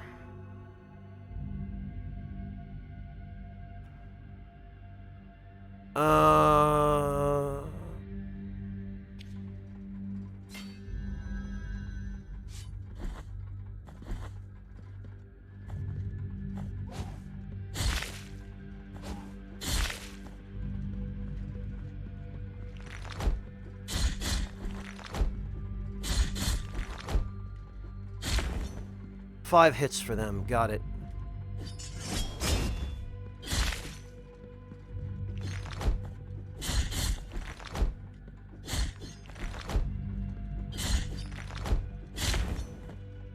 Okay.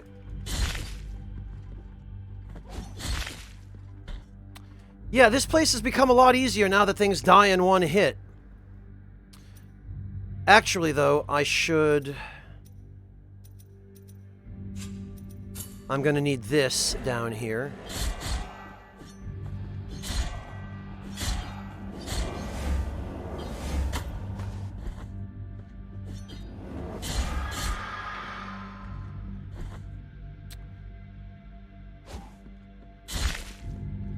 Alright.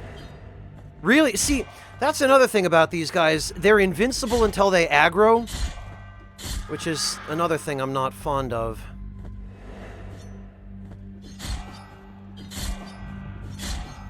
Hitboxes in this game just work in such an obtuse way.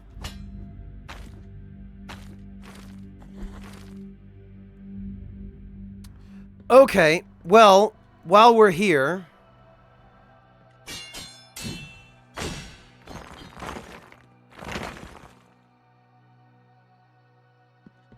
I guess we might as well... Nothing... Oh! I see, because you need the... I get it. You need the weight of true guilt in order to get in. Very interesting. And then I guess you can... Oh. I guess you can just immediately take it off.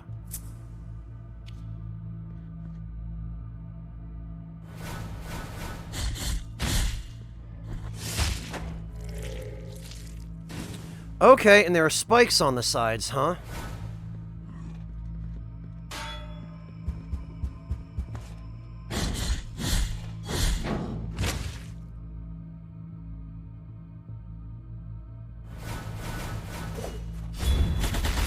Nope, not dealing with this shit.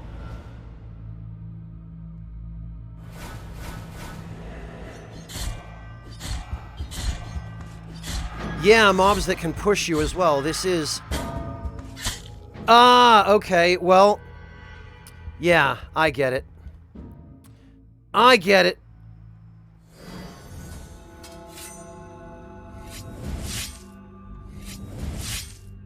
Oh, but it doesn't cause you to lose, what do you call it? It doesn't cause you to lose a bloodstain.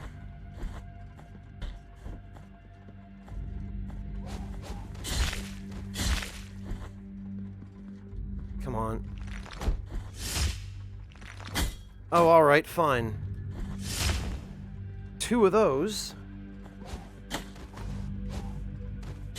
That's good.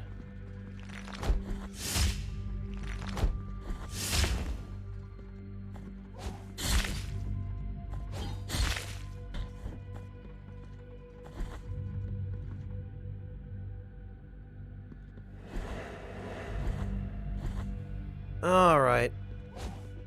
Random pers, it all depends on how they're used.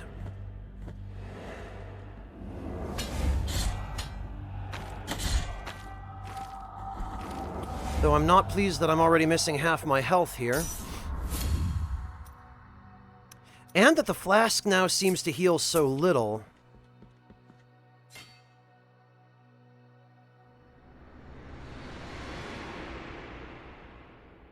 They throw you a bone, Vegeta? In what way?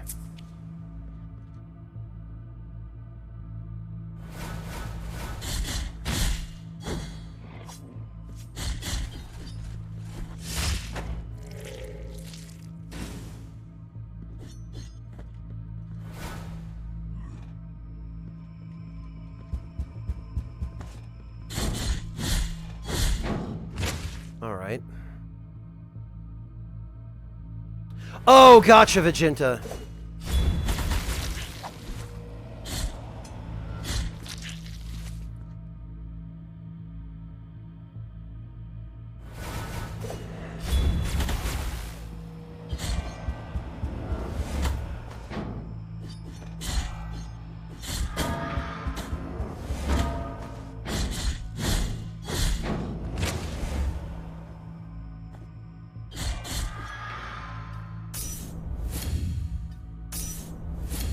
Alright. Oh! I know exactly what this is gonna be. Yup.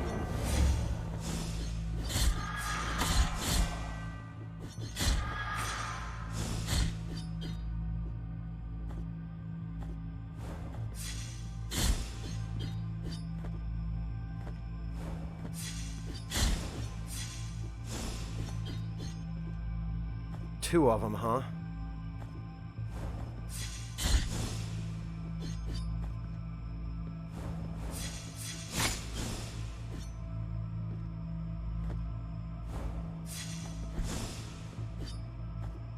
Come on.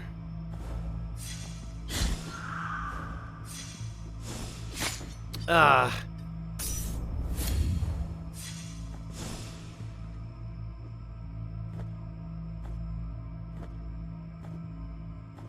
This is another enemy type that I really hate, because they make you wait forever. Ugh.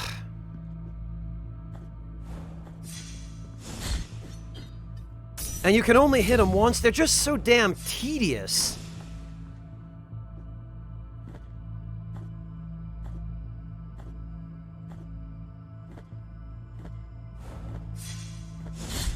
There, jeez. Oh, that's it? Okay. Well, that was underwhelming. Heart of the Single Tome.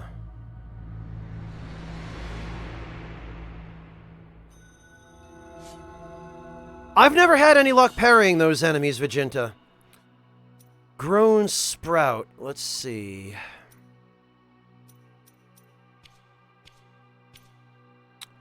What the heck did... Oh! Heart of the Single Tone. Sword core, which resounds with an inscrutable ringing, can be inserted into Mea Culpa. Makes its edge vibrate, causing its attacks to destroy certain immaterial projectiles, but reducing the elemental resistances of its wearer? Okay. Watch them. Watch as they climb up the burning ash. Watch how they crawl like hungry beasts. The ash swallows them one by one, insatiable. Such is the faith that the miracle stirs in them. It makes them climb toward the turned throne by promising them a communion that will indeed happen, but not in the way that they expect. Soon, when all of them have been swallowed up, they will be reborn, filled with a faith that neither you nor I will ever get to comprehend. This, I think, is talking about the monsters in the game, because there's a comic that explains it on the Kickstarter page for this game. Yeah, Shot Gang, enemies that have such limited vulnerability like that are just... they're not fun to fight, especially when they make you wait so long just to kill a single enemy.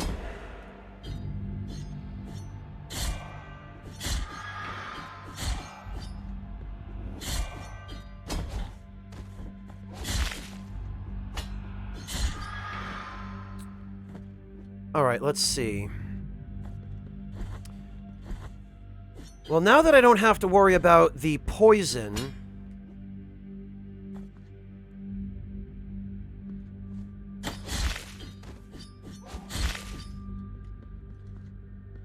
Oh, that's right, and now... Alright, you know what? Not dealing with this.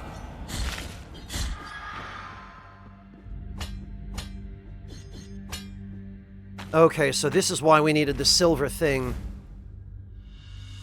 Oh, a knot of rosary rope, okay. Well, that's helpful.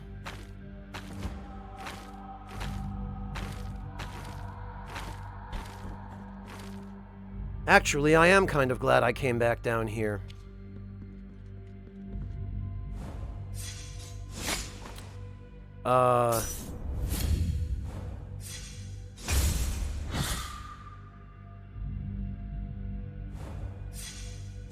One parry, huh, Vegeta?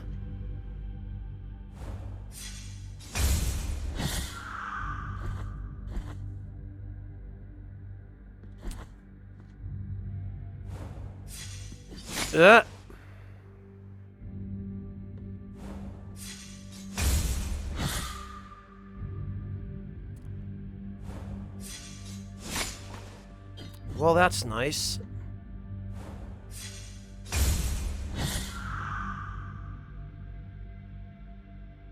Oh, Skeptical Reptile, you mean the finishing attack?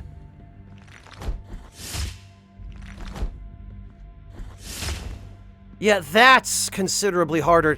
And again, I don't think really worth it if you're not extremely good with the timing of the special finishing attack, which I sure as hell am not.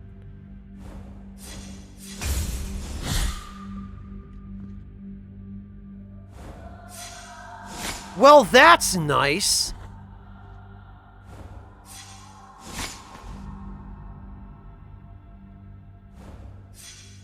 Ugh. Fuck it. No. Not dealing with it. It's not worth it. It's too unsafe. At least for me, since I can't... I'm not... I haven't mastered the timing of the special, what do you call it? Alright.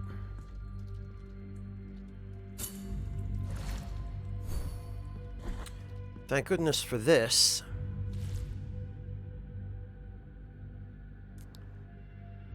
Yeah, Vegeta, I haven't really put much time into practicing that particular... Alright, hang on.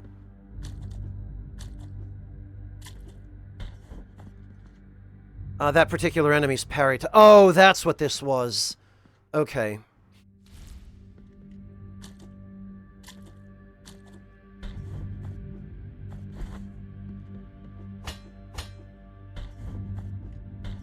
The only problem is I don't remember where the spot is here where you're meant to use the... Oh, you know what? Screw this. We're meant to use the vines or whatever they are.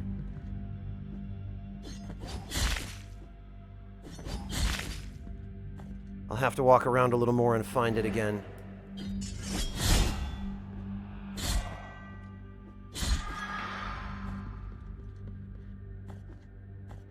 Is it here?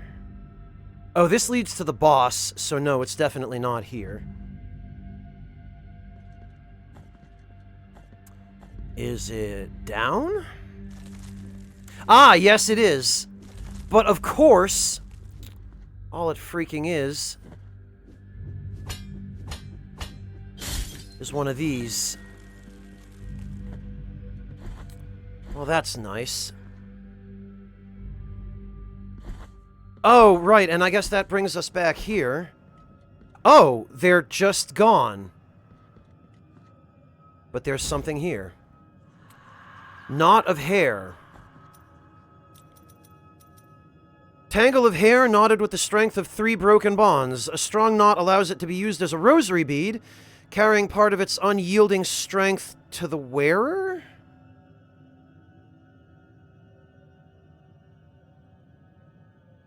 Is this an attack boost? Number 4. All those who had come to the sacred link knelt in the presence of that fruit of the miracle, thus making it an object of worship from that moment on. We built an altar worthy of such holiness and placed it there. Shortly afterwards, during one bleak night, the priests who slept inside the church heard a loud groan, a cry made of 3 voices, yet one voice at the same time. When we got there, the egg was gone. Ever since then, I've been looking for it, visiting all the places I could, and talking to every soul I could. Well, playing this game is a learning experience, Shot Gang. Boy, they really want you to revisit and backtrack in this game, don't they? Well, I guess I'll have to unequip the bell then.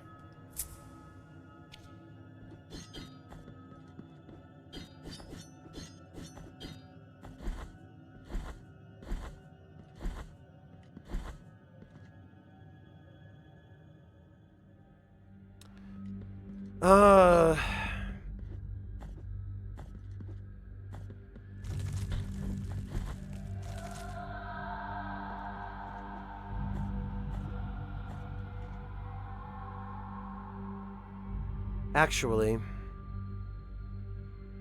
before we leave,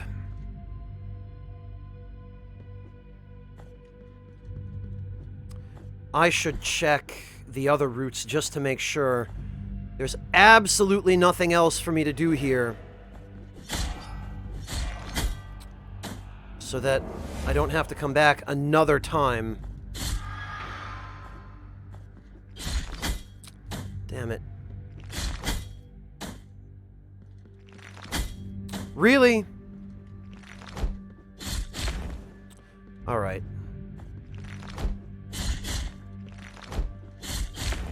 Okay, so that brings these things down from 5 hits to 4. So I guess it's like a 20%-ish attack boost?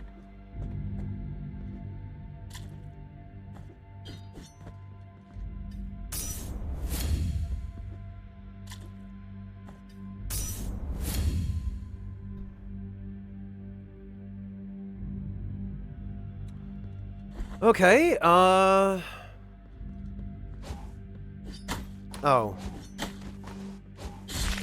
Right.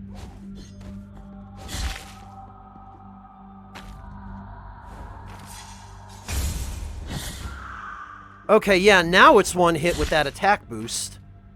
Thank goodness.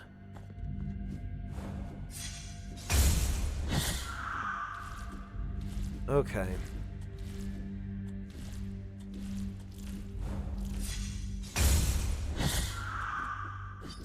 Alright, but now... Why do I feel like... Why do I feel like I'm missing something?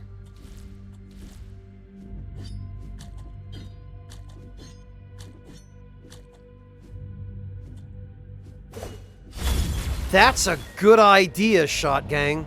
Or, Evil Genius. Thank you. It didn't even occur to me.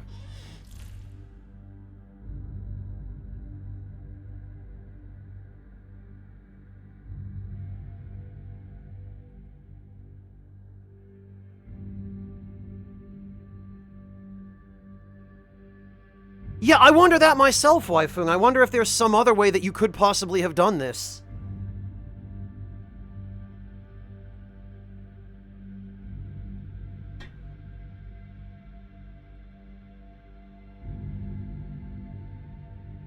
It didn't, though, Vegeta. There was never any item up there. Because I never had any way of getting up there.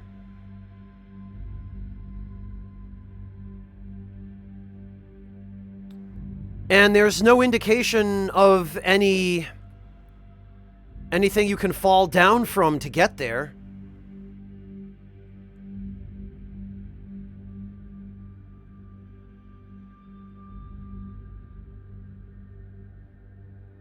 Huh.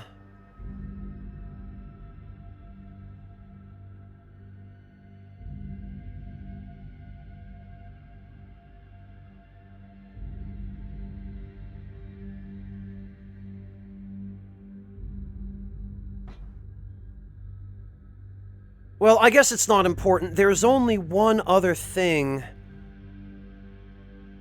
Oh, I think actually there is one other thing. Because up here, there was an item we got, but I think there was also an item in there that we couldn't get because we couldn't reach it. Because we couldn't use the vines. So let me go check that out briefly, and...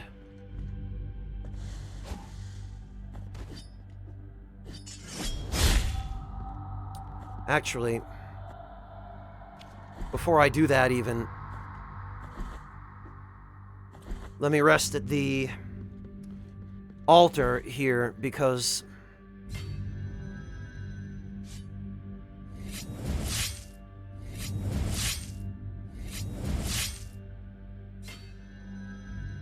Oh, come to think of it,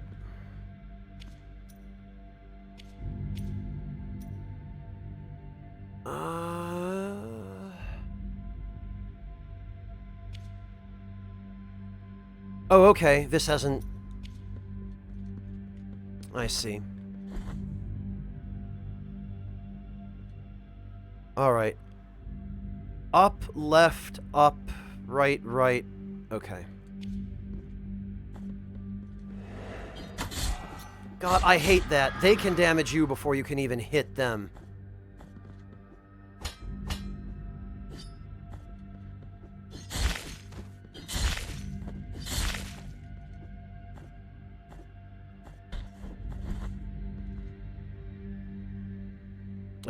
Okay, hang on.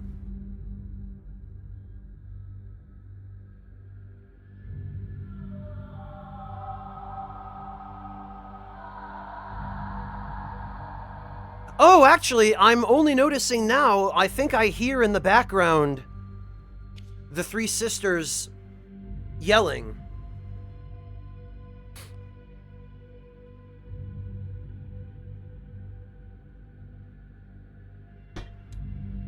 Okay, and I don't think I ever actually even looked at the map key. But I guess I've, I guess I figured most of this stuff out already. Okay.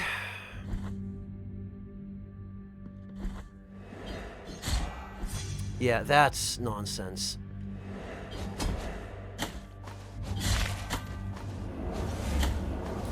God.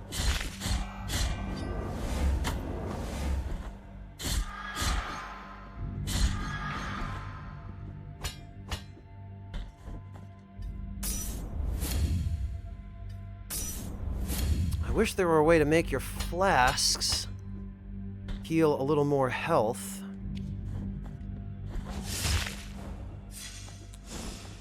Yeah, you know what?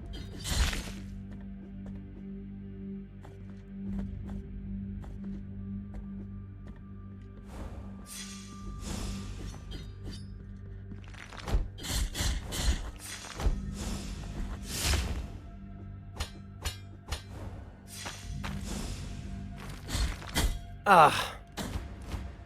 Really?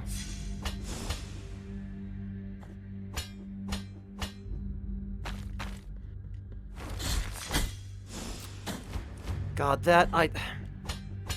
some of the systems in this game, like how if you get hit in midair, you get sent absolutely flying and there's no recovery, I'm not fond of.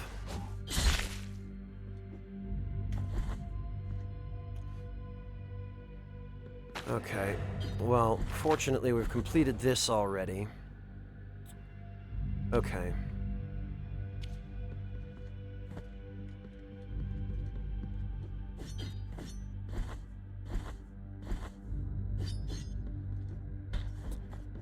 Because I think this is where the silver lungs were.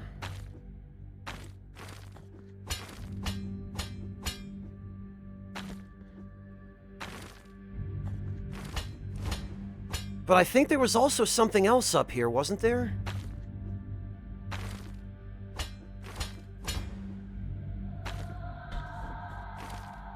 No, I guess there wasn't.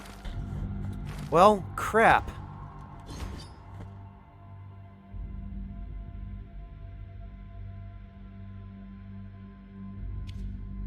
I could have sworn there was. Oh well.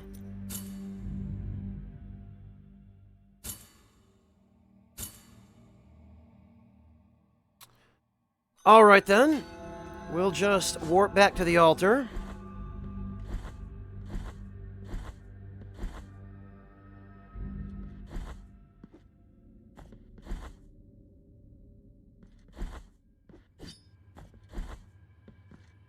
Okay, and I guess there's nothing left for us to do here.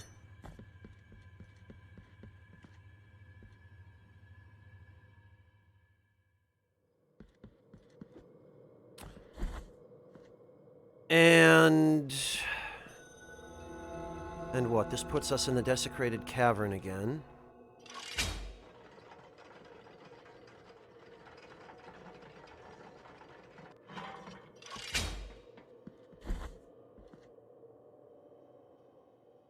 Oh, right, and this was where, what's her name? The health lady was. Alright. Oh, yeah, but then there's that... Okay. Yeah.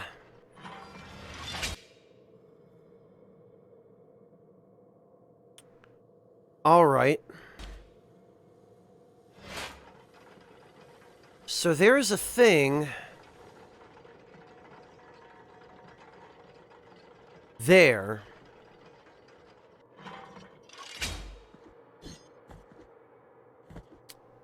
How in the hell do I get to that? I've tried falling down from up above. It does not work, you just die.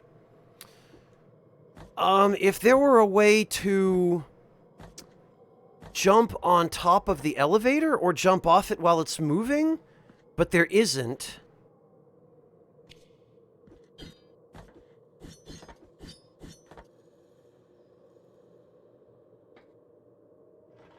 Yeah, come back later is always the answer, Vegeta.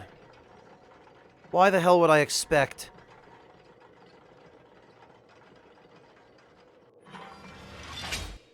anything else at this point. Because, yeah, it looks like...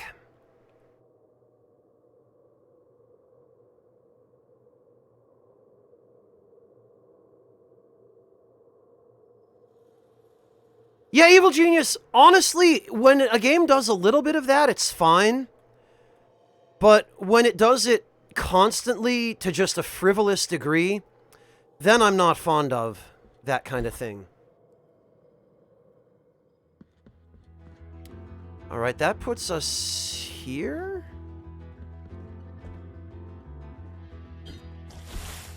Oh.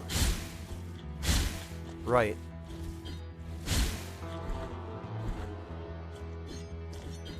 Okay.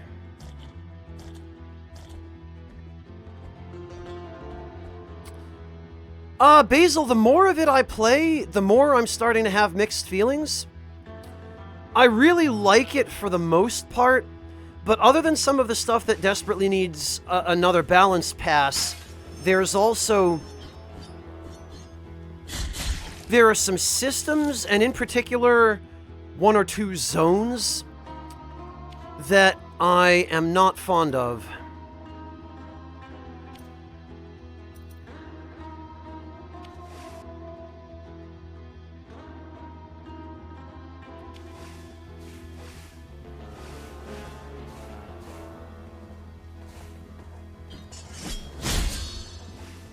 Well, Magenta, the entire reason that kind of backtracking is old school is because game design has improved since then. All of the obtuse crap where they would never tell you what you had to do, they wouldn't even give you a hint. All of the just really lazy, padded out backtracking and grindiness of some of those old games that were done for no purpose other than to extend the playtime. There's a reason that stuff died out.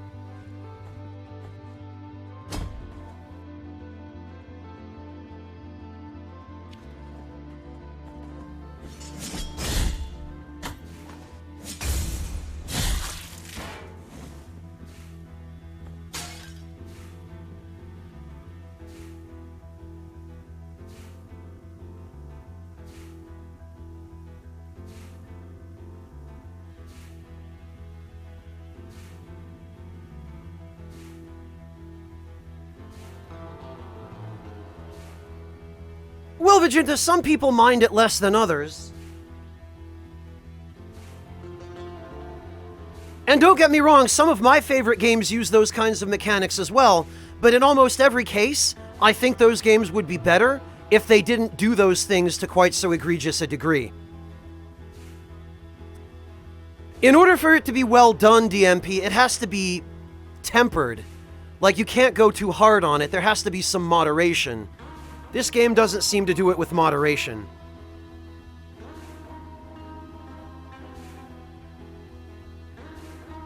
Yeah, Waifun, because you get so little in the way of mobility in this game to ease the backtracking.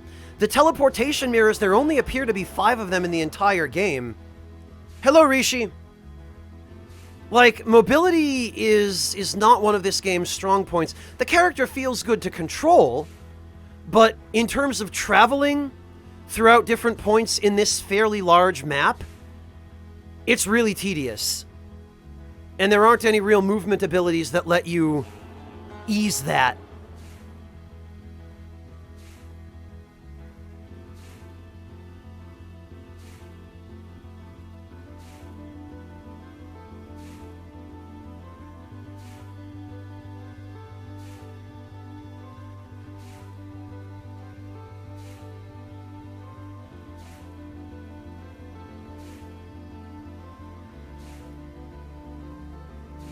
All I'm saying is, Vegeta, this game appears to incorporate some considerably more archaic design choices, which are not necessarily... What the... How the hell did I...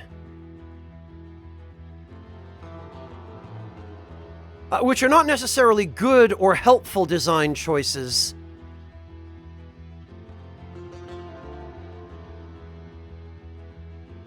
Yeah, Shot Gang. It's shown on the map as looking like I can go through here, but apparently I can't.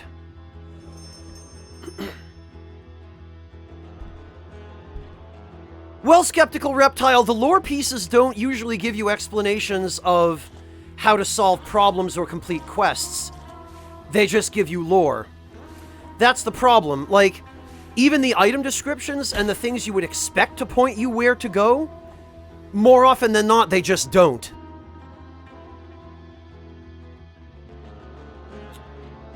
Alright, well, I guess I'm not going that way.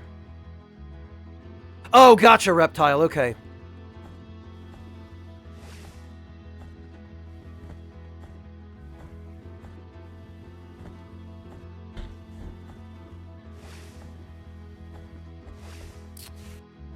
Alright then, I guess at the moment it appears the only way I can go is across this bridge.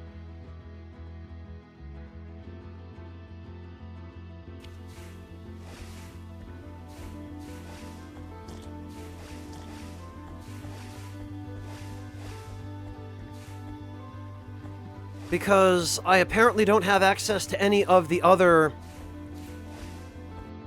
movement abilities that are going to allow me to pass any of the obstacles that are still in my way.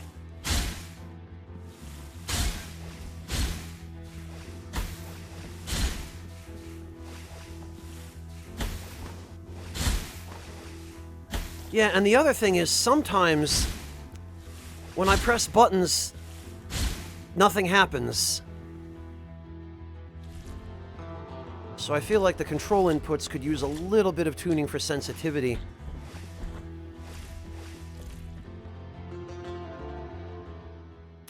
Alright. So we are back here.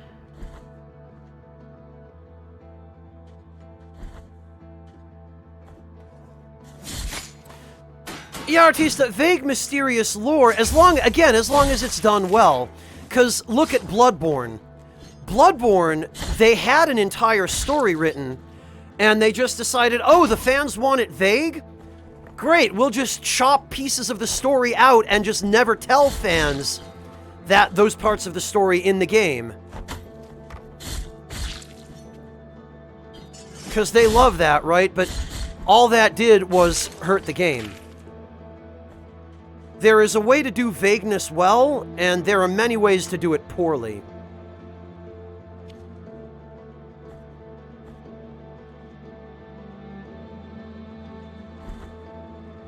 Yeah, Vegeta, but the dash is only of limited usefulness. Plus, I'm trying to save up, tiers for the... what do you call it? The next Mea Culpa upgrade. Not that these enemies really give you a lot of tiers, but...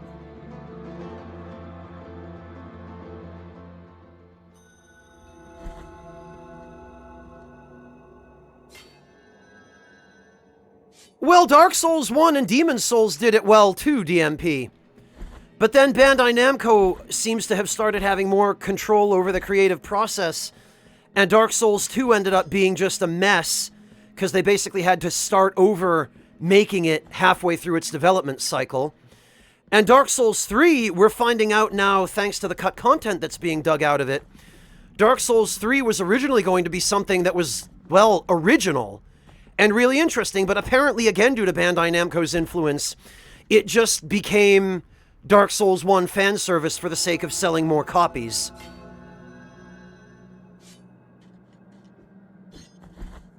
So, again, there's a way to do that well and a way to do it poorly. What have we here? Oh, that's an enemy.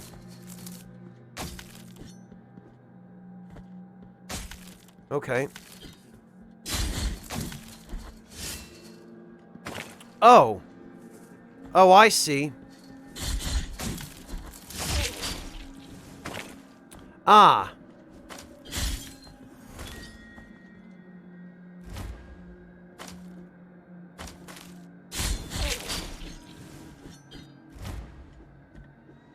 Okay. Oh, you know what? There was another one of those vine things below the...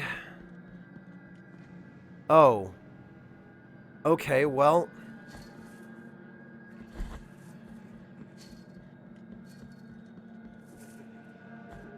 I was gonna say, there's another one of those vine things below the... bridge.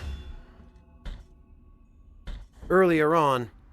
Okay, Shot Gang, have a good night. Thank you for joining us today. We'll catch you next time. From Dark Souls 3, Basil? Oh, yeah. Basil, if you want to catch up on all the cut stuff from Dark Souls 3, and also some of the cut stuff from Bloodborne, there are a number of YouTube channels that you should follow, not the least of which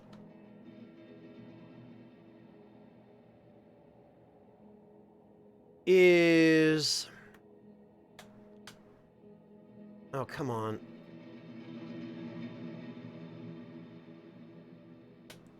This.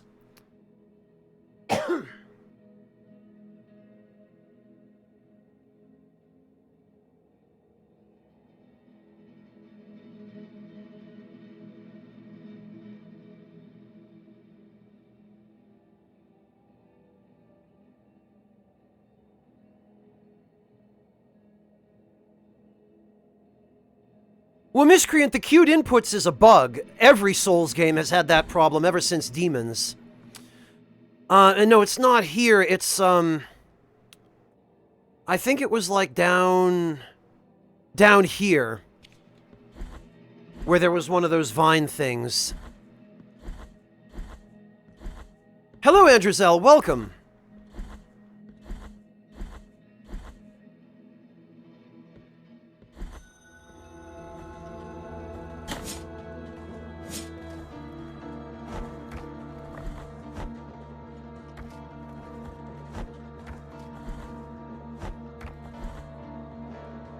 I think there was an accessory of some kind. Yeah, it was down here.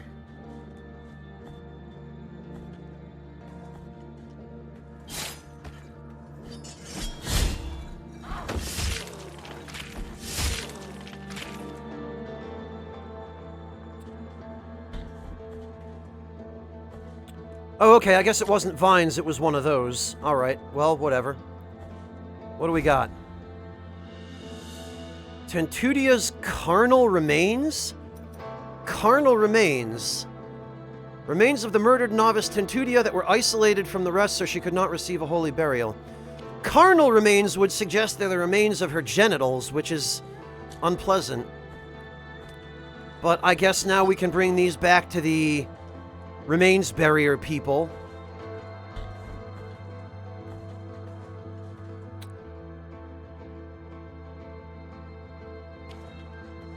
I hope the reward is good. Although at the very least I'll be able to just warp back to the altar.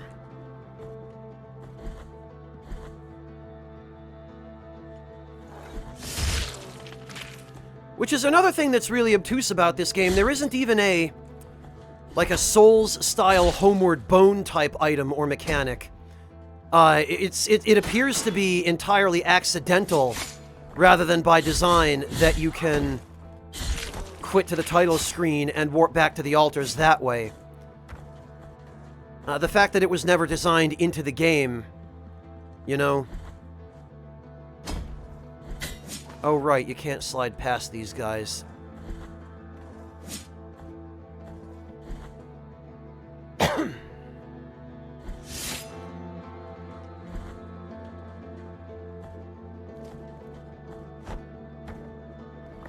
Oh, come on, really? Well, Vegeta, the fact that the warping mechanic was accidental rather than by design is not an encouraging thing.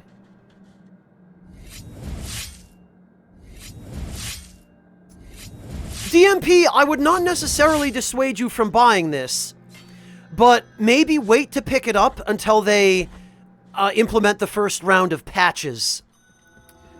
Because as it stands, it's fun enough to play, but there are things about it that, like, some people have said there are some serious bugs they've encountered, and there are areas that definitely are in need, and I mean dire need, of another balance pass.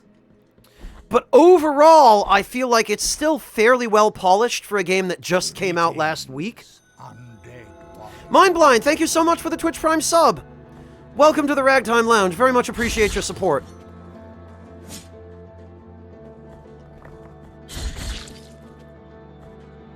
Like, there are some design choices, DMP, in this game that I really like, and for which I have a lot of respect. There are other design choices that I think are really unfortunate, and that I personally find quite disappointing. On the other hand, I have no criticisms whatsoever of the art style or the music. I think both of those elements are completely solid, and there's nothing about them that I would change.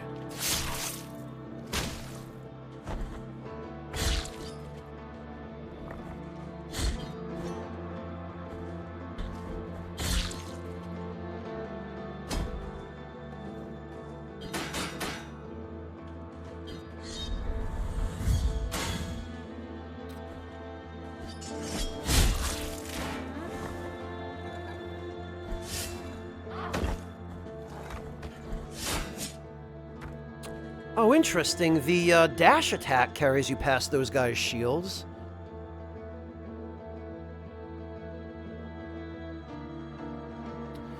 Yes, Marvelous Miscreant, I did like Bloodstained, and in fact I backed Bloodstained.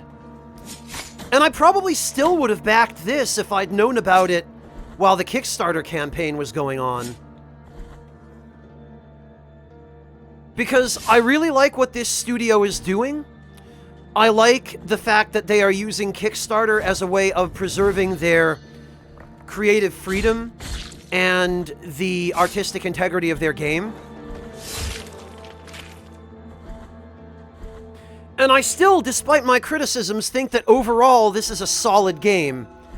And it is worth purchasing. I just think it'll be more worth purchasing once they patch it a little bit and update it.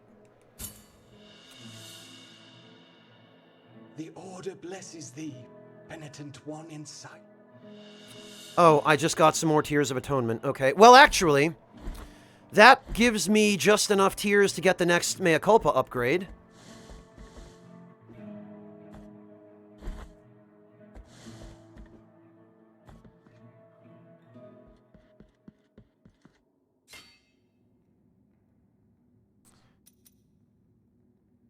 And this is an upgrade to... Oh, this is the charge attack, I guess.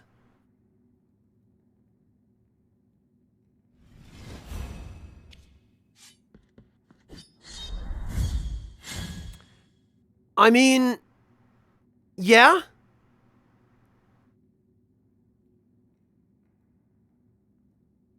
Yeah, that is faster.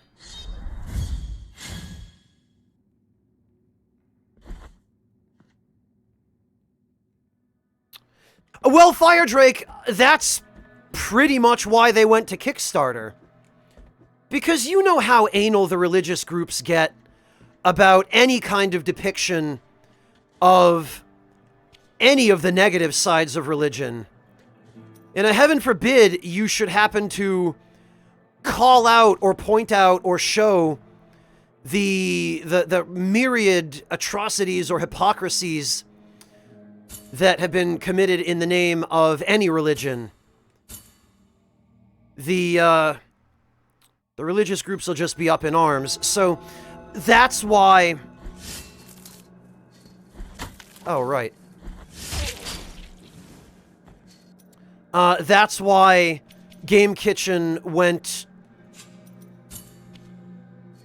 through Kickstarter for this. I don't know how I'm going to be able to get up there.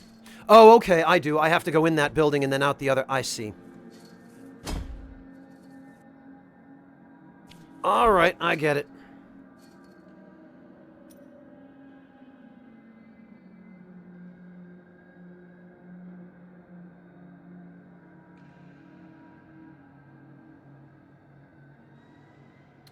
There supposedly were, Miscreant. I believe it's still being worked on. Hey, Soundvoid!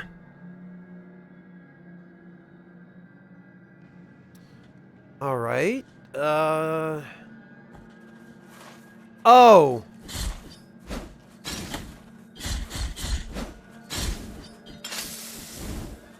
These enemies. Great.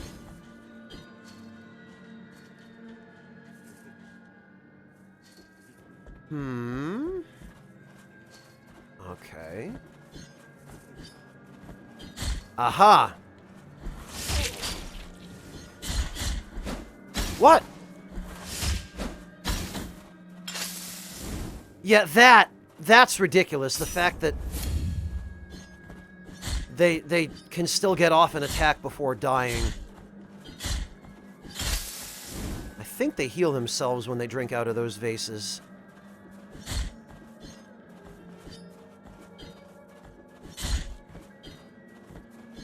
Come on. Alright, fine. You know what? Yeah, I knew it. I knew the minute I saw that floor.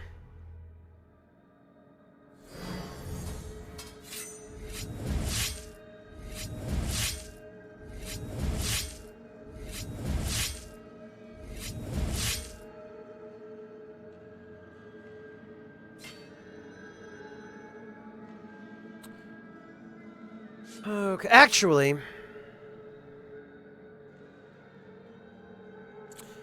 I do kind of want to try out this. Causing attacks to destroy certain immaterial projectiles.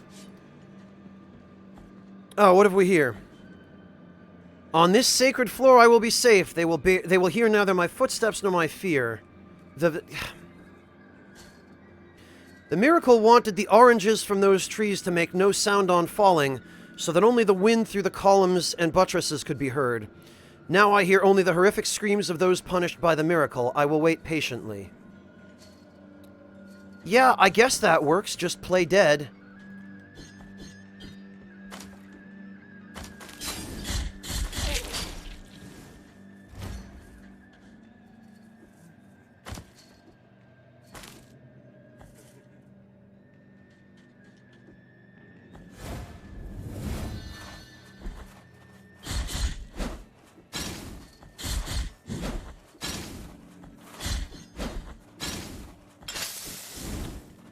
Yeah, that's a little bit goofy.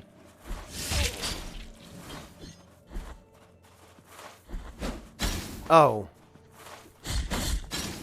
Yeah, see, hitting enemies in the air doesn't knock them down.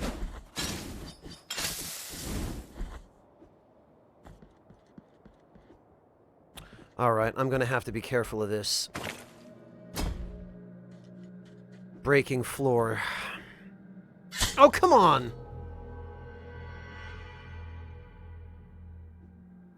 This is just needlessly trolly.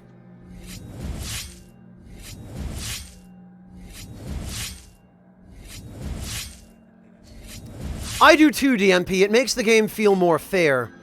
Whereas here, enemies in the game are definitely not bound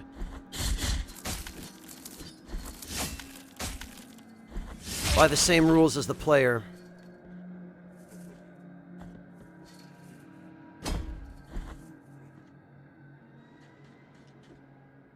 What? Okay. I feel like...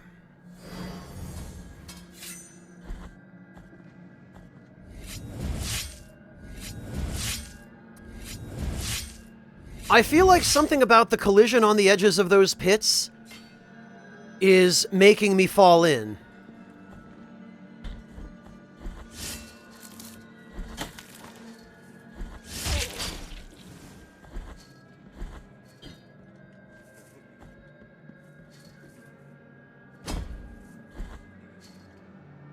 I am not DMP. I've never heard of it. Okay, so this is just a really specific jump. Oh, okay, so the spikes do kill enemies. It's just that literally every other stage hazard has no effect.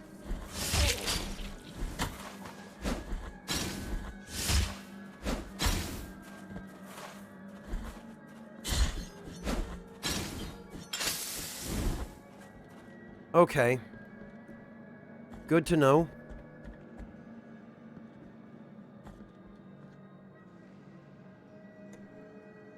EA? Well, rip that game then, DMP. Fibula of Risp the Ranger. Risp Scrimshaw was known for his reckless, nightly walks in the woods.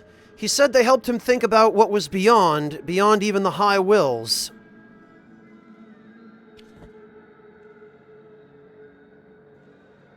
Oh, when you say EA to mean early access, DMP, you can't just call early access EA, because EA Games exists. And anytime you associate a game with EA, it's a good bet that if it's not full of loot boxes or a football game, they're going to kill whatever studio developed it.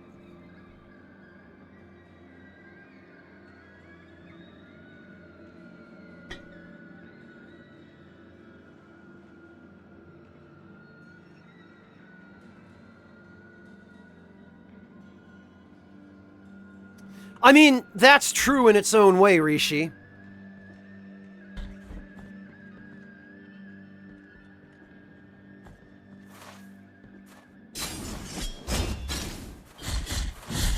Oh, lovely.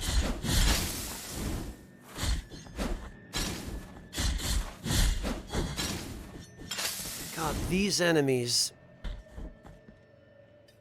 Not my favorite.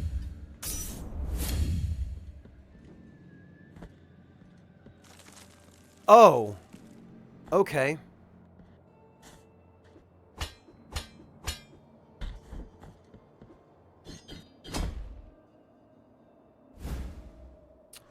Thorned Symbol. Thorns braided with enormous patience by calloused hands, creating a protective symbol. Only unwavering conviction could prompt the creation of an item like this, and these feelings permeate its prickly surface. It protects the wearer from damage through contact. Okay. I really ought to go get that 5th rosary knot. And then the 6th, I think this would be my pick. Alright. Well, hopefully I'll find another one of those teleportation mirrors.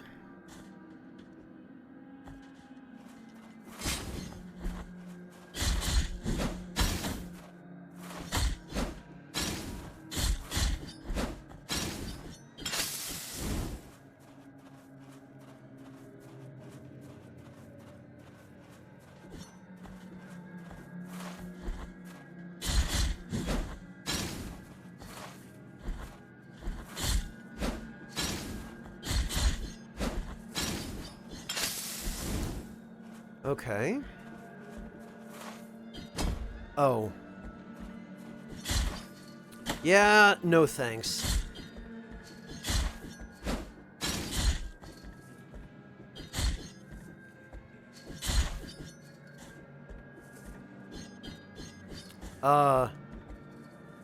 I think this enemy might be bugged. I guess that's fine, though.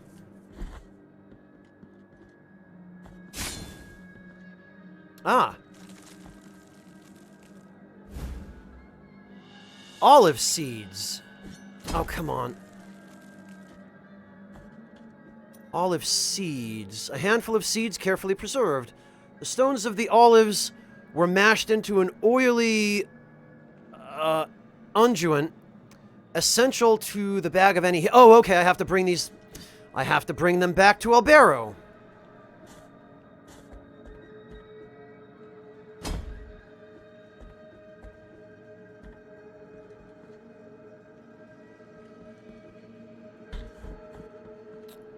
All right. What have we here? Triquetral of Luca the Tailor. He dreamed all his life of making beautiful clothes for the nobility, but nearing the day of his death, the only thing he had the opportunity to sew were sanbenitos? Sanbenitos? I don't know what those are. Yes, that's correct, Mojo. That appears to be the case.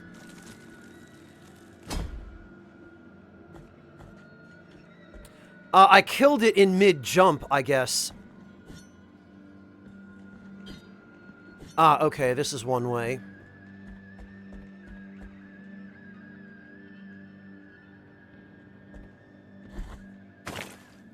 I should have expected that.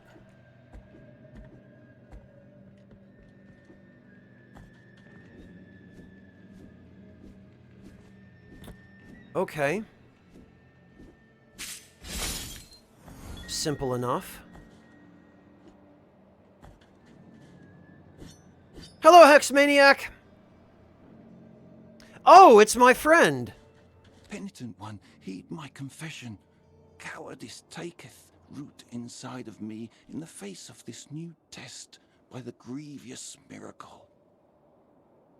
Who are we pilgrims, if not sinners, who have chosen wandering as the gentlest of penances?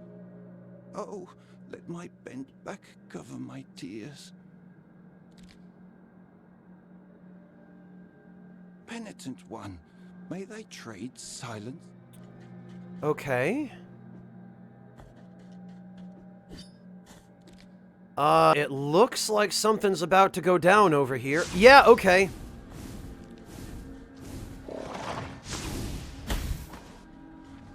Alright.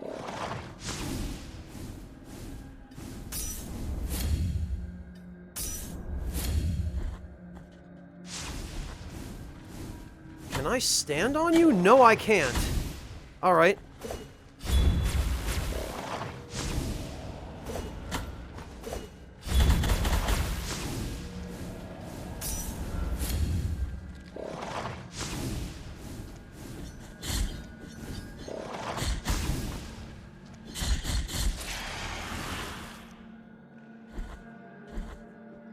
Alright. Those screams filled my soul with fright. Thou hast purged my fears and helped this poor pilgrim again. Obviously, Vegeta. Why would I not? We have chosen different roads, but still, absolution awaits at the end of the path for thee and this sinner. Wherever it is, near or far, in this life or on the other side of the dream, merciful be the heart, penitent one. Big toe made of limestone. Toe from the statue of the first barefoot pilgrim. This strong big toe left its mark on the secret roots. Adds extra thrust while in the air? What? What does that even mean?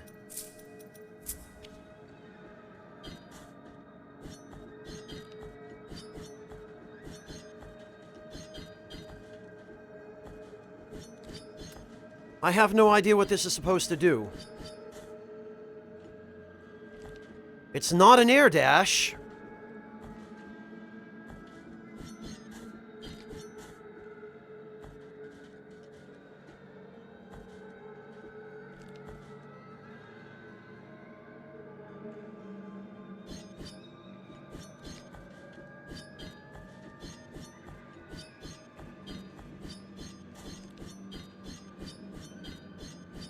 Wait a minute. No?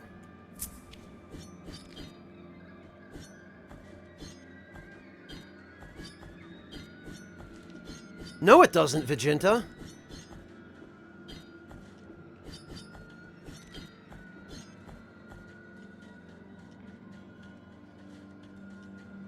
But I hear...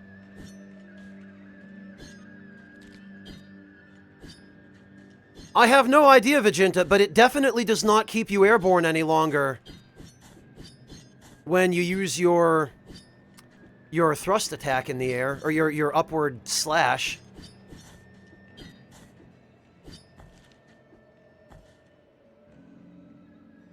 When you hit an enemy in midair, if you hold down on the D-pad, you hover in midair. Oh, it adds an extra hit to that reptile? Okay. Yeah, this game does an absolutely atrocious job of explaining pretty damn near anything, even the basic systems. And I think some of that is down to the localization. Because the localization definitely hurts the... No, Vegeta, what they're talking about is the air slash, the regular air attack. Not the upward thrust, it's the... Because you have to be holding down while you're in the air. In order to do that, it's... I'll show you. Oh, it did? Reptile? Okay, so here, basically...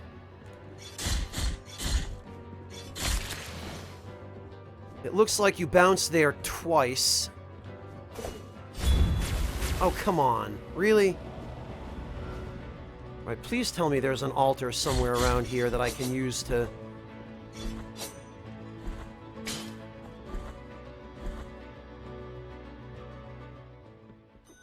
Oh, the fourth combo. You mean the combo finisher, the upward thrust.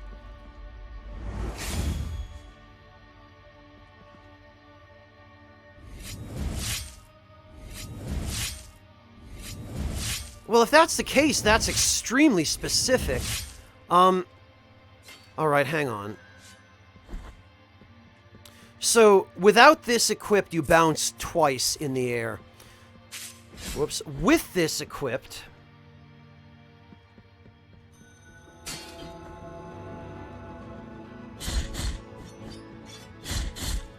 Yeah, okay, it adds an additional air bounce, Vegeta, is what it does. Look, 1, 2, 3. Whereas without it, you get 1, 2. So that's what it gives you an additional air bounce.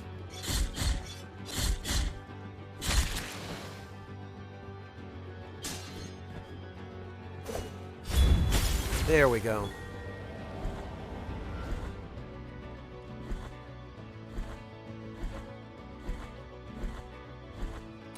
God, what an awkward way to... What a terrible item description for making that clear.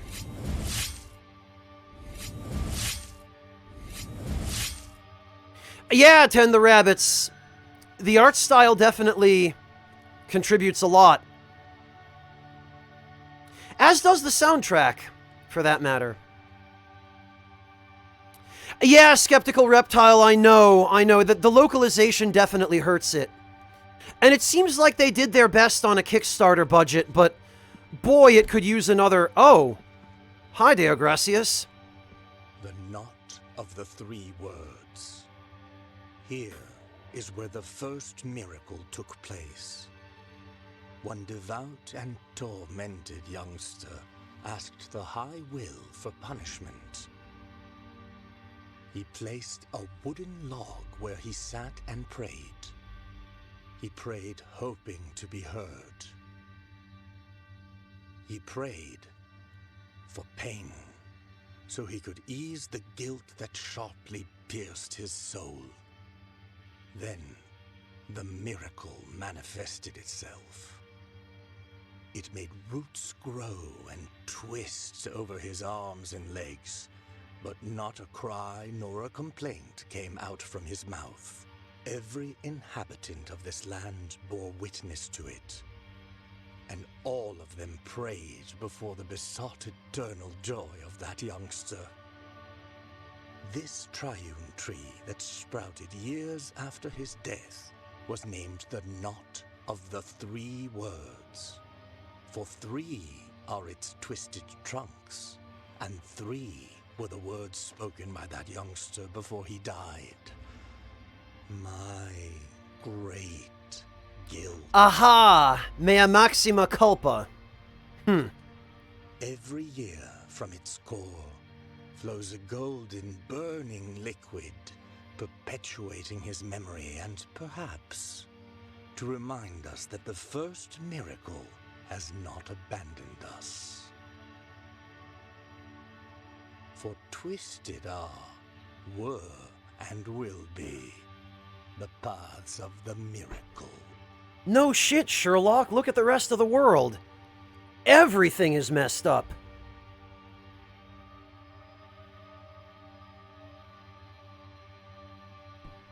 Oh, that's it.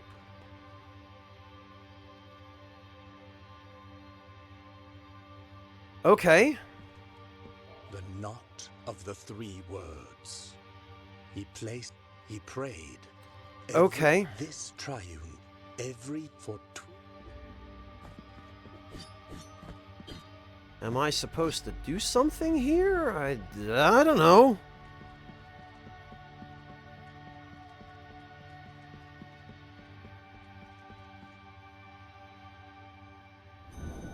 Mother of mothers, huh?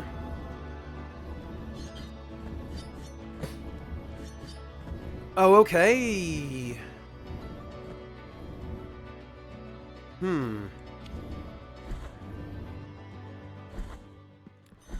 Wait, what, Vegeta? This was just the tutorial?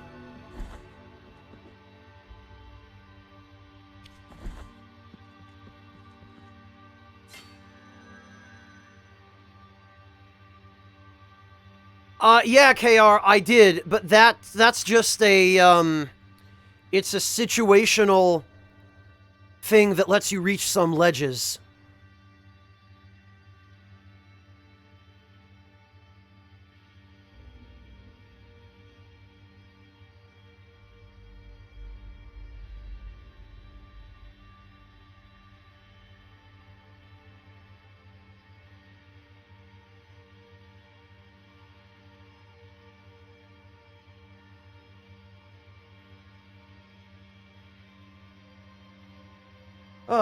Well, if that's the case, then I think this is probably a good spot for me to call it for today, because I am starving. I haven't actually yet eaten since I got home, which was quite a while ago, and I need to go get some food. So I'm going to call it here for today. What I think we're going to do in the meantime is you're going to go raid my friend Felly, who is playing a superficially similar game to this. She is playing Bloodstained Curse of the Moon, which is another pretty cool game. So if you haven't already seen that one, go give it a look, and also be sure to say hi to Felly, because she's really nice, and she'd really appreciate some company. So let's go show her some love, and I will catch all of you probably tomorrow if all goes well. I will try to stream again. So thank you all very much for joining me, and I look forward to seeing all of you next time. Good night, everyone. I will catch all of you tomorrow with a little luck. Take care, everyone.